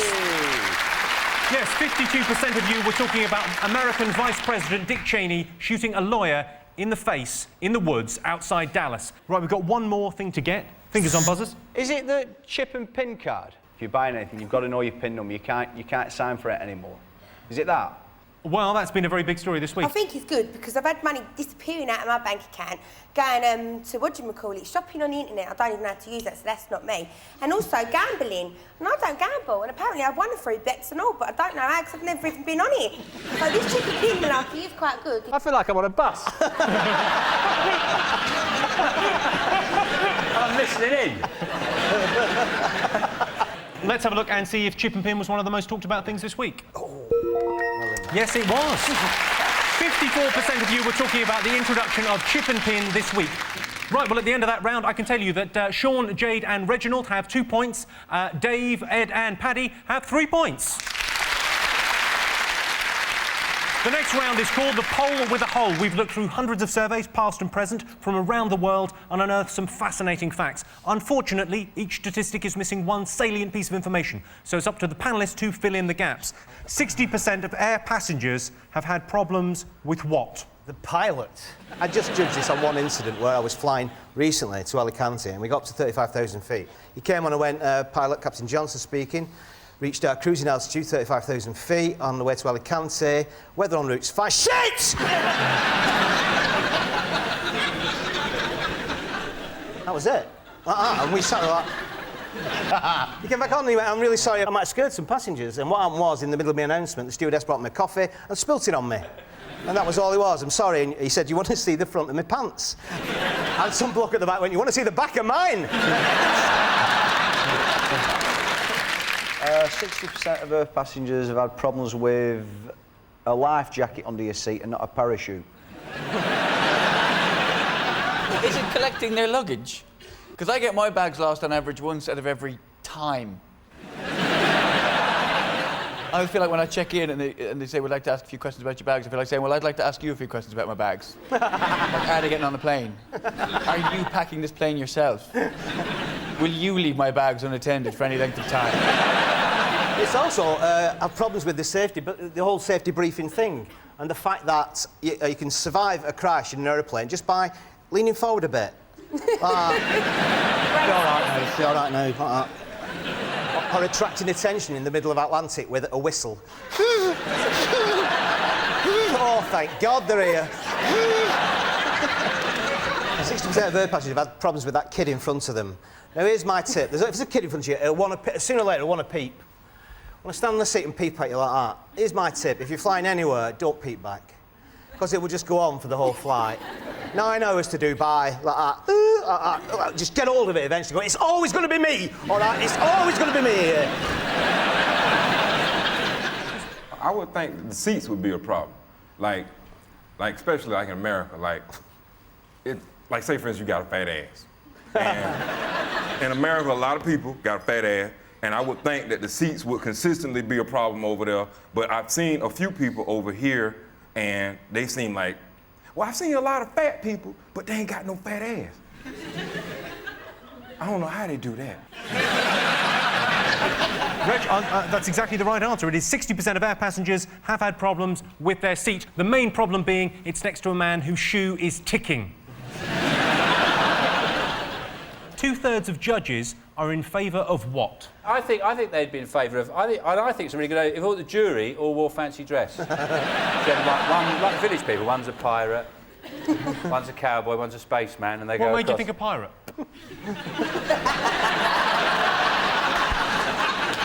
A friend of mine was a lawyer, and he said he was in a courtroom where the judge sentenced this guy, and there's a certain sort of cachet in how you receive your sentence. And this bloke, he sentenced this guy to 2.5 years, and he went, 2.5 years, I'll do that spinning on my cock.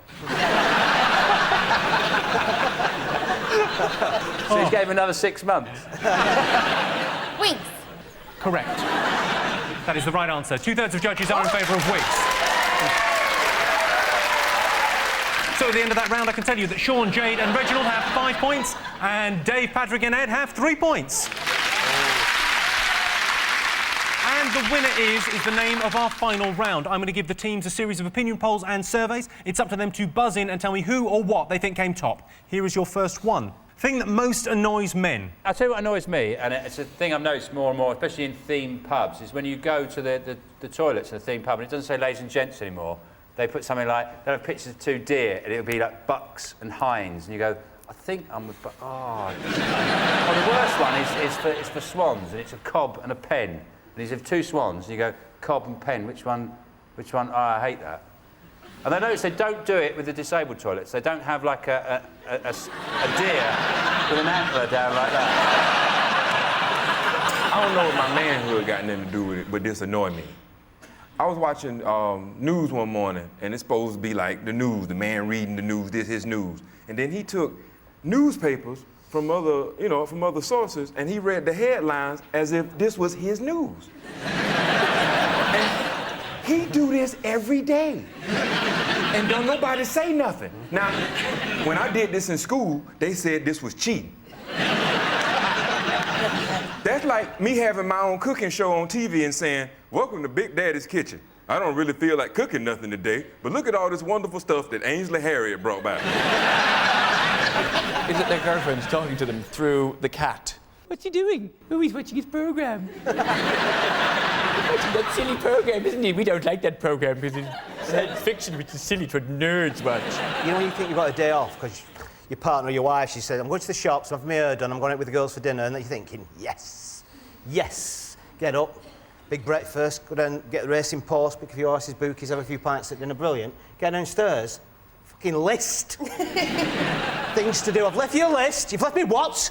Well done, girls. This is just remarkable. Number 1, feed dogs. That's all right. 2 minutes. No problem. Number 2, wash last night's pots. All right, minute. Number 3, water plants. We got plants. Number 4, point gable end. Oh, for fuck's sake! I've no idea what pointing a gable end is. Do you know those rough men that occasionally come around your house? They do that. Giving directions when in the car reading a map. Are you good at reading the map, Jade? I don't know where to go when the line finishes. I just wish, at this point, I'd just like to say, I wish this was a foreign film and that was in subtitles.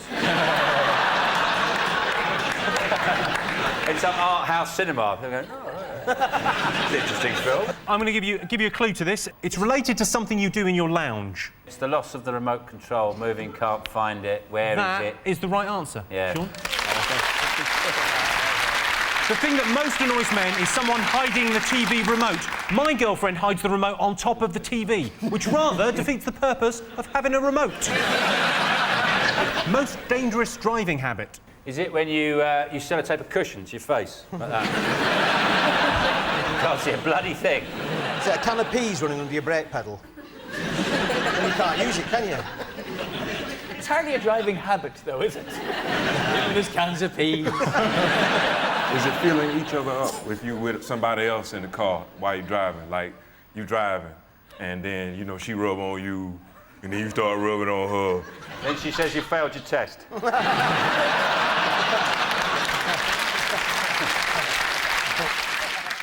It's to do with distance. Parking. Oh, up people's bums. Correct.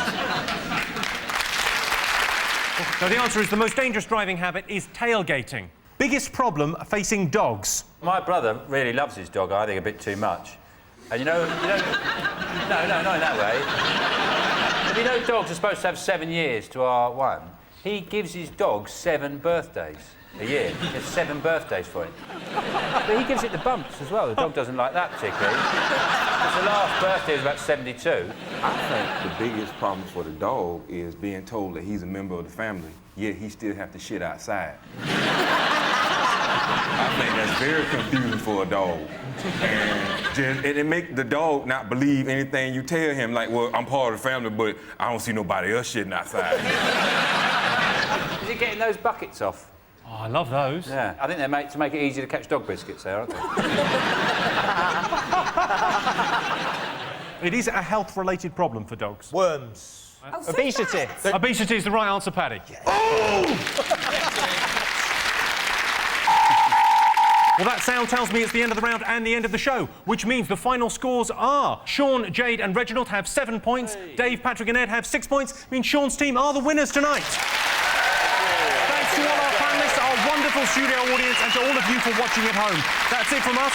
Join us next time when our guests will be Kelly Osbourne, Neil Morrissey, Richard Madeley and Vic Reeves. See you then.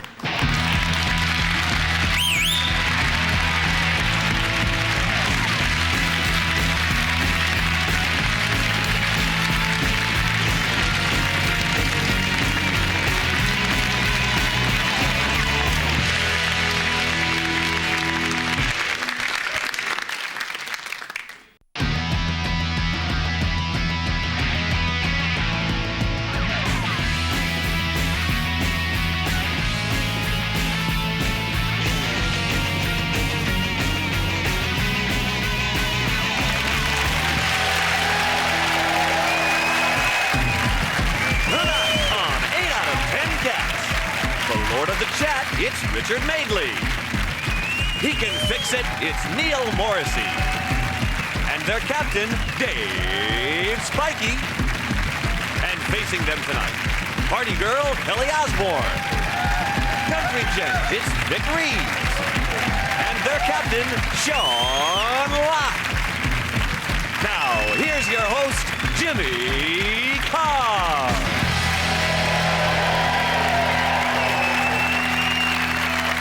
And welcome to 8 out of 10 Cats, a show about opinion polls, surveys and statistics.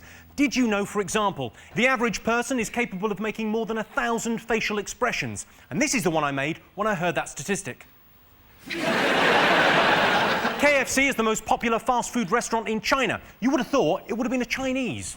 55% of men wash their hands after going to the loo. What I do, and here's a tip for you, is I wash my winky in the morning and then I'm good for the rest of the day. Right, let's get started.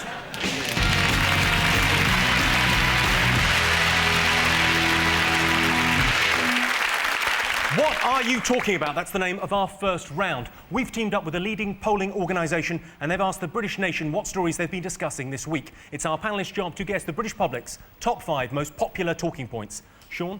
Well, I think definitely been talking about bird flu, the approach of bird flu that's coming to us. People are very worried about it, aren't they? My mum panics because she reads all this stuff and she phoned up last week because she thought her budgie had got it, Sooty. She's got a budgie. And apparently he was just in the corner of the cage shivering and won't go up its ladder. And he loves going up his ladder, so he loves it. What happened was, turned out the grandkids had been getting him out of the cage and holding him over a globe of the world and spinning it down, and it just freaked him out. I'm too high! I'm too high! Bird flu. Horse run.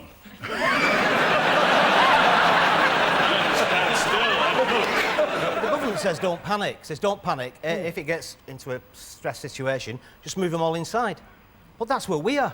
I don't think the chickens are too bothered, really, because compared to what the farmer's got in store for them, flu's a bit of a holiday, really, isn't it? If I was a chicken, I'd be snogging other chickens trying to catch them. They've been talking about 20 million people might die if the bird flu kicks off. We're all right, we're blokes, aren't we? Someone had to say it, Vic, and I'm glad it was you. See what I've done there? Yeah, it's just the birds who are going to get it, isn't it? If only, Vic. And then me and you could just run off together into the sunset. Like we did last week. Yeah.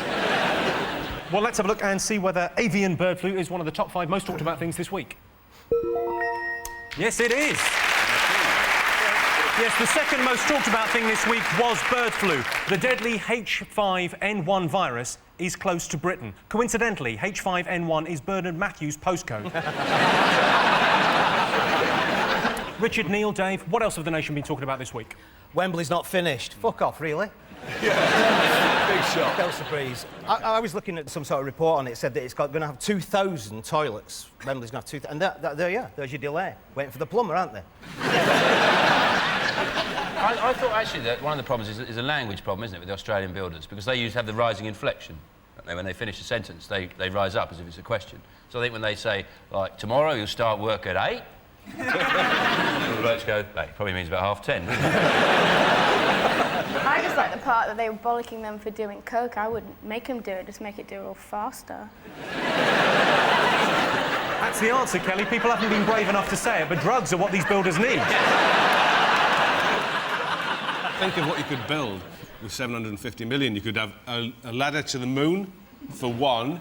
For £1? Well, that's better than having a big stadium, isn't it? A ladder to the moon. Yes, but if you could deliver, Vic, I'd invest. I've got 750 million to play with. I could have a pipe that goes down to the bottom of the Mariana Trench that you could slide down and get fired out the other side. You're right, Vic, we haven't thought this through. A ladder to the moon. Said like that, it sounds a lot more impressive. A ladder to the moon. Yes, Mr. Bond. They built the biggest water slide in the world. The problem you've got with a ladder to the moon, though, is where do you build it? You've got to have a lot enough... You mean a base camp? Yeah. Anglesey. Hang on, who'd hold it? Oh, no, it's got a metal base. Oh, right. Set into concrete, Richard. Sorry, mate. Right, let's have a look and see whether Wembley is one of the most talked about things this week. Of course it is. Yes, it was. 35% of you were talking about the fact that Wembley Stadium will not be ready for this year's FA Cup final. The delays have thrown the fixtures list into chaos. Chelsea will now be playing Bon Jovi in the Charity Shield. Sean, Kelly and Vic, what else have the nation been talking about? The robbery. I think it's wicked. Some guy got away with £40 million worth of unmarked notes. Good for him. I blame the parents. So you were right behind those guys that nicked your mum's jewels? They can die a painful death. My mum's really pissed off about that. I think it got what was coming to him. My dad did fucking chuck him out a window. Did he mean to, or did he just... He's on satellite navigation now, isn't he? I know! Yeah. Sat-nav, that's fantastic. Your dad's doing satellite navigation? No, he's not. It's somebody saying that it's him. It was like they had this whole thing in the newspaper, how that's like the new thing to download is the voice of your sat-nav. And it's the #1 selling is my dad's voice, and the second one is my mum's voice. If I had to get in my car and turn on sat-nav and listen to my parents anymore, I would definitely take a gun to my head. Apparently now you can buy tractors with sat-nav. And I thought, how pointless is that? He goes, you are now in Lower Field. You are approaching Upper Field. Why would you want sat-nav in a tractor? Or if you've got a really big farm. Yeah, that's a good point. and you don't know where your fields are. When does a robbery become a heist? We don't have many heists over here, do we? exactly. Someone Only in has film to... titles. Technically, the difference between a robbery and a heist is someone has to be lowered upside down on a wire. All right. The police chief actually said the mistake they've made is they've stolen too much. What? And in the article it said if they got all the money that they'd taken and they stacked it all on top of one another, it'd be about 400 foot high. So if the thieves are watching, better not do that. I think that... Sorry, I'm enjoying a boiled sweet. I shouldn't... I think they should melt it down. That's a fine idea, Vic. It's good, isn't it? Yeah. You have the look of a master criminal about you. There have been a couple of arrests. You see that guy riding down the street on an elephant going, woo! With gold shoes on. Boats, everybody! There's two of them disguised as policemen and the rest had the obligatory ski masks, baseball bats. Where did they buy them from? You went JJB's and got ski masks, half a dozen, and tell you what, baseball bats as well. Playing around is it's a bit nippy. It's all right. The thing I find interesting about this robbery is that they say, initially they say it's 40 million, they say it could be 50 million. Yeah. And these are people who are supposed to look after money, and they don't know how much is in there. That's why they should have taken it if they're not looking after it. It wasn't the fact that they weren't looking after it. They did actually have to break in, threaten to kill people to get it. It wasn't like they were just sitting on a riverbank going... I just want to ask Neil, how would you get rid of 40 million quid? Oh, so easy. Buy a little country. Buy a You little could buy country. one of those islands off Dubai. Absolutely. Stick some electricity on there, grow a big, fat, whole plantation of marijuana plants and never leave. Oh, yeah. Yeah, you may applaud, but what kind of example is that to little Kelly Osbourne? Well, let's have a look and see whether the heist is one of the most talked about things this week. Yes, it is. Yes, the £40 million heist was the most talked about thing this week. The authorities are looking for people who'll give themselves away by driving flash cars and wearing lots of jewellery. Police have arrested Essex. Of course, they have no idea who did it. In other news, 9 dustmen have just bought Charlton Athletic. Davey, what else have people been talking about this week? Well, there was a story, wasn't there, about the gay footballers having organising orgies amongst themselves. Gay orgies? That's something you wouldn't know anything about. But I mean, we're just friends. That's how rumours start. That's a very big assumption, Neil. So what are you trying to say? Are you gay, Richard? Come on, get it out now while you're on television. Don't get it out now, Richard. No. Well, I didn't like the stuff about the vibrating telephones. Ah, The well, you mobile see, stuff. obviously very useful as a sexual toy. Depends what ringtone it's got, really. That's right. Yeah. If it's got, do you know the way to Amarillo? Well, it's not up here, mate. You know what I mean? I don't know. It gives a whole new meaning to the word ringtone, doesn't it? But you can... Footballers run around on a field with a bunch of other men. Some of them have got to be gay. It must be harsh news, though, when the manager comes in and goes, statistically, some of you have to be gay. It's true. It's you two. I'm afraid you'll be spending all your time in the dugout. Apparently one of them, they went back to their house and one of them went off into his bedroom, came out with 5,000 in cash and said, I'll give it to anybody who'll perform a sex act. Now, the thing that struck me about that was £5,000 in cash. That money should be in an ISA. Well, let's have a look and see whether it was the most talked about thing this week. Yes, it was. OK, what else have people been talking about? The Prince Charles's diaries. Go on, tell me more. The royal family aren't to have any opinion on political or politics, anything, and I think he would write his beliefs on China and something's going on in China, I don't know, and send it off to people and they got printed. Yeah. It's like Newsnight. No, you're right, the royal family aren't meant to have any political opinions. Do you know why that is? Because it causes problems. No, it's because they're inbred and they're stupid. I think Prince Charles's diary would be like Wednesday, got up, ate a swan, it was good. He's a real drama queen, isn't he? I mean, he's saying now that nobody will appreciate me till I'm dead. I mean, he's turning into Morrissey, isn't he? Like, nobody loves me, you know. He's a ridiculous prick. Let's have a look and see whether Prince Charles's diaries is one of the most talked about things this week. Yes, it is. Yes, This is the story of Prince Charles's diaries being leaked to the press. He describes himself as a political dissident. Funny, I can't remember Che Guevara having a butler. At the end of that round, I can tell you that Sean, Kelly and Vic have 3 points, Dave, Richard and Neil have 2 points. Welcome back. The next round is called The Poll with a Hole. We've looked through hundreds of surveys, past and present, from around the world and unearthed some fascinating facts.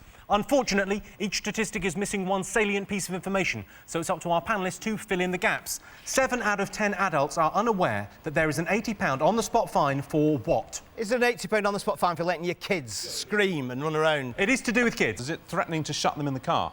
Because, like, we had our son Jack, he was about 6, and he was really infuriating everybody, right? I used to say to him, if you don't behave yourself, you're going to the car. And on this occasion, it was Sunday lunch in a pub, and he wouldn't shut the fuck up. So I picked him up. He's a proud dad. It's OK, he's 19 now, I still do it. Put him over my shoulder and started to walk out through... And everyone was really glad, right? People like you. Nice one. Thanks, Dad, you're doing it. So I said, come on, we're going to the car. And we weren't really. Just going out the front, a little word, and then come back. Going out through all these people on the tables, and he's a little sod. He suddenly got the idea of going to above my head to the public, and he said, "Not the car! Not the car!" Right? I'm thinking, no, you're coming to the car. And he goes, "Help!" It's buying something you shouldn't. Alcohol underage. Correct. Alcohol underage. There you go. Yes, 7 out of 10 adults are unaware that there is an £80 on-the-spot fine for buying alcohol for minors, but it's worth it just to see their little drunken faces. Kids slur the funniest things. 71% of Brits agree that what is an acceptable pastime. Take it away, Vic. Putting sellotape over your eyes. Just there, that. It is good fun. Streaking in a mosque. What about sex? Sex? Yeah. Do you only find sex acceptable? That's what I tend to say after sex. I tend to say that was acceptable. Is it acting? Acting isn't acceptable. It's not a proper job, is it?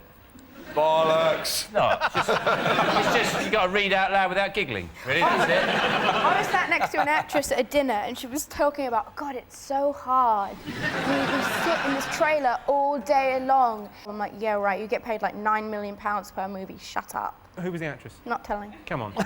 Come on, name that bitch. Patricia Routledge. No. Is Patricia Routledge getting £9 million a movie? Come on, who is it? I think she's cracking. I'll tell you what, we'll put you in the car. It won't be the first time me and Richard Madeley have bundled a young lady into the back of the car. Can you give us a clue? It involves holding something in your hand. Angling? Going to be fishing. Exactly the right answer, Neil Morrison. I thought so. So that means that quite a large percentage of British people think that angling is completely unacceptable. And they're running on the riverbank, pushing them in. Angling is totally unacceptable. Here's your next one. 10% of dinner ladies see what as essential? Is it food? What about Topless Friday? No fried food today. Come on. I'll give you a clue. It's to do with a kitchen implement. Axe. An axe. What about like a serving spoon? That would be higher than 10%, I feel. Yes, yeah. No, a lot of them just do it with their hands. Like that. There you go. Well, I have to tell you, I can't believe you haven't guessed. 10% of dinner ladies think salad spinners are essential. Oh. So at the end of that round, I can tell you it's 3 points to Sean's team and 5 points to Dave's team. The next round is Believe It or Not. In this round, I'll give you a simple statement, and all you have to do is tell me whether you think it's true or false. Dave, Richard and Neil, let's see your clip.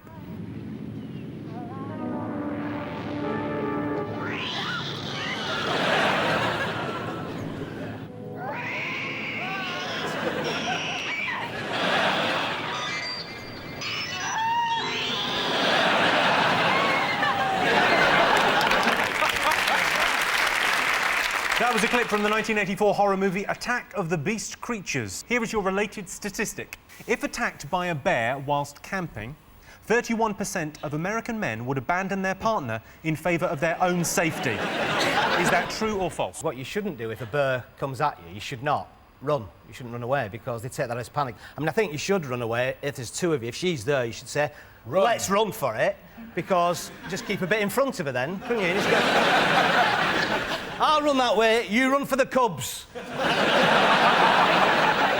She'll not attack you with her kids. I mean, I know, I've actually dealt with, I know how to deal with bears. I know that I wouldn't want to, it's very easy to deal with. A lot of people get frightened, there's no need to be frightened. The thing about bears is you just let them come at you, just keep as fast as they want, just stand still, and when they're about 6 inches away, you just do this, you just go, whoa, like that. Because they've got those big, round feet, they've got no mobility, they just go, whoa. Richard, I've got a question for you. Yeah. OK, you're camping with Judy. Yeah. Do you abandon Judy if attacked by a bear? I would lay down my life for my wife.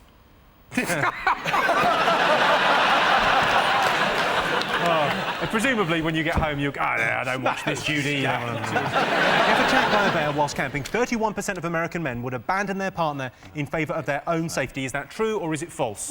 We now think it's false. You are right, it is false. 7% of US men would abandon a loved one if attacked by a bear. Never mind a bear, I nearly left my girlfriend when that whale came up the Thames.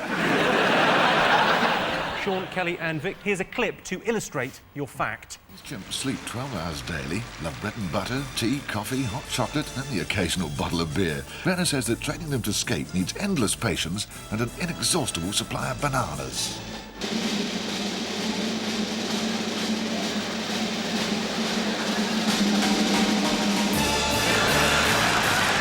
That was Bonnie Langford without a celebrity partner. Have you seen her, Bonnie Langford, in that show? Yeah. I've never seen anyone look so pleased to be on television. It looks like she's going to explode if she gets any happier. Here's a related statistic for you. 25% of vets have treated a drunk pet. Is that true or false? But that could be just the same pet that's gone around a quarter of the vets in Britain. There's one real boozy dog. It's when those dogs start repeating themselves, isn't it? Saying the same story over and over again.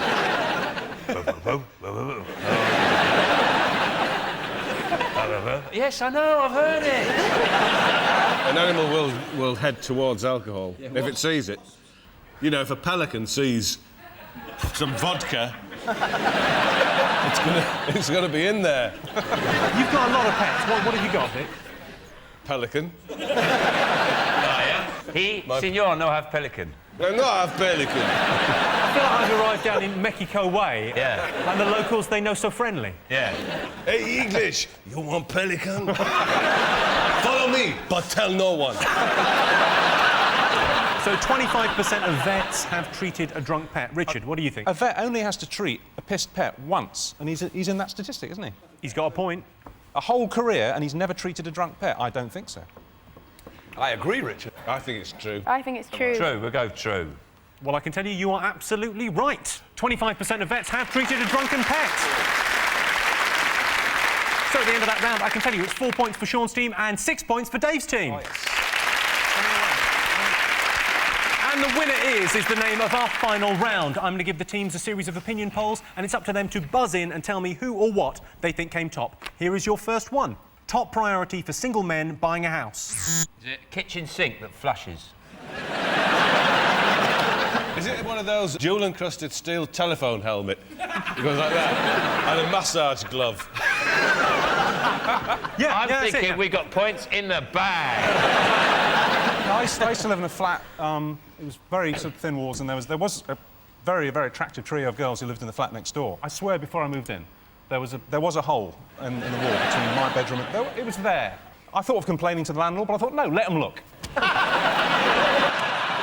I was a single man, every time I moved, first thing I do, if I've got phone-connected electricity, I go to the nearest off licence, I go up to the counter and I say, hi, I'm Sean, and over the next few years, you'll be seeing quite a lot of me.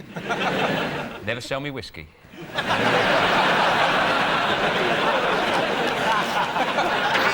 Opposite a pub, next to a pub. Correct, Dave.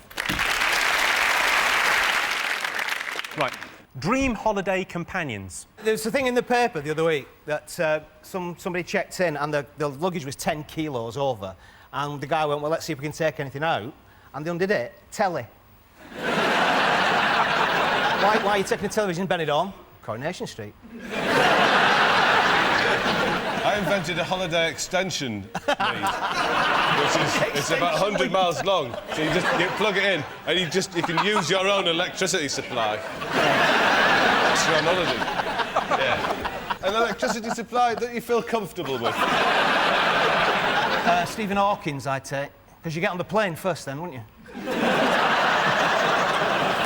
Is it Judith Chalmers? Because she'd be really good company on the plane, and in the event of a crash in the Andes, she'd be quite tasty. Do you think? I think she'd be nice steamed. If Judith is watching this, you're not under any sort of immediate threat. We're just discussing how we'd like to eat you.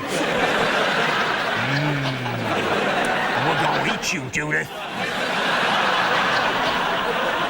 Is it an English person or American person? It is an English couple. Oh, what Richard about, and Judy. Pete and Kate? Is it her mum and dad? Yes, it is. Your mum and dad? Oh, you Sharon, get out of there. Oh, God. Our nation's dream holiday companions are Sharon and Ozzy Osbourne. Right, that sound tells me that it's the end of the round and the end of the show, which means the final scores are Sean, Kelly and Vic have 4 points, but our winners are Dave, Richard and Neil with 9 points. Thank you to all our panellists, our wonderful studio audience, and to all of you for watching at home. That's it from us. See you next week. Cheers.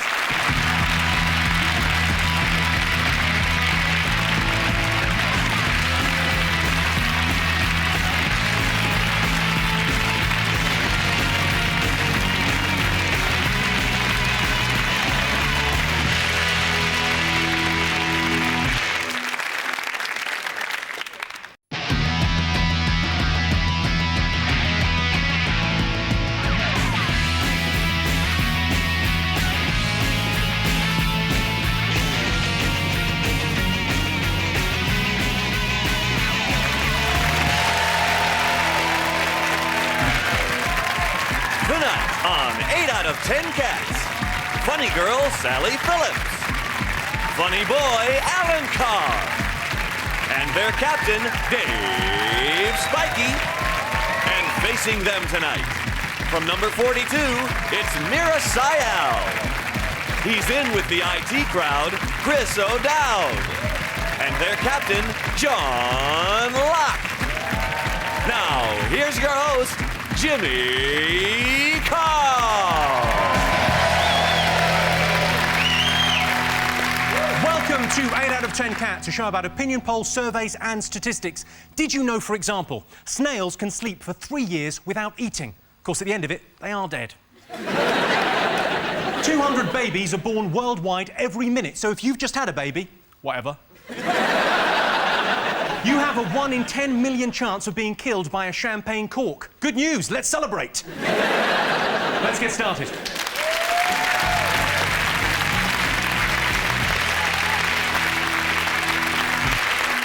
What are you talking about? That's the name of our first round. We've teamed up with a leading polling organisation and they've asked the British nation what stories they've been discussing this week. It's our panellists' job to guess the British public's top 5 most popular talking points. OK, Sean's team, what have the nation been talking about this week? George Michael, surely. He was found slumped at Marble Arch roundabout. And to be fair to him, that is a very tough roundabout to get off. I've been at that roundabout just going, oh, sod this. But I think in some ways it's a metaphorical roundabout for him. One way it's to go back to his clean-cut pop image. Another way is to carry on having sex in toilets with strangers, taking loads of drugs. And then the other way is Edgware Road. But the thing I thought was funny was they said they found some sex toys in his boot. And I thought, that's probably jump leads. Apparently, though, you know, when they opened up the boot and found the sex toys, the gimp mask and the gay porn, he said he was off to a Lib Dem fundraiser on Hampstead Heath. He slumped unconscious at the wheel and they couldn't rouse him. They couldn't rouse him? They couldn't rouse him. If that happens, have a cuddle and then try again in half an hour. I mean, he's sort of following the Pete Doherty school of driving, which is just get in a car and just get nicked. I don't know who the hell insures Pete Doherty. How does he get car insurance? Well, he said to the police, he said, I'm not that much of a junkie anyway, didn't he? Maybe that's how he got car insurance. Not too much of a junkie. But the other weird thing about Pete Doherty is he's the fattest heroin addict in the world. What's he cutting it with? Utterly butterly. Right, well, let's have a look and see whether George Michael is in our top 5 most talked about things. Yes, it is. People were talking about George Michael's drug bust. George Michael couldn't believe his luck when a man in uniform walked up to his car, knocked on the window and said, "Excuse me, sir, would you mind blowing into this?" George Michael spent yesterday caged in handcuffs and leather restraints, being brutalised by a police truncheon. He's relaxing at home. What else has the nation been talking about this week? Fat kids. Sorry, childhood obesity, I meant. Childhood obesity, I meant. Well, they've had this government, have had a body appointed, and they've been working 31 experts for 18 months. They're saying, well, we don't know what it is, don't know what the causes are, nutrition, exercise. What it is fat, lazy parents. Get off your fat ass and get the kids out playing in the park. Yeah, down the park with the pedos, that's the best for kids. I think they should leave the fat kids alone. Why make them do sport if they don't like it? They should do something they like double crisps. I think we should reintroduce into the country coyotes. Because fat kids travel with fat parents. It's their fault. So you get these herds of dobbers, these fat families, and if we had coyotes picking off the stragglers... Have you considered a career in politics? It does seem odd that they did a big report into the blindingly obvious. 5 quangos for the obese kids. And 5 quangos? And quangos are like 5% fat.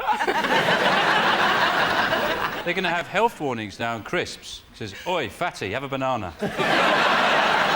Hasn't McDonald's shut down 25 restaurants this week, didn't they? They shut them down, yeah. But sadly, there's some fat people in. They're like, yeah, lock in.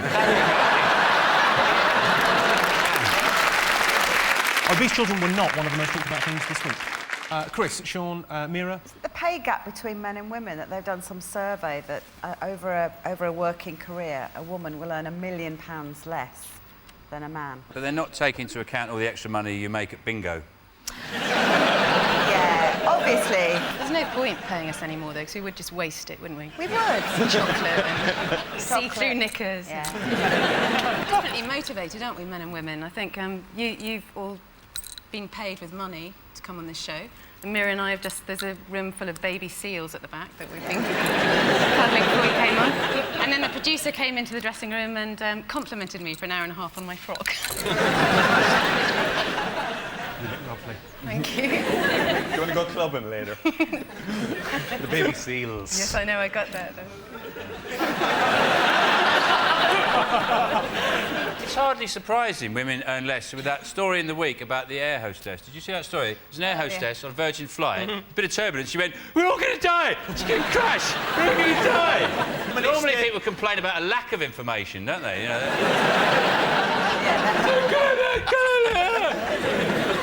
no wonder you're on 2 bob and a dozen eggs. 2 bob and a dozen eggs? You really understand women. What gets me about this report is it's women undermining women because they're basically saying they're picking the wrong jobs and stuff. Because there was actually a woman who said it, Baroness Margaret Prosser, and I quote, she said, "Women in full-time work earn 13% less per hour," or something like that. I'm a bit just there. Well, no, one of the things that did come out of the report is the fact that it's the type of jobs that women go into. They're given bad careers advice. The 5 C's. The 5 C's, yeah. What is it? Caring, clerical, cheerleading. Targets. Is it calling into the X Factor? Yeah. It's catering, cleaning, cashiering, clerical work, and caring. Like nursing. That's a tough job, nurse. Go from pub to pub, take your clothes off.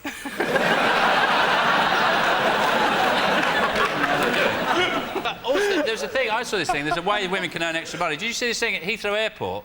They're giving people... If you work at Heathrow Airport and you find a bomb, you get 50 quid. Yeah.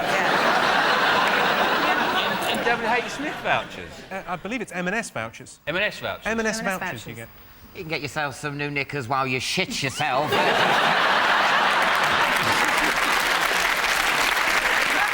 find a bomb in your bag. Isn't that just their job, though? Yeah, but they're incentivising them with incentivising with gift As vouchers. if you didn't have that, a bomb would go past and you go, Yes. "No, fuck it. I want an hourly rate. What is the point?" You know that thing they say, if you leave your bags unattended, your luggage will be taken away and destroyed. That's the job I want. I imagine there's a big, long room at Heathrow and there's some luggage at the end, and me at the other end with a bazooka. And I'll blow it up, and there's just sun cream and knickers going everywhere. Running through it. I don't want vouchers. I want that job. Let's have a look and see whether women's pay is one of the most talked about things. Yes, it is. Dave, over to you. What else have the nation been talking about? Is it that Lib Dem man?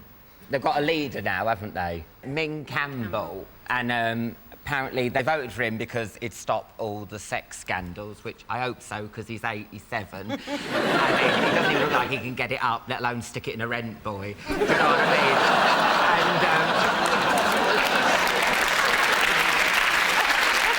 Just think about what you're applauding. Yeah. But the thing that gets me is, why does he call himself Ming when it's Menzies? And he said that because it's Menzies, it's M-E-N-Z-I-E-S, and he said, oh, in the Celtic language, we don't mention the Z. I'm thinking, well, you're in the English language now. I didn't know we could make our own language up. Do you know what I mean? He's like me saying, oh, well, I'm going to add an E on it and call him Minge. But the reason they haven't got a vacancy there is because Charles Kennedy had to stand down because he admitted he was a recovering alcoholic.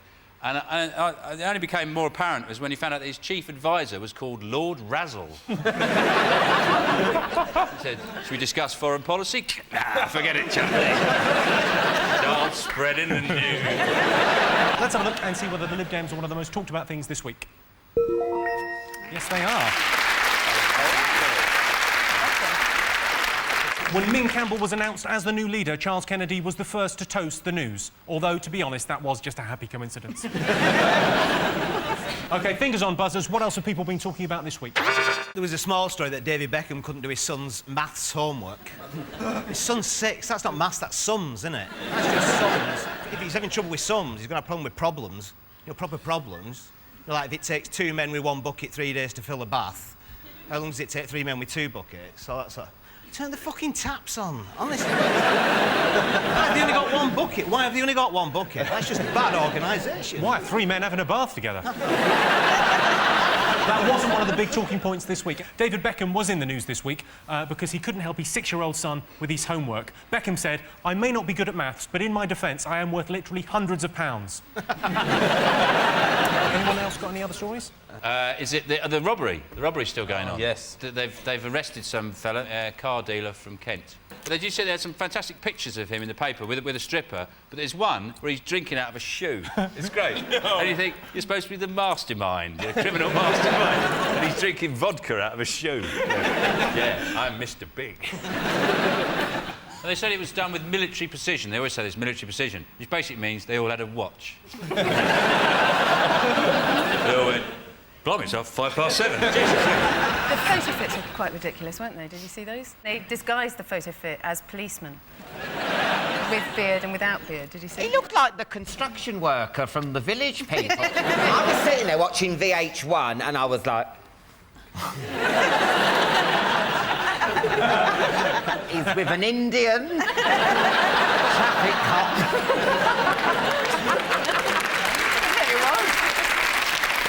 Well, shall we have a look and see whether the heist was the most talked about thing this week? Yes, it was. The heist was the #1 talking point this week. Once again, police have arrested John Fowler. If found guilty, it'll be the biggest theft by a Fowler since Arthur stole the Christmas Club money. One more thing to guess. Any ideas? Is it Hamza's son? Abu Hamza's son is a rapper. His son is a rapper. Where can I buy these records? Does his dad scratch on them?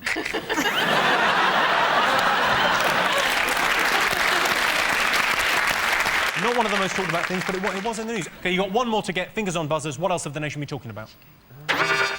We think it might be the trial with the Da Vinci Code, where the authors of, is it the Holy Blood and the Holy Grail, are accusing Dan Brown of plagiarism on the historical reference book about Jesus and the Holy Grail. 2 books are from 1982, aren't they? The Holy Book and the Holy Grail, and the judge told the jurors to use that as clues, the 1982. And I'm thinking, well, those of you who haven't read the Da Vinci book, when the killer gets hit over the head with that Betamax video, tosses his hand in that soda stream. I mean, the clues are there, you know. I have not read the Da Vinci Code. I've read the other one. I've read Holy Blood and Holy Grail. And it's a dope heads conspiracy, paranoid. Like, people sit around going, wow, so, like, Jesus... Wait, it's Elvis, right. Oh. Imagine that. And he married, like a hooker or something. And after a while, you just go, this is just ridiculous. How far did you get in that book before you went, this? About An eighth.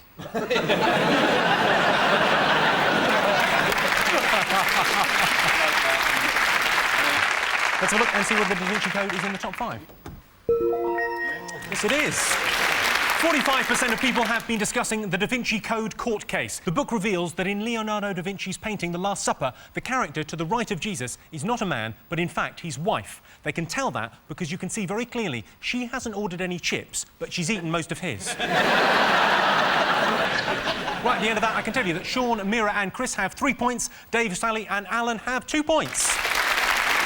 The next round is called the Poll with a Hole. We've looked through hundreds of surveys, past and present, from around the world and unearthed some fascinating facts. Unfortunately, each statistic is missing one salient piece of information, so it's up to our panellists to fill in the gaps. Here's your first question. In the 1940s, 25% of men what? Had my nan in an Anderson shells. She flattened some grass, didn't she? Oh, yes. Is it 25% of men ate a diet of only powdered egg and weasels? Weasels? 25% of men who fought for our freedom and our future rights didn't realise 60 years later all the thanks they'd get would be happy slapping and pushing dog shit through the letterbox. Well, Alan, all I've got to say to that is stop it. In the 1940s, 25% of men wore knitted swimming trunks. They never had proper swimming trunks in them. They just used to knit them, didn't they? You used to go paddling off the coast of Blackpool and your trunks would be 3 foot behind you. Full of scampi. It's to do with kind of moral depravity. We're having affairs? It's not having an affair. It's, I think, morally worse than that. Murdered. You say it's worse than having an affair. Just trying to... I mean, it might be a bit of a leap. I think... Visited hookers? Correct. That's the right answer. Yes, in the 1940s, 25% of men slept with prostitutes. It sounds bad, but have a look at your gran. Can you blame them?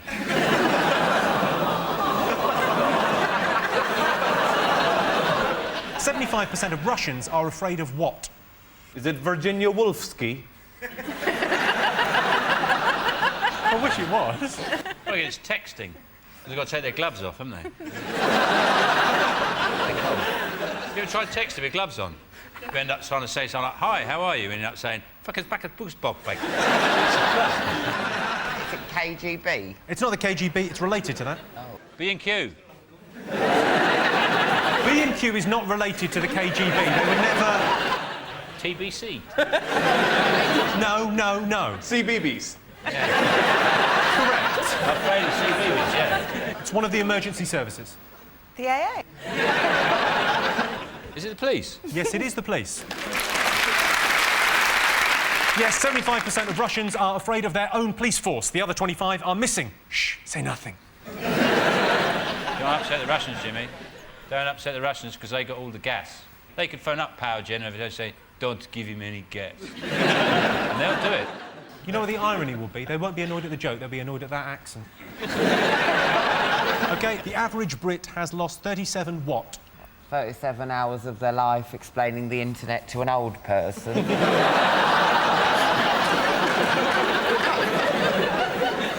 It's like a big... What, like an encyclopedia? Yeah. Another cup of tea and a biscuit. Is it Twixes? I've never lost a Twix, it was a guess. Imagine if you'd lost 37 of them, though. You'd stop buying them, wouldn't you? What are you going to have? Mars bar, Twix? I'm not having a Twix, keep losing. I like the way as a badge of honour you said, "I've never lost a Twix." 37 elderly relatives to Errol Shipman.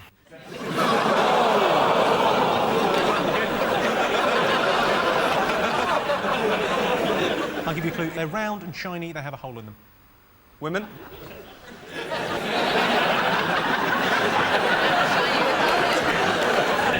Are you single by any chance? CDs is the right answer. Yes, the average Brit has lost 37 CDs. So at the end of that round, it is 4 points for Sean's team and 6 points for Dave's team. And the winner is the name of our final round. I'm going to give the teams a series of opinion polls, and it's up to our teams to buzz in and tell me who or what they think came top. Here is your first one. Most embarrassing thing that can happen to a girl on a night out. Is it being given a handful of ping pong balls, shown the stage and said, hey, the show's about to start? I met a girl in Thailand that could do that. I still won. Is it shouting out, I want babies, by mistake? That's bad on a first date. That's quite bad, isn't it? While walking through a hospital.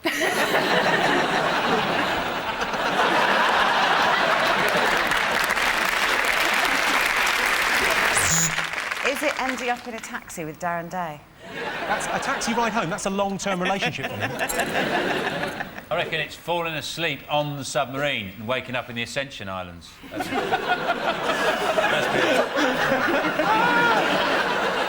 looking through the porthole. That's a bad night. Is it at the end of the evening when you've gone back to a whole load of you have gone back to a friend's house and it's all got a bit boring, and saying, well, we'll shave all our hair off.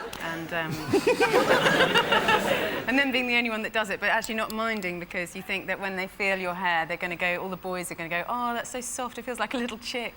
And then actually, when it's done, your hair is so coarse and rough that it feels like a beard, you know, and you've then got a beard on the back of your head for 4 years, and no one will go out with you. Is it that, or is it being sick in someone's mouth? I think the thing about people are so shameless now. It's very, very little that can embarrass people. Like a couple of 100 years ago, it'd be like leaving your glove in a gentleman's carriage. Shame.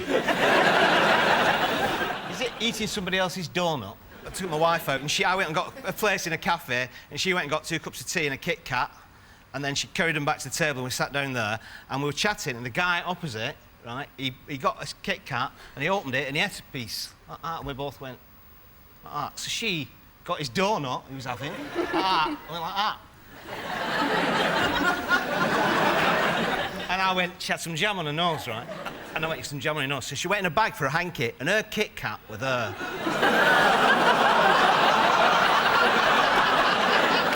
Quite embarrassing. It's something that might happen to you in a toilet. Is it toilet paper coming out? I'll give you that. Yes, the most embarrassing thing that can happen to a girl on a night out is getting toilet paper stuck on her shoe. Next one. Least popular musical instrument. Is it George Michael's horn? Is it the haunting sound of the panpipes? You know, when you're shopping and you just hear that... Do, do, do, do, do, do, do, do. Shit, is there anybody left in Peru? Is it the communal nose flute? No, but it should be. It should be. Is it a kiddie fiddle? We've got to watch you, haven't we? It's an orchestral instrument. Oh, Is it the oboe? The oboe is 4. Bassoon. Bassoon, yes. Oh, well done, how'd you know that? The least popular musical instrument is the bassoon. The word for someone that plays the bassoon is a bassoonist, a word you might use in the sentence, will someone tell that bassoonist to shut the fuck up? OK, best way to be happy. Is it eat a banana sideways?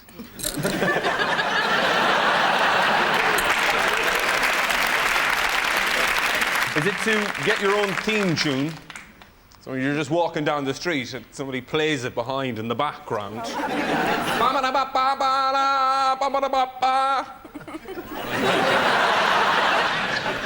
more of a theme noise.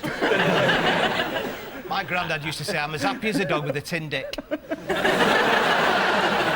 Mind you, if he saw a girl he liked, he used to say, I know what she wants, 2 cakes and a bun. Is it repeatedly shocking yourself in the head with quite powerful electric current? You do seem very chirpy. Is it getting to the toilet just on time? Blokes leave it too long, don't they? Because you're trying to find something to read. You're walking like Douglas Beatty, your colon's going to rip, but you can't find anything to read. Oh, Bella, thank you, God. One with twins separated at birth, found each other 65 years later, wearing the same cardigan. I think I may have to tell you this one. The best way to be happy is having a genetic propensity towards happiness. Right, that sound tells me it's the end of the round and the end of the show, which means the final scores are 7-all. Everyone's a winner. Thanks to all our panellists, our wonderful studio audience, and to all of you for watching at home. That's it from us. Good night.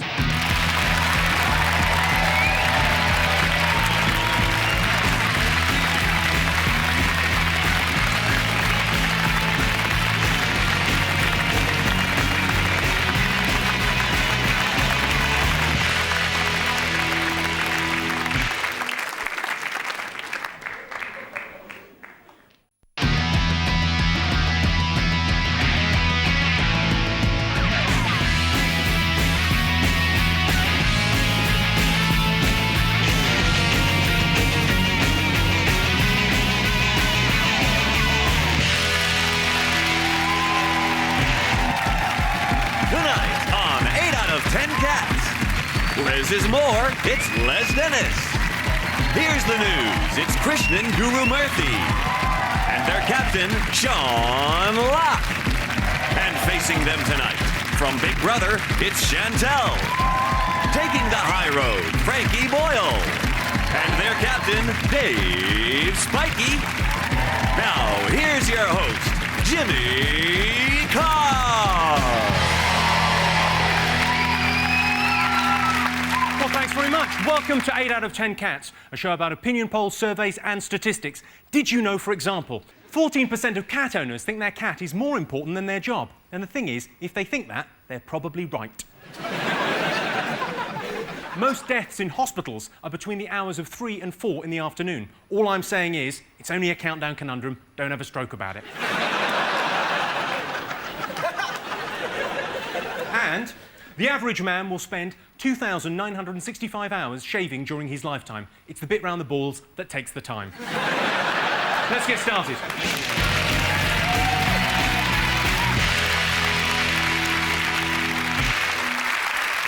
What are you talking about? That's the name of our first round. We've teamed up with a leading polling organisation and they've asked the British nation what stories they've been discussing this week. It's our panellists' job to guess the public's top 5 most popular talking points. Krishnan, Sean and Les, what have the nation been talking about this week? I think definitely the ongoing Tessa Jowell story. She's left her husband now, or separated from him. Yeah, I think you can be a bit hard on Tessa Jowell, though, because, I mean, the point is that she didn't know about the gift, and she didn't know that her mortgage had been paid off, and she didn't actually know she was married to David Mills until she read about it in the Sunday Times. The thing is that, I mean, some people say that did they split up genuinely, or is it an attempt to save her career?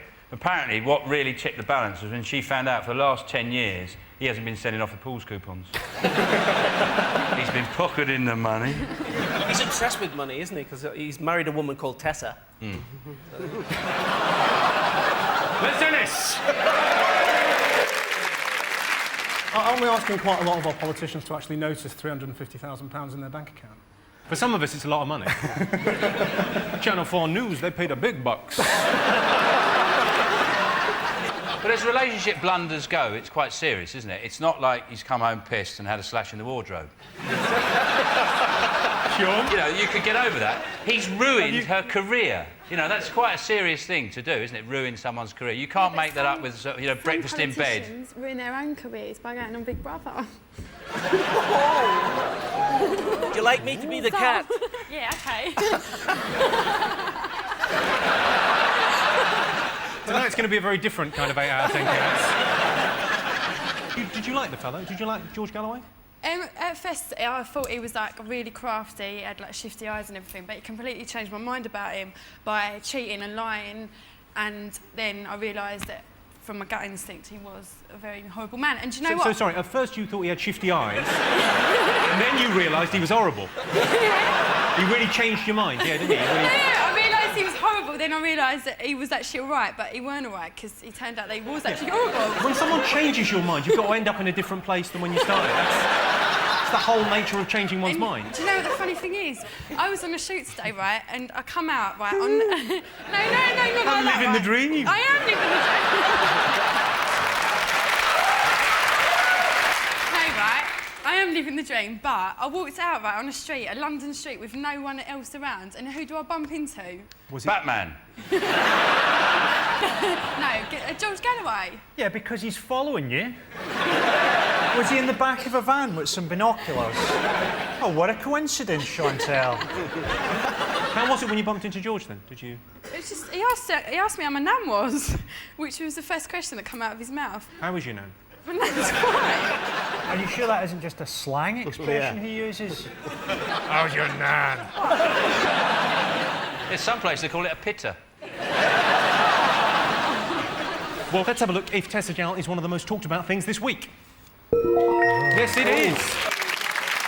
Dave, your team, what else have the nation been talking about this week? Is it the Oscars? I liked Reese Witherspoon saying that she dedicated the whole thing to all the men that had ever dumped her.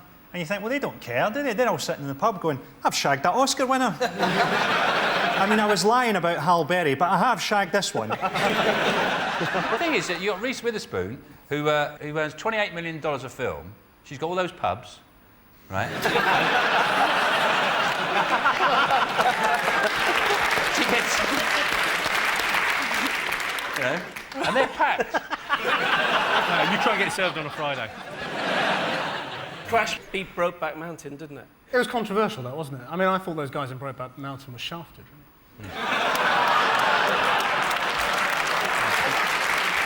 I think the best thing about watching the Oscars is actually watching the nominees sit there when the winner's announced. Because I've been there. Not actually at the Oscars, Not the Oscars, but, you know. no. Have you never been to the Oscars? No, the Challenge Game Show Awards. I've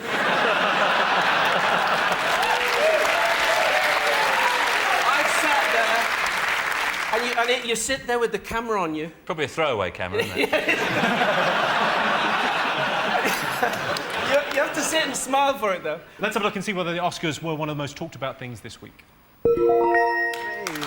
Yes, they were. 47% of you were talking about the Oscars. It was a vintage year with films nominated dealing with such controversial issues as racism, homosexuality, gender reassignment and suicide bombers. Britain won an Oscar for a film about a plasticine dog that likes cheese. What else have the nation been talking about? Is it Kate Moss? One of her in her sanctum. She said when she went to South Africa, she stayed at Nelson Mandela's house, which was in, she took cocaine at Nelson Mandela's house. Isn't that where Del Boy lives? That's probably what's happened. Yeah. There's been a mix-up. Yeah. She was in Peckham buying gear. I just like the idea that he would have to go back to jail because they found a load of coke in his toilet. A bit unfair, wouldn't it? Come on, Nelson, get back in. Dave, have you been following the Kate Moss? Well, yeah. At some party, she snorted a line up off the carpet. And it must be like when you're hoovering at home, everybody pick your feet up, and all like that. Well, she does this advert now. She's on some advert on the television for makeup. She always pops up on that. And she gets out of this car in the morning. It's, how does she look so lively and fresh-faced? And where's that energy come from? Bolivia. Bolivia, probably, yeah. I can tell you that Kate Moss wasn't one of the most talked about things this week. In a recent interview, Kate Moss complained of memory loss. She said, "Yeah, it's terrible. I get these flashes of bright lights and I find myself standing around doing nothing in my pants." That's your job, love. You're a model. Dave, over to you. Is it Chico being #1 and generally a Muppet? He's a sort of manufactured pop act who they've manufactured by melting down Peter Andre and a couple of spaniels. So could you get off the fence? Tell me what you think of him. I don't know, he's a sort of goat-herding anomaly from Morocco. The last time you'll have had a proper goat herder on the top of the pops will have been as part of Freddie Mercury's Rider. Excellent. What do you think of him, Chantal? Do you like him? Who are we talking about? We were talking about Chico. He's Oh, Chico. he's a minor celebrity of no consequence. Well, let's have a look and see whether Chico is one of the top stories this week. Yes, it was. Everyone, it seems, has been talking about Chico reaching #1. Chico's real name is Yusuf Slimani. But if you were to shout, "It's Yusuf Slimani time" on a plane, you'd be wrestled to the ground and someone would take your shoes off. OK, fingers on buzzers. What else have the nation been talking about this week? Have they been talking about Tony Blair's great revelation that he waits for God to judge him on the war in Iraq? On Parkinson? Yeah. Yes. Did you see it? Yeah, I did, yeah. It's quite outrageous, really, wasn't it? I hope for his sake God's not called Allah, because I reckon he's knackered. The first thing is, what's he doing on Parkinson? That is the softest ride you can get. I mean, Parkinson might as well give you a foot massage and a happy finish. I chat you long time. If Michael Parkinson asked you a question and you told him to piss off, he would. If God was really judging Blair, he'd have made him appear on Davina. And the other thing I thought in that interview was amazing was when Michael Parkinson said, what's your special relationship with George Bush? He goes, what I like about George is when he says something, when he says he's going to do something, he does it. You think, so he's the political equivalent of Ron Seal, basically. I said something and I does it. Well, let's have a look and see whether Tony Blair is one of the top 5 talked about things this week. Yes, it is. Yes, everyone's been talking about the fact that Tony Blair was on Parkinson justifying his decision to go to war. Next week, Saddam Hussein is giving his side of the story on Des and Mal. OK, there's one more thing to get. Fingers on buzzers. What else have people been talking about? Is it the story that if you take your kids on holiday out of term time, you can go to prison? The thing is, if you go on holiday and leave your kids in school, you're even more trouble. They don't like that at all. That's very bad. Yeah, and if you stay at home and send your kids on holiday, especially if it's somewhere like Vietnam. Christian, you've got kids. Would you take them on holiday during term time? I would. Yeah, but what if you're in prison and someone says, "What are you in for, Christian?" "Tuscany in March." Yeah, couldn't help myself. I reckon you'd be very respected by the other prisoners. I took an Alton Towers. I'm a wrong un. Let's have a look and see whether taking your kids on holiday during term time is one of the most talked about things. Yes, it was. Yes, this week it was ruled that children aren't allowed to go on holiday in term time. The offending parents face jail. Imagine being locked up in a cramped cell. No windows, terrible food, people crying and vomiting, and then when you get back from your easy cruise, you face prison. Well, at the end of that round, I can tell you that Sean, Les and Christian have 3 points, Dave, Chantal and Frankie have 2 points. The next round is called The Poll with a Hole. We've looked through hundreds of surveys, past and present, from around the world and unearthed some fascinating facts. Unfortunately, each statistic is missing one salient piece of information, so it's up to our panellists to fill in the gaps. Here's your first question. 25% of women pretend to be pleased when what? They never, ever are. I mean, sorry, Everything all right at home? Is it when their husband brings them flowers from the garage? Do you get annoyed at that? Pardon? Flowers from the garage? I've never had flowers from the garage. Off a lamppost, then. That's just lazy, isn't it? It's just lazy. It's one of the sins, yes, lady. When their husbands get their photos published in Reader's Wives. Oh, great. Brilliant. Oh, they accepted them. Well, hold on, they got the town wrong. We're not from Doncaster.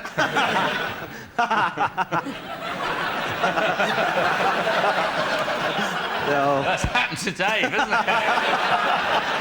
it? He wouldn't put Charlie on it. I've seen you!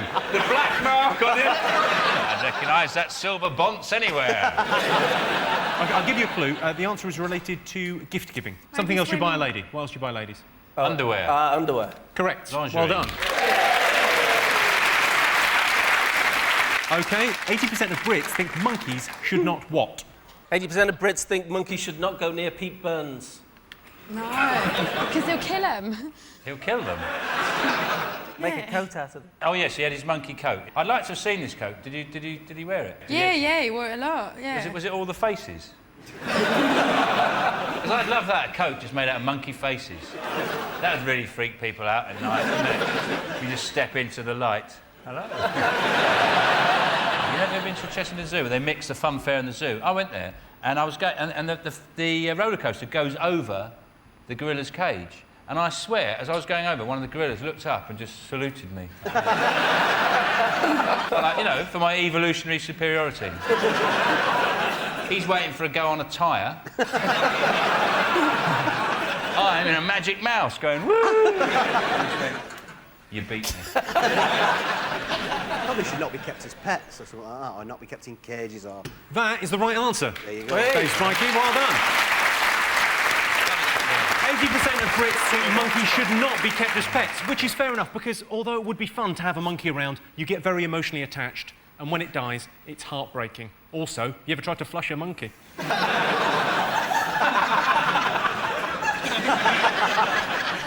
My mum had a monkey as a pet, but it tore up their house in India, and so she had to kill it.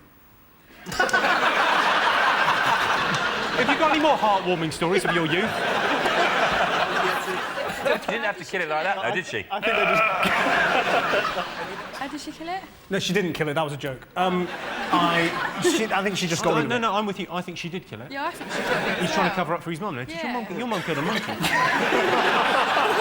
Your mum killed a monkey. So at the end of that round, it's 4 points for Sean's team and 5 points for Dave's team.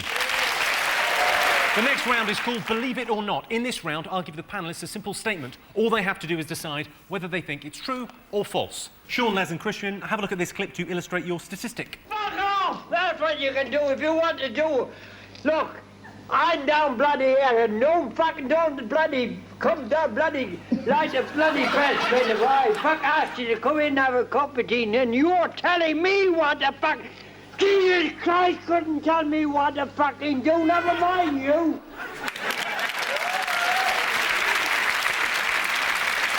Sean's dad there.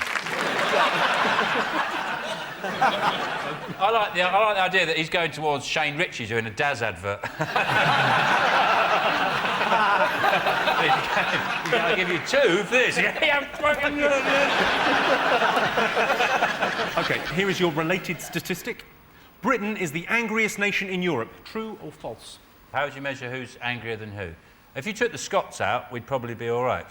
I don't know. I think English football fans are the only people who, when they visit another country, the police there have to go into special training weeks. And you know that every time there's like a tournament in Spain or something, the local police are all in a field beating cows to death with a truncheon. Get some practice in. Yeah, but Scotland, I went to Scotland once when all the rugby was on, and all there was like fat men with no tops on kicking each other in the street. That was our Mardi Gras. But we can't be the angriest nation. I mean, we get angry, but we just get quite vexed, don't we? We never follow it through. If you're on the phone to somebody getting really, really annoyed on the phone, our idea of getting angry is getting angry when you've hung up. And then you go, yeah, right, yeah, no, you see, you're up. Yeah, OK, right, oh, fair enough, yeah. You wanker! People argue with me, they say I'm Keith Chegwin, and I say, no, I'm not. And they say, yes, you are. And they row with me. I'm not Keith Chegwin, you bloody are. I'm Les Dennis, don't be ridiculous, he's dead. Actually, had somebody say that to me. Bless him. Can we just get on with this? He looked at you like you were a young monkey. Like he was just going to rip you apart like that chicken wing. That looks like... That's me after meeting your mum. Britain is the angriest nation in Europe. True or false? What do you think, Sean? No, it's false. It's the Swiss. They're livid. You're going for false? It's false. False. You are right. I can tell you that the answer is false. Britain is Europe's second most angry country after Portugal. Yeah. Which means that Portugal go on to meet Iran in the final. Dave, Chantal and Frankie, let's have a look at a clip to illustrate your statistic.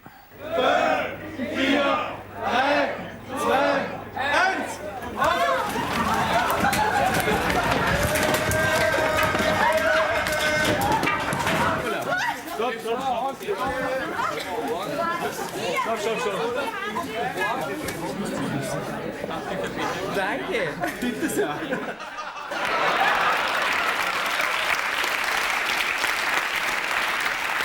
I know what that is. Wasn't that the day that you visited Scotland? And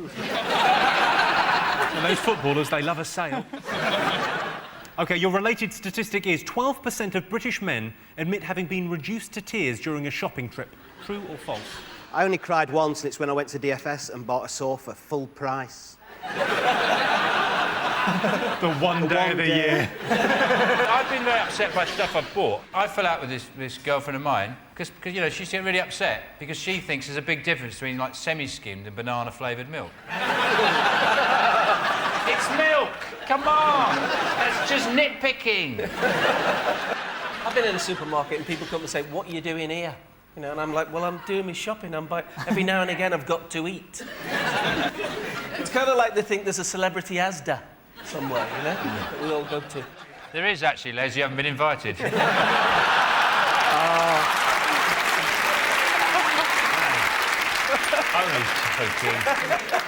That was nice, the little showbiz. Yeah. OK, so 12% of British men admit having been reduced to tears during a shopping trip. True or false? What do you think? We all think it's true. You think it's true? Well, I'm afraid you're wrong. Actually, just 3% of men have broken down and cried during a shopping trip. In their defence, they were shopping for their wife's coffin. It's the one she would have wanted. What, the first one you saw? Yeah. So at the end of that round, it's 5 points for Sean's team and 5 points for Dave's team. And the winner is the name of our final round. I'm going to give our teams a series of opinion polls, and all they have to do is buzz in and tell me who or what they think came top. Here is your first one. Most entertaining moment of 2005. For me, it was the woman who had her arm bitten off by a lion. See that? She was feeding this lion a chicken sandwich, and it took her arm off. Well, that's funny, that, isn't it? That's got to be...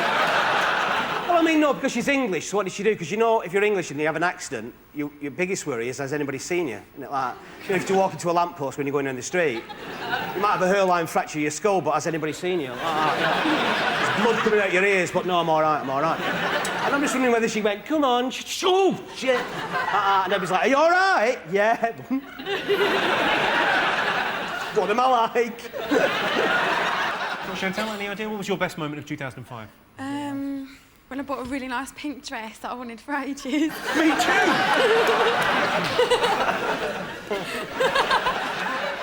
Most entertaining moment of 2005? Give us a clue. Well, OK, the clue is it's a British poll and it's a sports-related thing. Is it the Ashes? Correct. Yes, the most entertaining moment of 2005 was England winning the Ashes. I remember the moment we won. I was just getting up to turn off the telly.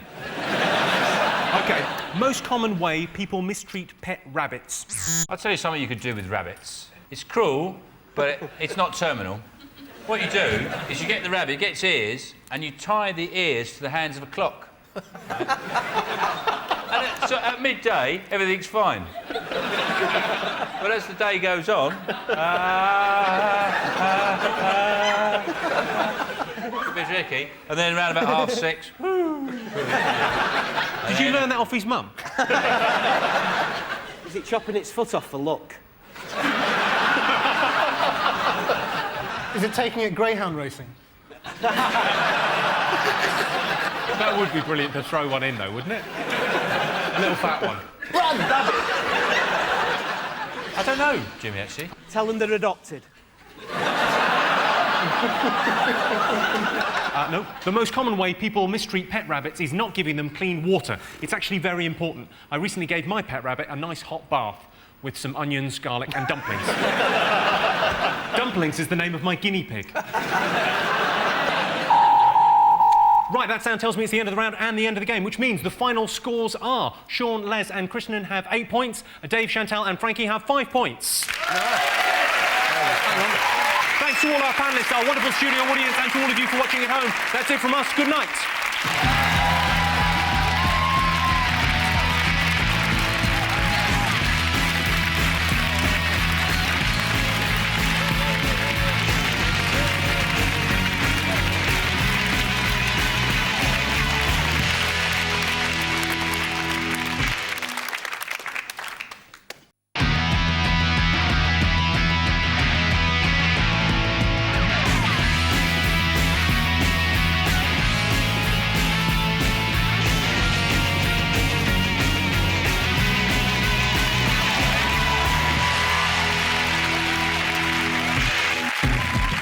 Tonight on 8 out of 10 Cats. Back in the West End in One Flew Over the Cuckoo's Nest, it's Christian Slater, Sassy Lassie Lauren Laverne, and their captain, Sean Lapp. And facing them tonight, Viva Las Johnny Vegas, Funny Man Rob Rouse, and their captain, Dave Spikey. Now, here's your host, Jimmy Carr.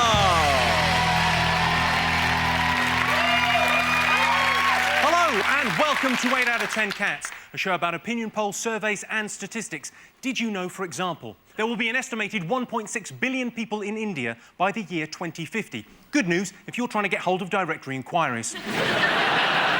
Half of Britain's school children don't know where ham comes from. Birmingham?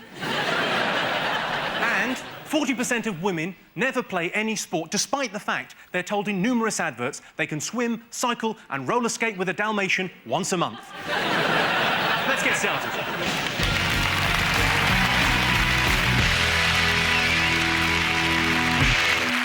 What are you talking about? That's the name of our first round. We've teamed up with a leading polling organisation and they've asked the British nation what stories they've been discussing this week. It's our panellists' job to guess the British public's top 5 most popular talking points. Dave, Johnny, Rob, what have the nation been talking about this week? Snow. The worst blizzards in Scotland for 10 years or something. 5,000 houses without power, wasn't it? Glasgow airport shut. That called a bloke in Glasgow with a coat on. That cold. There is a serious message, because it is cold. If you know an old person lives near you, on their own, nip round, pop in, you know, use their eating. They get an allowance off the government. Do people really talk about the snow, though? Oh, yeah. Ring up north. They're all talking about it up there. Christian, have you got any idea what's going on? I can't understand a word they're saying. Straight though. Even me? I just need your PIN number. All right. For a good cause. Okay. We love the snow in the north, though, don't we? Actually love the snow. As soon as it comes down, we're out there, aren't we? Oh, yeah. Come again? We love the snow. We love the snow. The Pope's coming. No, we're not moving on to that until we've covered snow. It's white. It's basically a hard version of rain. I only passed my test 5 months ago. I didn't know you had to take it off the windscreen. To me, it was a magical adventure into Narnia. Let's have a look and see if snow is one of the top 5 talking points this week. Yes, it is. Hey. So excited. Yes, everyone's been talking about the cold weather bringing parts of the country to a standstill this week. During the cold snap, gas prices have more than doubled. On the upside, it looks like the pension crisis might be over. Sean, Christian, Slater and Lauren Laverne, what have the nation been talking about? Let's see, the Garrick Theatre, One Flew Over the Cuckoo's Nest. I don't know. I think they've been talking about the scandal of the Labour Party selling peerages for cash. Selling peerages, which is, I think, it's very strange, is that selling membership to a club which they've said they're going to disband quite soon. It seems a bit stupid. Do you want to join our club? Yeah, we are getting rid of it quite soon. You could be Sir Christian Slater for 10 grand. Really? Yeah. Wow. It's That's all it about costs. $1 million. It's about $1 million. It's about $1 million. Oh, forget it. Well, I thought about doing that because you could take out, you could borrow £1 million, lend it to the Labour Party at the same interest rate you're paying, right? And then you're a lord, and when the bank phone up for the money, you go, do you have any idea who you're speaking to? £500,000 Michael Flatley paid just to be Lord of the Dance. If he'd have paid a bit more, he could have used his arms. He didn't pay enough, that's it. Well, let's have a look and see whether Labour selling peerages is one of the top 5 stories this week. Yes, it is. Yes, Labour have been accused of selling peerages by exploiting a loophole where they accept loans instead of donations. They've been defended by a number of leading peers, Baroness Claims Direct, Sir Ocean Finance and the Earl of Cornhill. But most embarrassingly, by Lord Archer. Christian Slater, how are you? I'm damn good, mate. Very good, What's he on about? I don't know. Can't understand every word he's saying. Dave, Rob, Johnny, what else have the nation been talking about this week? Is it anything to do with this Sir Ian Blair fella? Is he the chief of the Metropolitan Police who's apparently he got caught illegally taping a conversation he was having about the illegality of taping phone conversations because he likes to tape stuff. Because usually if you ring him up, he kind of says, "Hi, it's Ian Blair. I should warn you that this conversation is being taped for quality control and training purposes." Shoot. You've got to get permission. If you're filming them, you definitely need permission, yeah. Especially if it's with a thermal imaging camera. I know exactly your body temperature now. Even at Blackpool, when you got off with the right quirky lass, ruins the mood. When you finish with a quirky See that teddy bear with the massive eye? Christian, do you think people should be allowed to tape phone calls? To tape phone calls? Yeah. Is that what you guys were talking about? Yeah.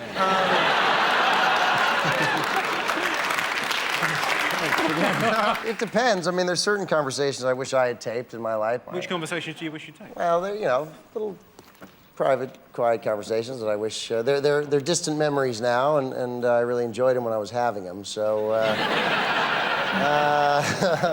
maybe she taped them. I don't know. I wish I'd taped. The other day I ordered a pizza, I wish I'd taped the conversation. As I said, no olives. It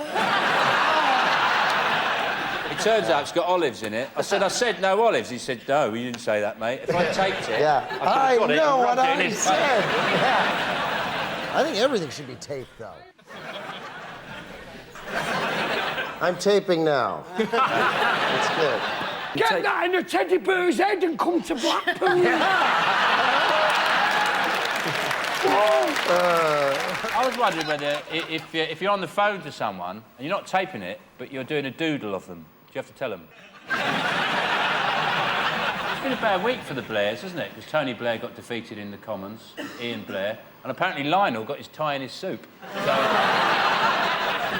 Christian, do you know who Lionel Blair is? I love him like a brother. Yeah. He doesn't know who Tony Blair is. Leave Lionel out. I just got here. I mean, I've been rehearsing this play for the last 2 weeks, so I've just been working on my lines pretty much. I've missed a lot of news. But... And you're playing a mental person in this play, are you? Yeah, mental. Hey, yeah. Maybe you could learn something. I'm watching, buddy. I'm watching. Yeah. I like a shorter version of the Indian.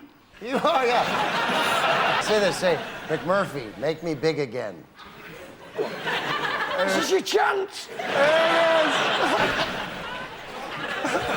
That's great. McMurphy. Make me big again.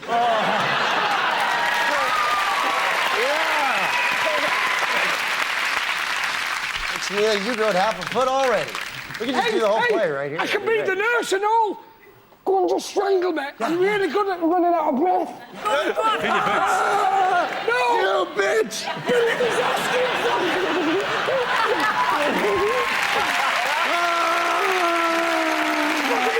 Look at that, he's brilliant. I can tell you two are going to be friends. We were, before the interlude, we were talking about the police chief Ian Blair taping phone conversations. Let's have a look and see if it's in the top 5. Yes, it is, the top story. 53% of people were talking about Chief Police Commissioner Sir Ian Blair secretly taping phone conversations. Ian Blair now answers his phone by saying, "You have the right to remain silent, but could you just give me something for level?" Sean's team, what else have the nation been talking about this week? The ex-president of Yugoslavia, Slobodan Milosevic. Slobodan Milosevic has died. He died alone and friendless in an empty cell, aged 64. I love a happy ending, don't you? They said, oh, he managed to escape justice, very craftily, by dying. You crafty devil. I know how to get off this one. You think Saddam Hussein's thinking, hey, up, that's an idea. It's a shame that Slobodan Milosevic died, because we could have got them together and, sent them on tour, the Cage Dictators tour. Would have been a bit like King Kong in New York. Yeah. Just a big theatre, they open up, but don't be scared. They're burying him in Belgrade now, aren't they? But they were trying to work out whether they were going to bury him on Heroes Parade or something. Yeah, the Avenue of Heroes. That's right, which is... They had a big debate as to whether to bury him on the Avenue of Heroes. Yeah, I imagine that should have been the shortest debate in the world ever. Shall we bury him on the Avenue of Heroes? No. The weird thing is, they are. Dave, I want me depth. I know what it's like being you now. Fish out of water. Slobodan Milosevic, Vegas. Slobodan Milosevic. Oh, Slobodan. Again, go on. Say it again. Slobodan Milosevic. Slobodan Milosevic. I'm not taking piss, I'm trying. Okay, all right.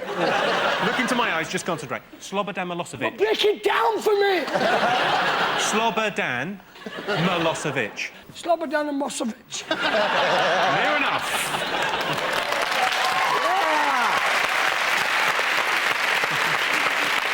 Slobodan Milosevic, let's have a look and see whether he's one of the big stories this week. Hey. Yes, the fourth most talked about thing this week was the death of Slobodan Milosevic.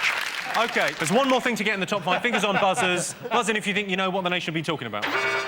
Is it everyone's talking about Basic Instinct 2 with Sharon Stone, which is apparently going to be even sexier than the first one when she showed off in Nancy. And it's now going to be like looking at an old badger running into the woods. Phil Oddie's going to go wild for this movie. Is that a badger running into the woods? Were you at the premiere last night, Christian? Yes, I was. Go on, how was it? Honestly, she looks great. She does look brilliant for her age. Somehow, she was pretty hot. Is this the one Stan Collymore in? Yes, Stan Collymore is in the opening sequence. He's good. Is Bruce Grobbelaar in it? Sadly, no. OK, well, I can tell you Basic Instinct 2 was not one of the major talking points this week. Fingers on buzzers, what else have people been talking about? It wasn't, huh? The pill. They've come up with a pill to cure heart disease. Yeah, it cleans your arteries out. How can't they get the fat off your arse with a pill if they can get it out of the ventricles of your heart? It's basically Sillet Bang in a tablet. Yeah. Barry what's his chops? He's got an out on his heart.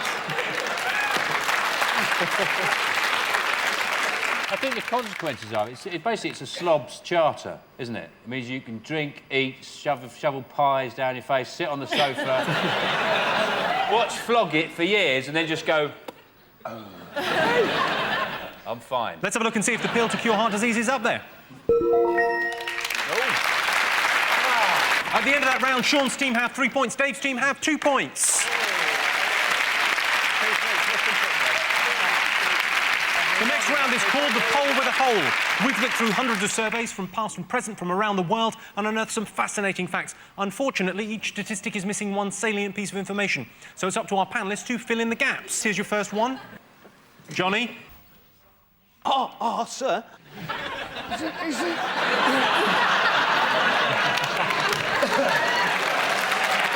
Have you... I didn't see a thing. He can't read. I can't. I'm an actor. I can't read. I don't know what it said. OK. 76% of mechanics don't what? Is it, don't agree with the consensus view that Ulysses is James Joyce's finest work because I actually quite prefer Finnegan's Wake? Service cars properly. That is the correct answer. Where the hell did I get that? I'm possessed. Oh, no. You're not having a point. Damn it. You're not having the points. I'm hurt. I've turned off the buzzer. Okay. 75% of actors have what? Is it a cape and a trilby? Christian, I had one line in the film, I'm sure it will be cut, and it was location thing, and you get put in these little caravans. Yep. With chemical toilets, with the blue water. Trailers, yeah. Do you get them as well? No, it's not glamorous, I know. No, I got one of those. Yeah, you got to pump it and do the whole thing. Yeah. So even Angelina Jolie, when she's off to work in the morning... Imagine that. Rob, surely you don't think that if someone's that important, they get a caravan and then dig drains for them, do they? Well, you never know. You never know. So, I don't know, 75% of actors have a harem. Have a harem, yeah. I thought you said a heron, like a big flying crane, like a heron. Like, this is an ostentatious thing. Instead of a feather boa, I have a heron. You could probably phone up and go, get me a fucking heron. Yeah. What was the percentage again? 75% of actors. Oh, it's gone. Had it been 72%, I'd the funniest answer in the world. 75% of actors have started their careers in a school nativity play. I only say that because I went to see my son. He was in his first nativity play. Oh. Where was he? He was supposed to be Joseph, but he pissed about in rehearsals, and they made him the innkeeper, so he screwed up the whole nativity. I was so proud. But he was the innkeeper, and they came to the door, and the new Joseph said, I've come from afar, my wife and I, she is with child. Is there any room at the inn? And he went, yeah, plenty of room, come in. 75% of actors have what? The fake name or something like that? Correct. Hey! Yeah! We'll get some points. 75% of actors have changed their name. A lot of entertainers changed their name. Norma Jean became Marilyn Monroe. Reg Dwight became Elton John, and Paul Gadd became prisoner H39702. Have you changed your name, Christian? No. There's actually, because my father actually has changed his name several times in his life. Has he considered Vegas? Vegas is great. That's the best name, I know. The thing is, it can lead to weight gain.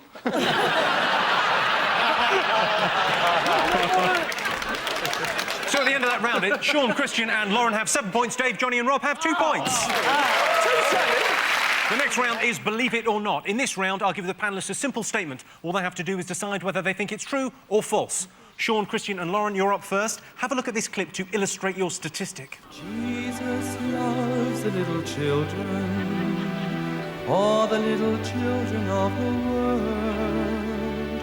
Red or yellow, black or white, they are precious in His sight. Jesus loves the little children of the world. Come beautiful in every way, like a starry summer night or snow-covered winter's day.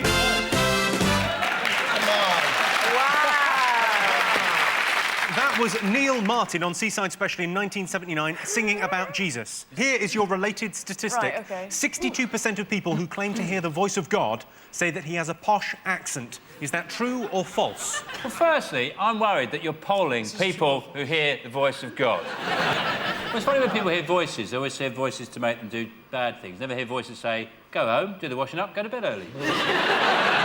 Have a nice mug of cocoa. Really, I should be out killing people. Very nice. I had a voice in my head and it got bored with me. Do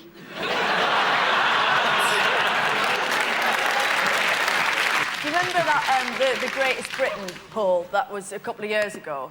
I read that they did an American one. Do you know who got voted for the greatest American ever by Americans? Jesus. Wow. Seriously, it was Jesus. Christian, you proud American? Yeah, right now. Yeah. I wonder if it's like... Oh, God. OK, true or false? I'd say yes, they do. Well, I can tell you you're absolutely right. It is wow, true. What a feeling. 62% of people who claim to have heard the voice of God say he has a posh accent. Fair enough, I can't imagine God being a Cockney. You nail my boy to what, you toilet? OK, Dave, Johnny and Rob, let's have a look at a clip to illustrate your statistic. I mean, a bike's a bike. How do you describe a bike? If you have a bicycle but can't really describe it. No, I'm sorry. I didn't lock my bike. I didn't think it necessary. I just left it in my back way and... And you leave your bike without a lock. No one lock pinched it round here. Well, somebody pinched it, didn't they? And leave valuables in your saddlebag. I'd rather not see what's in the saddlebag. It's personal. You may well lose your bike for good. That was a public information film there about bike theft. Here's your related statistic. 16% of Brits would steal a child's bike if it were their only means of getting home after a drunken night out. Is that true or false? I'd steal a pram. If it was down. You'd have to be pissed to even try and ride a kid's bike, though, wouldn't you, really? You wouldn't do that all like that, with them little streamers coming out of handlebars like that. You'll never take me alive, copper! Johnny, if you sat on a kid's bike, you wouldn't be able to see the front wheel. That's the beauty of it. God, and the posh voice is going, use your left hand and your right hand and allow gravity to send you home, fat fellow.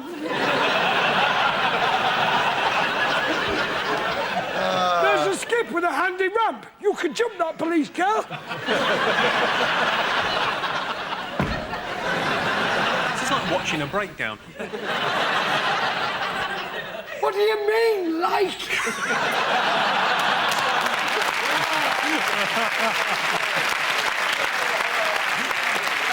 Dave, what do you think, true or false? True. And if they've got a little basket on the front for a kebab. There's no like hitting 70 with a snack. The meat starts to bounce up and you can catch it like a seal. Well, I can tell you, you're absolutely right. Hey! We got a point. Yes. We got a point. 16% of Brits would steal a child's bike if it were their only means of getting home after a drunken night out. How are the drunk kids going to get home? Steal a car, I suppose. So at the end of that round, I can tell you that Sean's team have 8 points and Dave's team have 3 points. Coming back with this. And the winner is the name of our final round. I'm going to give the teams a series of opinion polls. It's up to them to buzz in and tell me who or what they think came top. Here is your first one. Kids' most popular excuse for not doing their homework. Is it that they were doing their kids' homework? So they couldn't do it themselves? What, you mean those teenage mums? Yeah. It's one of the complex issues raised by children having children in this country today. I was driving through an estate called Breakmate in Bournemouth, which is rough, and somebody hung a bed sheet out the window that said, "Happy 30th, Grandma." Christian, when you were at school, weren't Yes. you in The Name of the Rose and Prince of Thieves? How old were you when you were in those?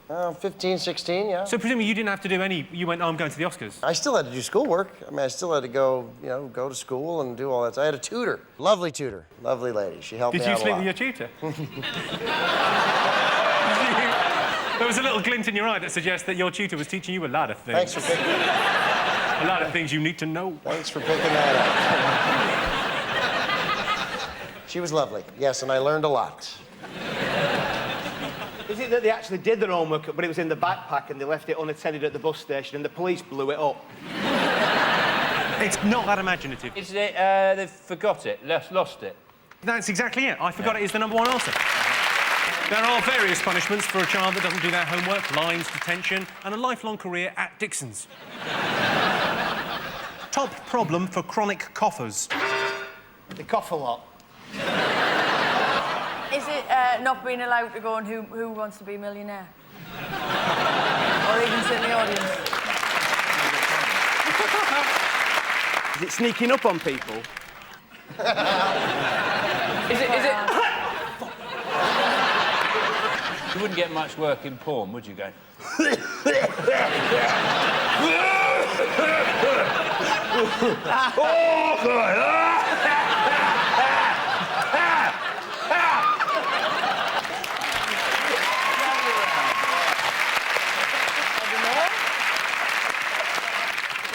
Pulling a muscle or something? I mean, you might pull a muscle. It's not pulling a muscle. It's to do with, it's an aspect of everyday life.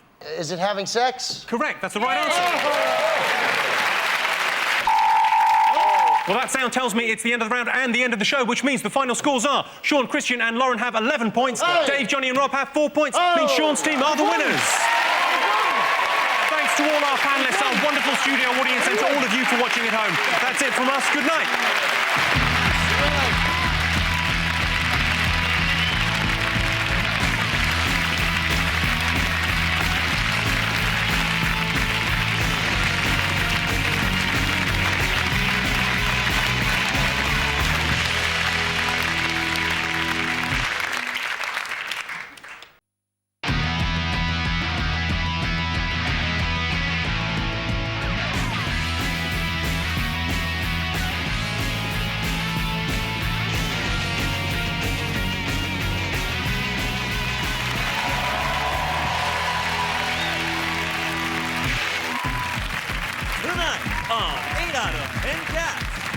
About to star in the new film Confetti, it's Jessica Stevenson. Queen of the Jungle, it's Carol Thatcher. And their captain, John Locke. And facing them tonight, blonde bombshell, Ulrika Johnson. Tart with the heart, Ellen Carr. And their captain, Dave Spikey. Now, here's your host, Jimmy Carr. Well, thanks very much. Hello and welcome to 8 out of 10 Cats, a show about opinion polls, surveys and statistics. Did you know, for example, koalas are asleep 80% of the time? So keep it down. 91% of people over 60 think we show less respect for each other than we did in the past. Silly old fuckers. And a single kiss can contain 40,000 parasites, 250 types of bacteria, and up to 0.45 grams of fat. A French kiss is the same, but it can also contain dog shit and garlic. Let's get started.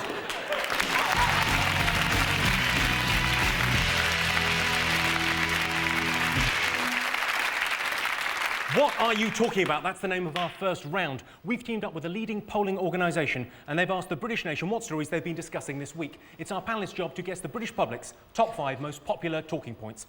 Sean, Jessica, Carol Thatcher, what have the nation been talking about this week? This is a bit of a shot in the dark, but Commonwealth Games. Oh, yes. Commonwealth Games.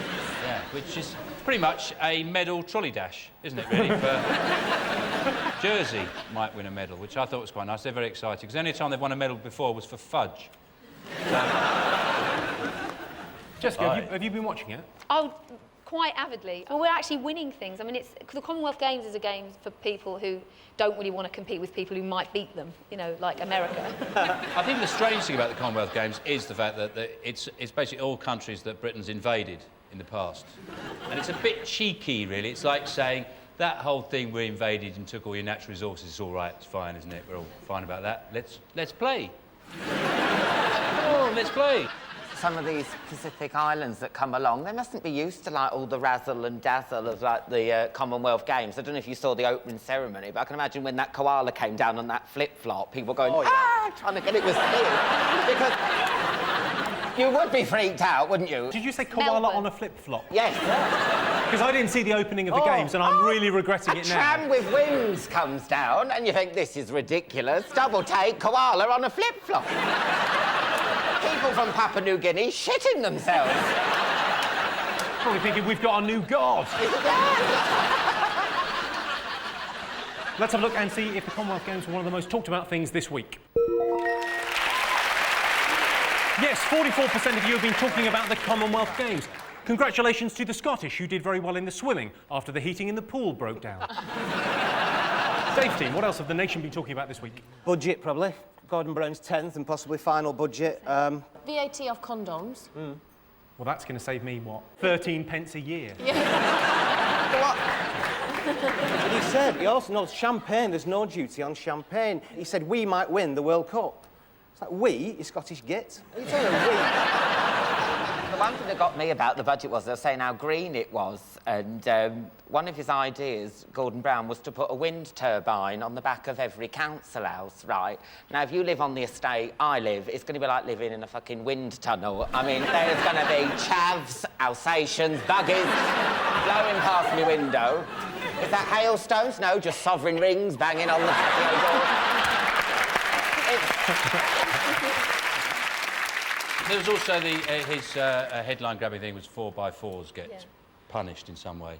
People who drive those huge kind of tank-like cars, the 4x4s, you know, they're getting taxed more than ordinary people who drive ordinary cars. I have one and I'm very proud of mine, so fuck you. That's the kind of person we're trying to stop. OK. But I do recycle things. I do a lot of recycling. I've seen that top before. Yeah?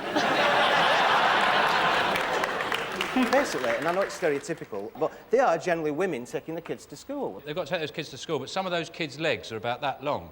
You know, they've got to need a big car for them. Some of them have got satchels as well. I need lots of seats. They take up a lot of room. And they're tired after a day in school, they need to lie down. Well, fuck you, I still like to have mine, so there you go. You like it? Yeah, I like it. Well, you're going to be £40 worse off? I am, and that's why I'm on this show.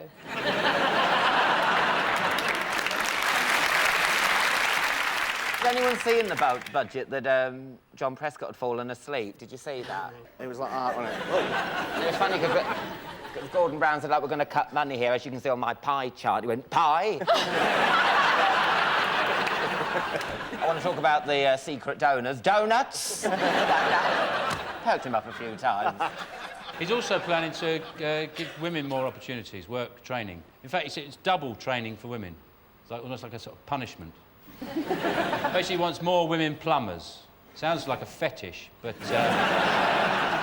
So he's trying to get more female plumbers, I imagine he's got this idea that he comes down one day and he's got his dressing gown open and there's just women plumbers all over his house. Crawling all over it. There's some website, I don't know, Wrench Wench or something.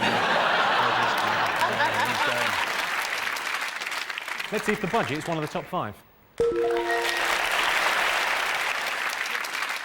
Sean's team, what else have people been talking about? Rivers of cash, political sleaze, flogging peerages for cash. Yeah, it wouldn't have happened in your mum's day, would it? No.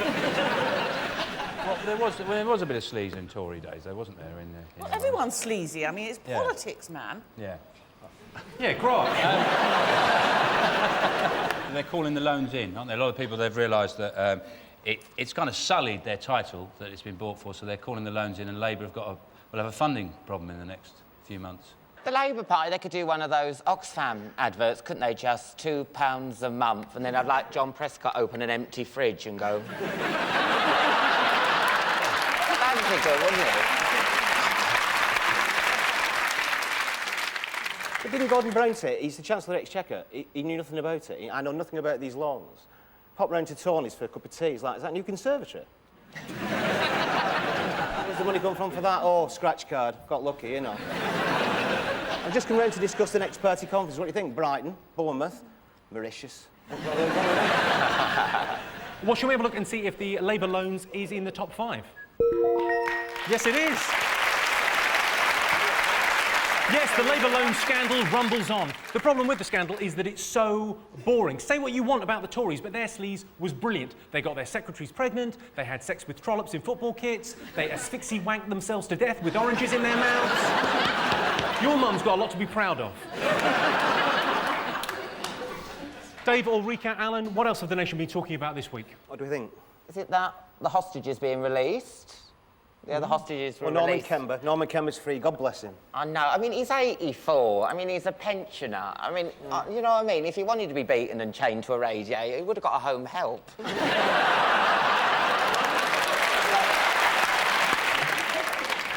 As he was pulled out of the cell, he went, "That's the last time I go on a saga holiday." What was he doing there in the first place? He said he wanted to make a difference. Norman Kember wanted to go out and make a difference. Like all the Iraqis going, he's coming, Norman Kember's coming. He's got a guitar and some sandals. Come by, no, you come by here, mate. Get in there. Well, shall we have a look and see if Norman Kember is up there? Yes, he is. Yes, the #1 talking point this week was the release of hostage Norman Kember. Church leaders described the release of Norman Kember as a miracle. Other miracles in Baghdad this week included car bombs that killed 60 people every day. Nice one, God.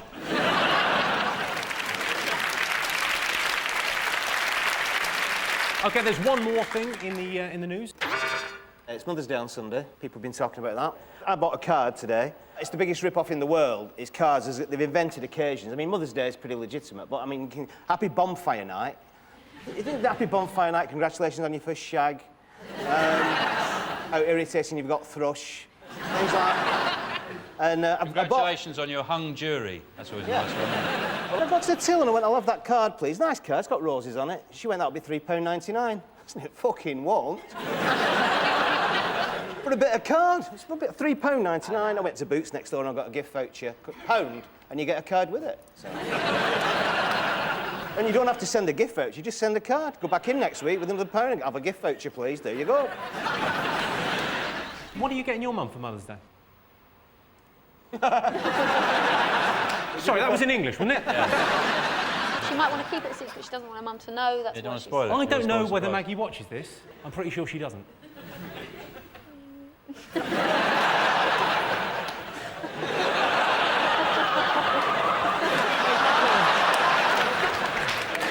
Well, I can tell you Mother's Day is not on the list. It's one of the smaller stories this week. Of course, everyone loves their mum, even if they've done really bad things, like systematically dismantle the unions or destroy the welfare state or go to war to win an election.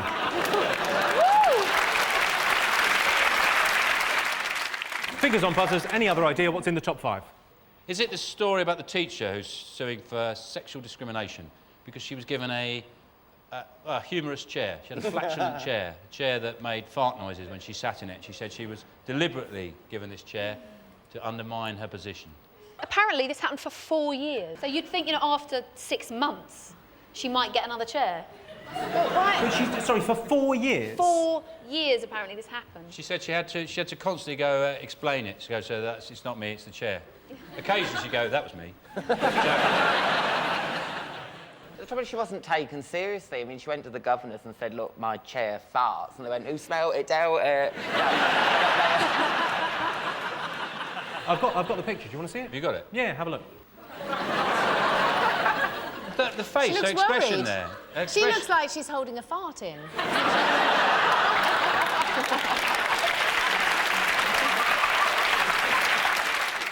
Well, let's have a look and see if the farting chair is up there.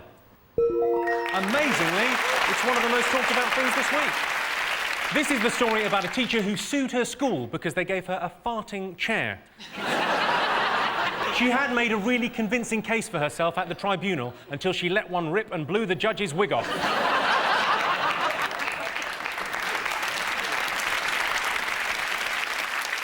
At the end of that round, Sean's team have 3 points and Dave's team have 2 points. The next round is called the Poll with a Hole. We've looked through hundreds of surveys, past and present, from around the world and unearthed some fascinating facts. Unfortunately, each statistic is missing one salient piece of information, so it's up to our panellists to fill in the gaps. 67% of Brits think that what is the ultimate status symbol? Having your own table in Greg's the Baker's. Same table, sir. Thank you.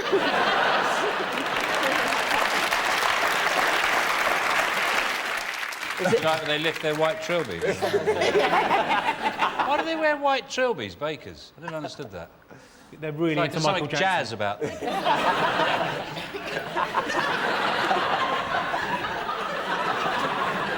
Using a baguette as a stick. It's kind of something that the super rich have. A jet. Even more impressive than a jet. A country. A country is pretty close. Private island, little Correct. island. Come on. That's the right answer. Oh. Yeah. Yes, 67% of Brits think that owning a private island is the ultimate status symbol. Of course, they say no man is an island, although when Eamon Holmes is swimming, you'd be forgiven for making the mistake.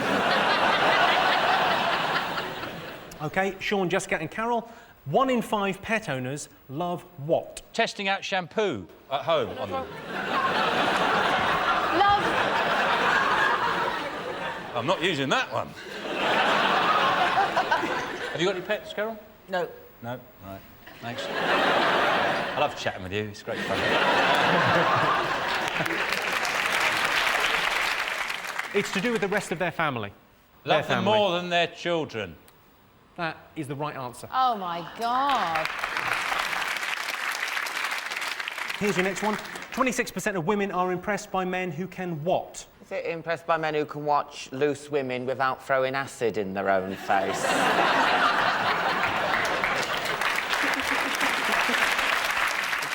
Is it by men who can find the G-spot? Apparently it's between 11 o'clock and 1 o'clock. I'm not staying up special, you know what I mean? It's like...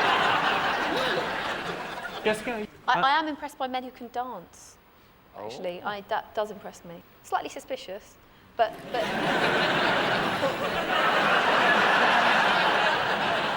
I've got a table at Greg's.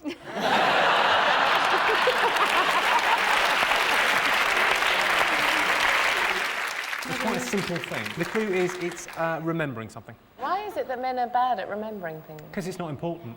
Okay. Remember the birthday, is it? Or remembering the anniversary? That is the right answer, Dave. So at the end of that round, it's 5 points for Sean, Jessica and Carol, and 4 points for Dave, Ulrika and Alan. Now it's time for What's the Poll? I'm going to show you 5 people who are all popular answers on the same poll. All our panellists have to do is tell me what's the poll. Here is your first person. This is Mr. Bono, who is a singer. He has a gift for you. This is the great poet of Ireland. It is 20 years since you went to Ireland. A very special trip. I was a boy. And you are a great showman as well as a great holy man. And that is for you. And also my glasses I give to you. That was Bono there meeting the Pope. He's giving him the present. The Pope's going, just give it to me. he's going, just give me the bleeding present. I just want my present. Then he gives him his glasses like he's an orangutan or something. Put them on. What poll might he have appeared on? Is it people who you'd never hear say enough about me? Do you like you too, Carol? I don't listen to a lot of music. Does that answer your question? Yeah. God, you'd be a tough date. People who like going car booting. I'll just check, hang on. No. OK, let's have a look at the next person on the poll. I'll flaming well kill ya! You get it for me! You take back what you said, you bitch! You cow! That was, of course, Peggy Mitchell there. That was like watching the Chuckle Brothers with wigs on. She did do a funny little run-up there. So, Bono and Peggy Mitchell, what poll might they both have featured on? Is it people that once you pinch their bum, they start to giggle? Poll of somebody whose wig stays still while her face moves. I don't know. Are they people who've lost items of clothing in Pauline's laundrette? Let's have a look at the next person on our list. Edwina Cohen, are you always two-faced? I beg your pardon? Are you always this two-faced? This morning you told me blatantly that you were happy with your special, and now 7 hours later, you're not happy with it. That's what I'm saying. Are you always this two-faced? 1 minute you're shagging our Prime Minister, and now you're trying to shag me from behind.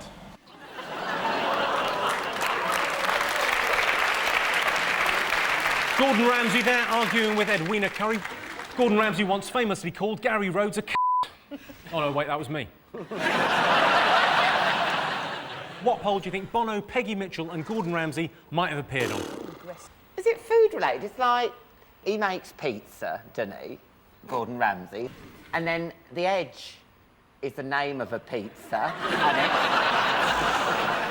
Peggy Mitchell's friend's Pat Butcher, whose nickname's Stuffed Crust. And, Sean, what do you make of Gordon Ramsay? I watched a bit of the Nightmares thing there. Do you see that woman in Derby who bought that restaurant, the Gondola? My God! It's 500 things on the menu. I know. That's why I don't watch it. Really, like Did you see her cocktail. nails? Oh my God! This is good because I didn't get to go to the laundrette this week, so I'm catching up on all the news. OK, let's have a look at the next person. Never, ever, ever underestimate me, because you will be making a fatal error.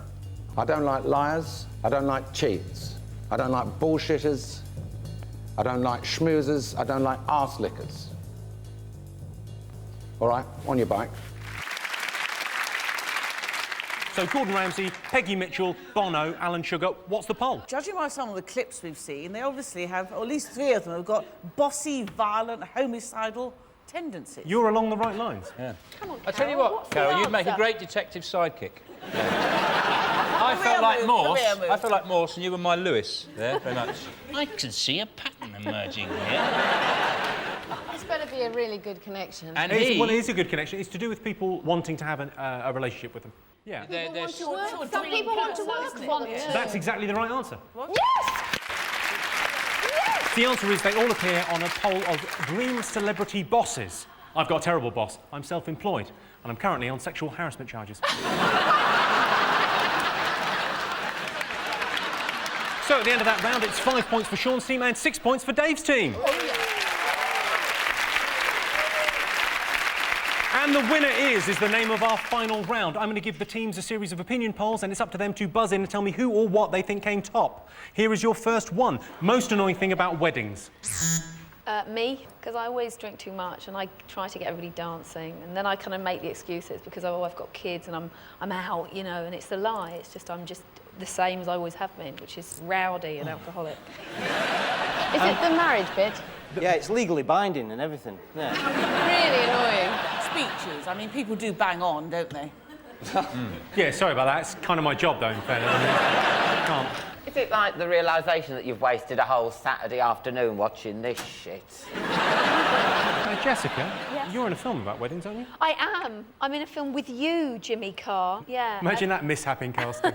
It's all right. It's about weddings, yeah. It was all improvised. If you asked them where we were filming the next day, they'd go, "We don't know. We'll see what happens." She's trying to get rid of you, Jimmy. Oh, sorry, yeah, we don't know where we're going to be. Yeah. OK, most annoying thing about weddings? Is it wedding lists? That's the right answer. Top hobby for women? Shopping, retail therapy, bashing the credit card, buying a load of shit in sales that you're never going to wear because it was a bargain. That sounded almost like a rap. Poetry. Is it nagging? Yeah, about sisters. Is it nagging? Is it sisters? But What do you do? You're women here. There's lots of women here. Well, what the hell do you do with your spare time? That might help us if you put your brains together, girl. Don't you like, you know, Carol, what do making you do? little things? Yeah, I love making things, making Sean, little but I haven't got things. the time, have I? What? Too busy doing the washing. Do none of you like, do you know, like falconry or anything like that? Yeah, I'd love to do a bit of Falconry? falconry, Sean. Yeah, you get a big There glove. ain't enough hours in the day. I I'll can go see home you. now, tonight, and do some falconry. Oh, I'd love to do it, but we'd all love to do a bit of falconry, Sean. Yes. Think about Well, you, Sean, maybe as you really understand women. It's an obvious hobby. Shooting. They like going shooting. You might get a bit dirty doing it. Gardening. Gardening. Correct. Oh, just got there. Who's got that? Worst royal to go on holiday with? Queen Mother. I'm going to have to break the news to you, Sean. No. You try and check a coffin in at Heathrow. It takes... And you say, no, it's to come back as well. We're just going away for a little trip. Is it Prince Philip? You're absolutely right. Am I? Yes, according to the survey, the worst royal to go on holiday with is the Duke of Edinburgh. Tell that to Dodie Fayed. What, no one can tell me that weekend went well? Well, that sound tells me it's the end of the round and the end of the show, which means the final scores are Sean, Jessica and Carol have 6 points, Dave, Ulrika and Alan have 9 points. They're this week's winners. Thanks to all of our panellists, our wonderful studio audience, and to all of you for watching at home. That's it from us. Good night.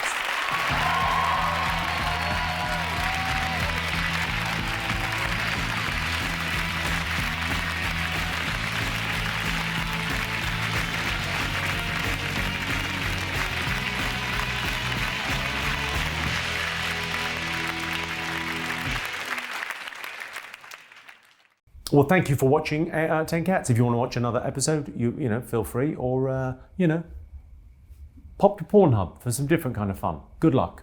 You can also go to jimmycarr.com and buy tickets to see me live. I'd love that. I'd like it if you liked and subscribed. But you know, don't feel pressured. Do your thing. You be you.